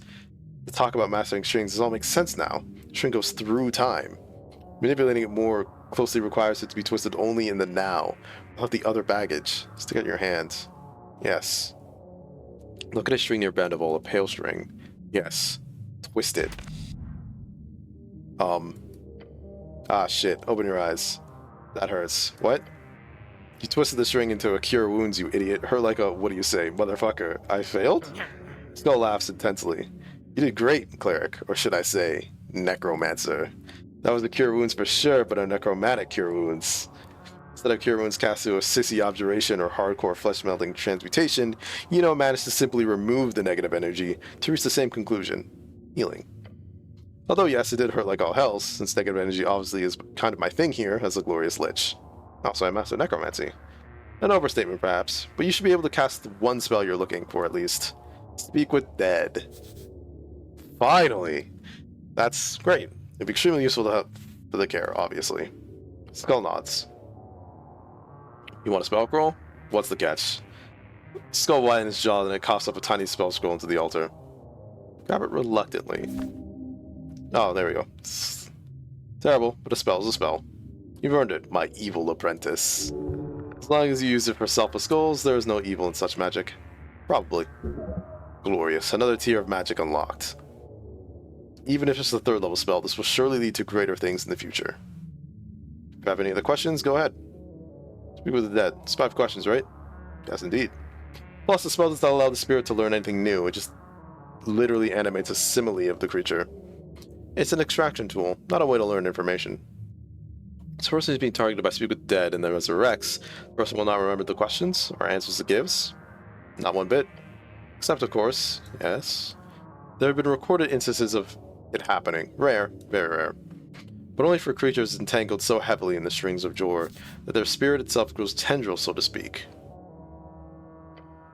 If the spirit lives entirely within the strings, then it theoretically could listen in on the Speak with Dead conversation. That's entirely based on conjecture, along with some instances I've encountered during my necromantic studies. Nothing to base a worldview on, wouldn't you say? Interesting. Indeed. Good job on this. I can see you have an extreme talent for handling strings, beyond what I've seen in many youngsters. I would love to watch you burn out on a battlefield among hags and legionnaires.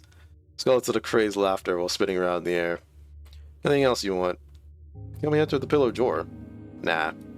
Interplanar travel is overrated. Go out, Viskin. The bastard keeps poking at Jor's relics. He's into that shit. Interesting. That's nice. So finally got what I needed.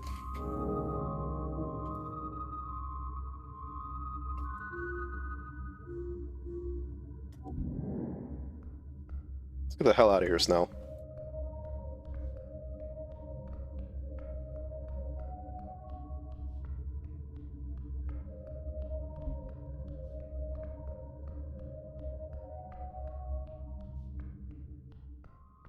So then we have this. We can go talk to the corpse. Go back up to Tolstad.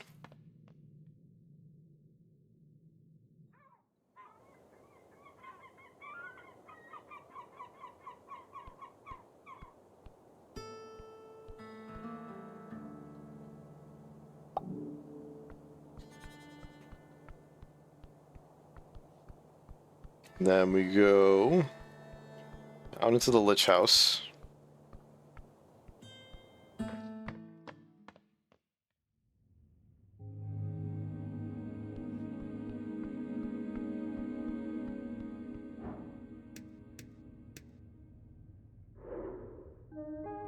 Oh yeah, we already got you all. Need help with entering the Gate of Jor. Sure you do. Great, can you help me? He coughs once. Why not? Says it with such gusto. Knew I could count on you, buddy. Pillman glares at you with that expressionless expression. What the hell? Why? Literally why? There's no major secret, however the method is quite difficult. 10th pillar, you will need to crack left in the gate, you will need astral projection. 9th level spell? Indeed. Can you cast a spell? A spell scroll? I cannot. You know someone who does? How about a spell scroll? He nods. Precisely, cleric. I literally have one.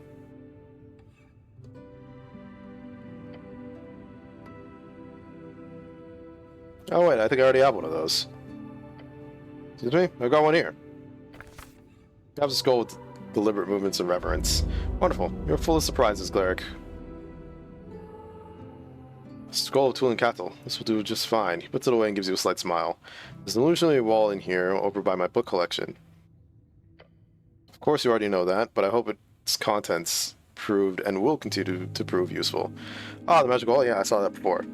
Yes, enjoy. When you're ready, call for me at the pillar. I will cast it on you and any parties you wish to bring into the darkness. Will do, Viskin. He returns to his work.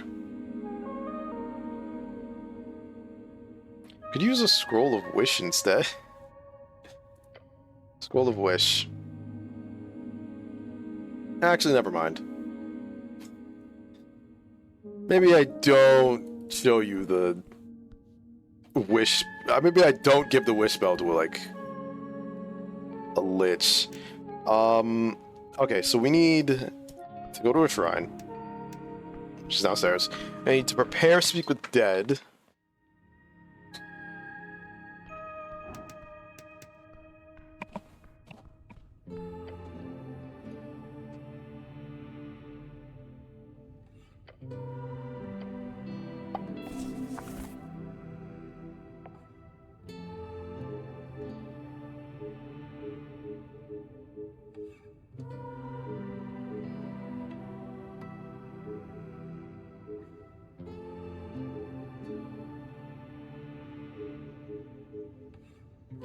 I can, in fact, prepare all my spells. Nice. And I do have a 3rd level spell slot. I could spend it on this.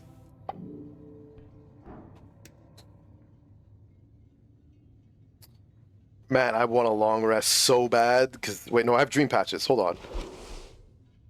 Yeah. I can actually do this. Sweet. Who are you? You've been here the entire game. Corpse is filled with an animated spirit of whoever he was in life. Don't think this guy's got anything interesting to say, cleric. I don't know, so maybe you saw something about the tea shop? I did not. Ah, fuck. 4 questions. Ask the normal questions. Clearly unimportant. Are you sure?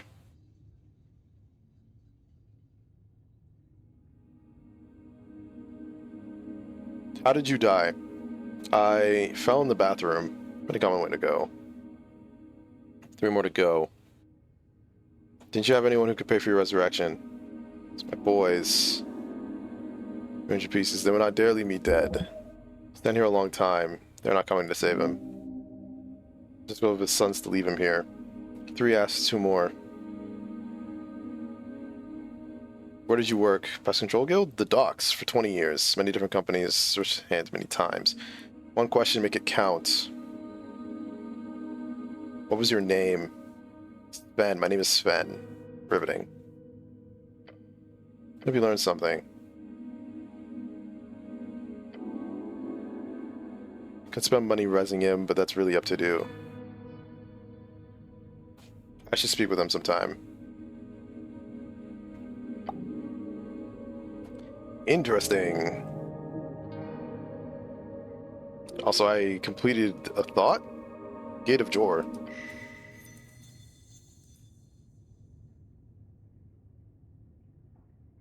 Who would have imagined such a thing? The beatings of life upon the shores, each wave another painful twinge. The heart laid square, blood in veins, fear in glands. Peace upon the earth, the smoking man in the pillar. I have the key. I'm ready to dive in. Diving is down. This is up. Secret laid bare, soonish. Which method? I'll use Viscant's spell, of course. The spellman, his pale face twisted into nothing. Hollow soul, breathless bearings. A creature of pure evil with nothing but intrigue as guide. The path forward lay clear nonetheless. As your journey comes to a close. But, who is the man? The smoking man. I think, based off of... This is like literally everybody in the game we've talked to, isn't it? What's the name? It's not Kraid.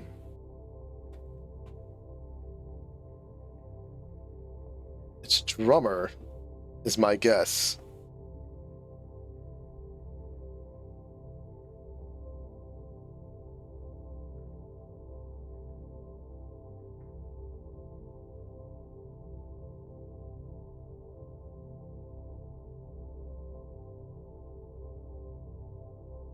Even though his name is, he hasn't even come up in this list.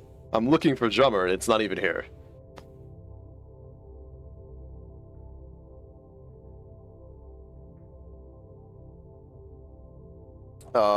It's me.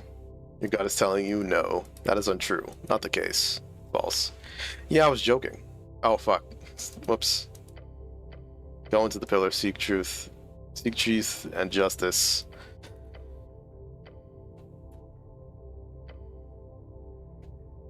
One friend, dear. Oh, dear.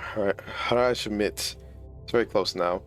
Must we think of what you will find in a different light, a question of broader implications. In effect, why did this happen? Why is this burning stake of a quest drawn into your flesh? What is it actually about? It's so simple of a question. The thought that causes your muscles to tense up and cramp. The question you've been asking yourself since you were 5 years old. What is a good man? And does it seem they are all dead and buried long before your time? It's in the dark belly of the soul. Presents to all damage when below 50 HP. Each level of exhaustion grants +1 to each 20. It's level of -1. A good man. Whenever you survive a death saving throw, you get back up with 1d20 HP. It's not even that good. That seems kind of nice. I think Raja admits love. There's love for all in your chest. Sick. We're getting close to the... I mean, we're at my ending time, but I will do this one conversation with the corpse.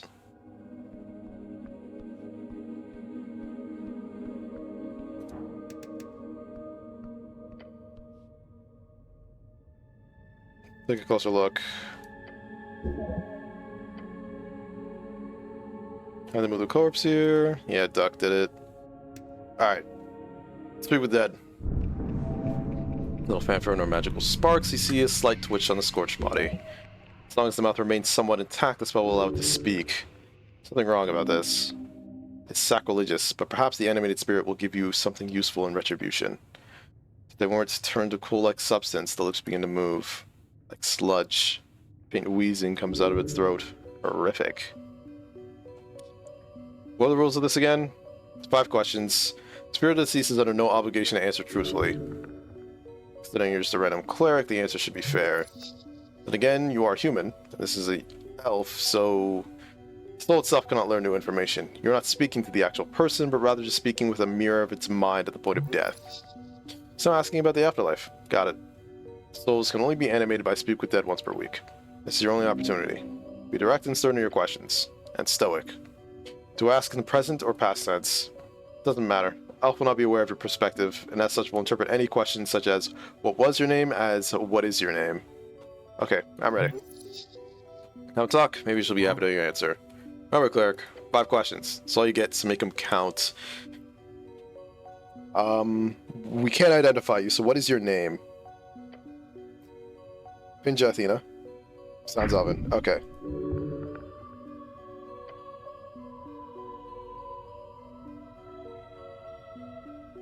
No, I know this elf. Come on, like you would mingle with elves. Nervously adjust your helmet. So this goes back. You're serious. I met an elf with that name. On a ledge, Upper Tolstad. What? Oh. Yeah. The elf that we got the original elf that told us to go after Lord Gorm. I forgot their name, but I didn't know they introduced themselves as... So they lied to us. That was not their name. You were there, or maybe you weren't? I remember seeing an elf up there. I only know Nassan. She was very much alive. Truly an esoteric event. I normally say you're misremembering, but weirder shit has happened.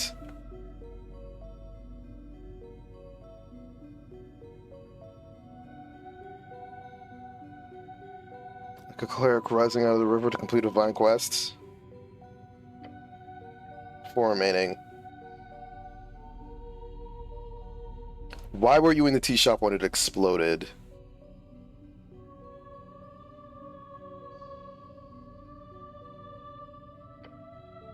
Planned meeting with my friend. The lovely hag. Oh, great, a hag. We gotta find a hag now? This is getting messy. 3 more questions.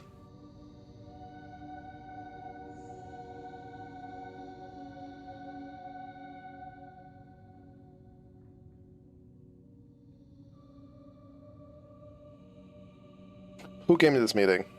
Not the one I expected. It was... to get away. The state. Huh? One of her hands, burnt and stale, attempts to unfurl its fingers. Rex's does, black dust falling to the table. It's clear she's attempting to point. It was you.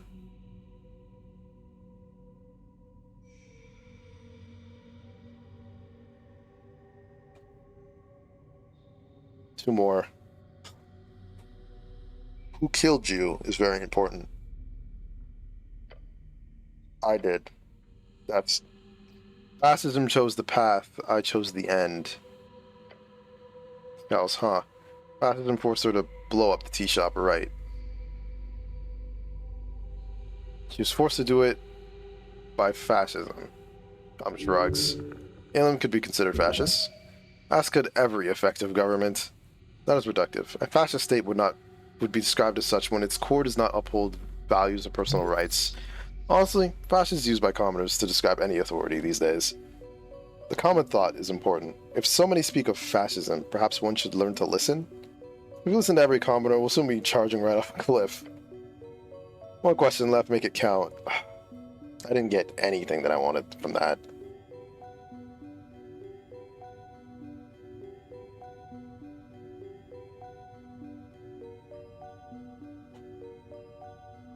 What was this meeting you had planned in the tea shop?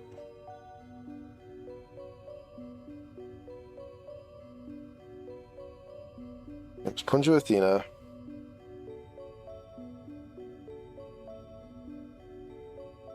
Killed herself. Fascists made her do it.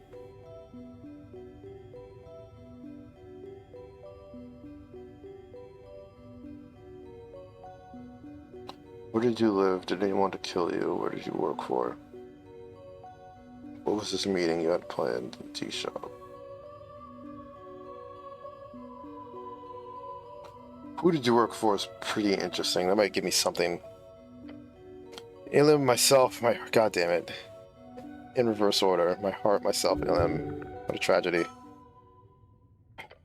That's 5. Alright, cool. What did we learn? It's an elf? She was an elf. Elf apparently you met at some point, apparently. Whoever showed up wasn't her friend, instead... said it was you.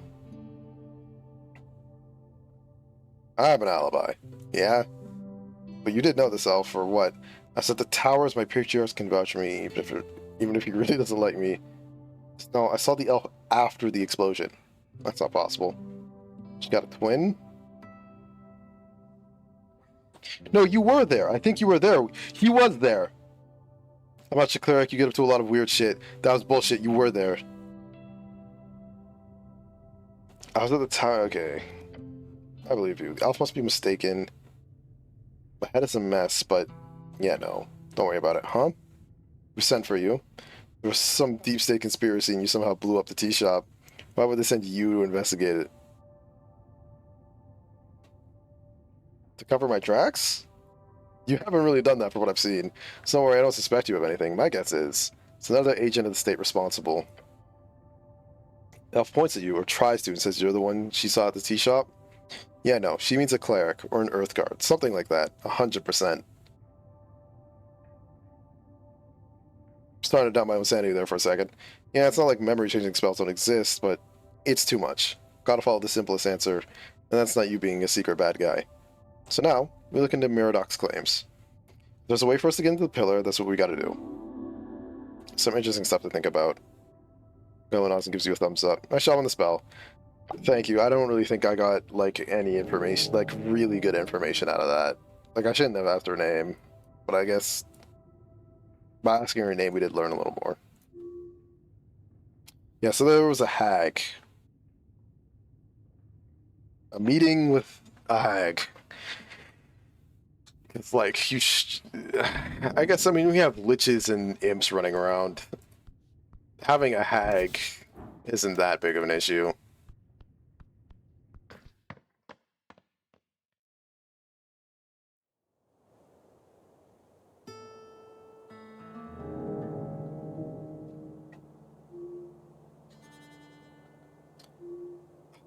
There's that riddle that I really want to solve a riddle.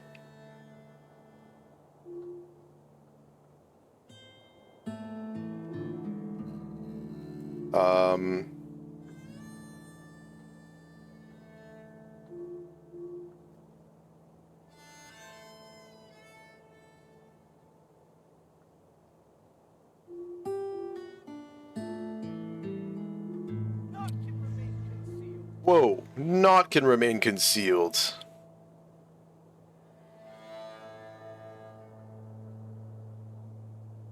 What?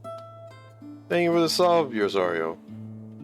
Enjoy the emotes and stuff. Zen bun. Bottom bun. I bend over bun. Oh, you know how to talk to women? Oh, I ain't talk to women.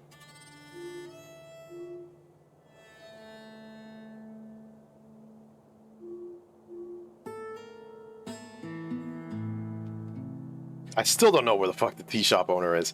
So it's like tea shop owner, hag, the riddle.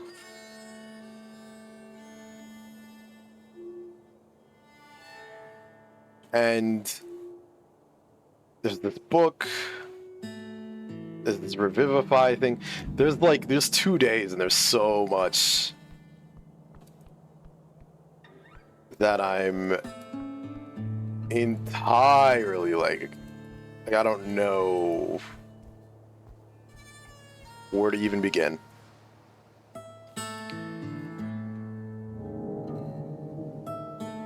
Like, I'm pretty sure that I've done everything. Whoa.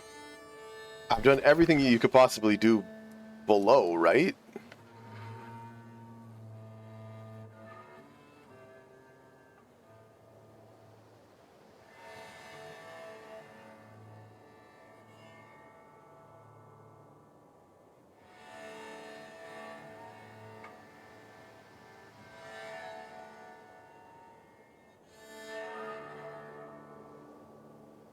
Like, this is the Undercoast path. There's nowhere else to go further.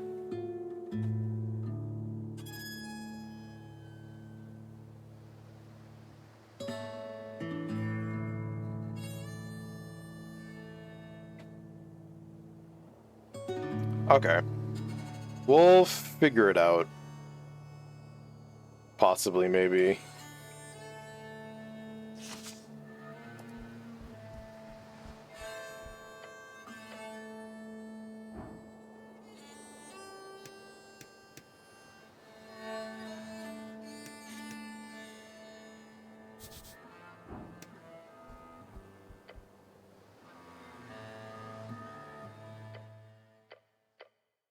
So you can't think on things. Like, contemplate the dead elf. She's the center of a web, but who was right and who was wrong? That didn't really help me. What about your final task? You must enter it. No other way. What you do inside will change everything. Be wary. So that is like literally the last thing we should do.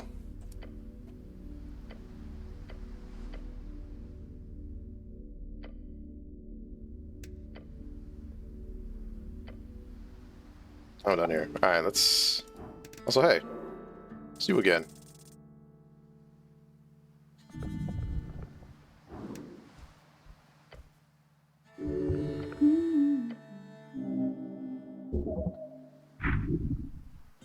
Interrupt her.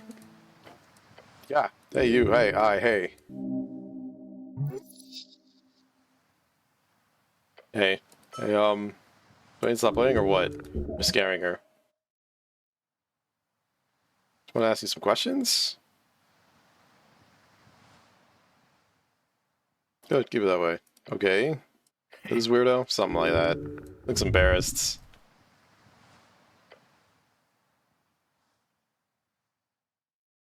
Rhythm, the tone, the general noise of it. You truly yearn for music.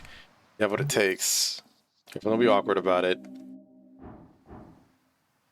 Ask for a song. Fuck. Someone glances at you awkwardly. Well, glances at you awkwardly. Hold on, I'm having a moment, okay? I demand it. The corpse requires it. Yell, sing me a song, Goblin. I said, do you think I take requests? Yes, please. Well, I don't. So, no thanks. Ow. No. She must prove your skills to her. Start dancing. Your legs start moving in a barely functioning manner. Your mouth's agape. She looks at your pathetic movements. But what are you... Wouldn't this work better with music? Stop. I'm not gonna play it for you. Oh. Just as your convulsions come to a stop. You actually want something? You're just here to annoy me.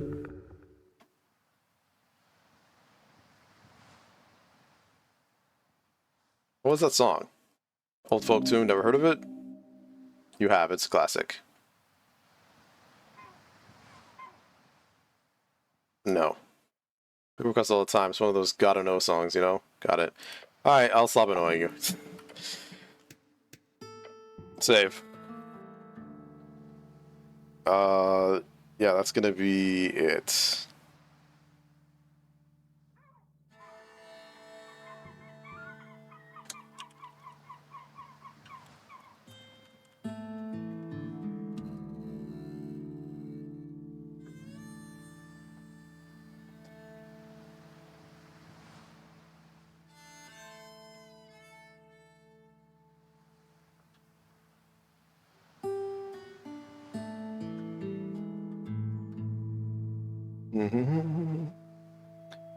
The fourth stream, no?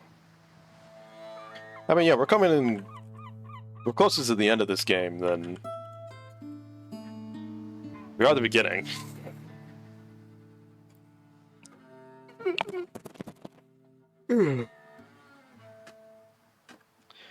If I were to hazard a guess, definitely by next week we'll be done.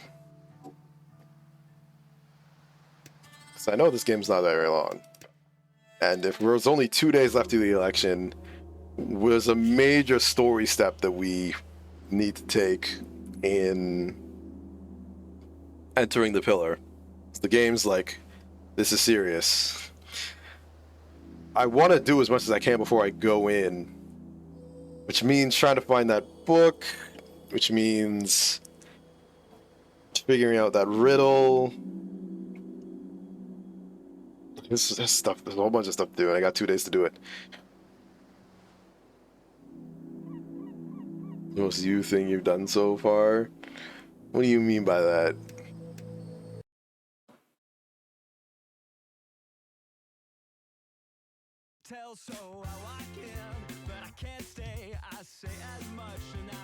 Also, Jesus, I don't know why it defaults to that. That's stupid.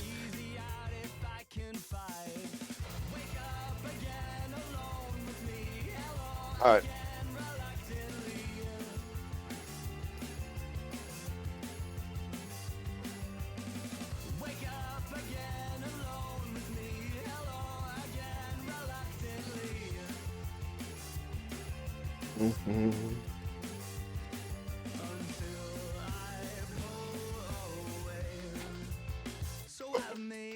Yeah. But I can't take it. So I touch down God. like a dropped glass. I walk in, but I can't stay. I say as much as I run away. I just need an exit path, a quick escape, some simple math. Wake up again alone. Yeah. Hello again, reluctantly.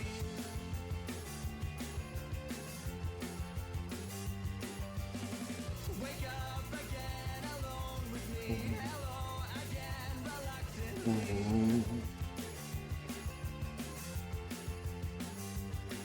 Until I pull away.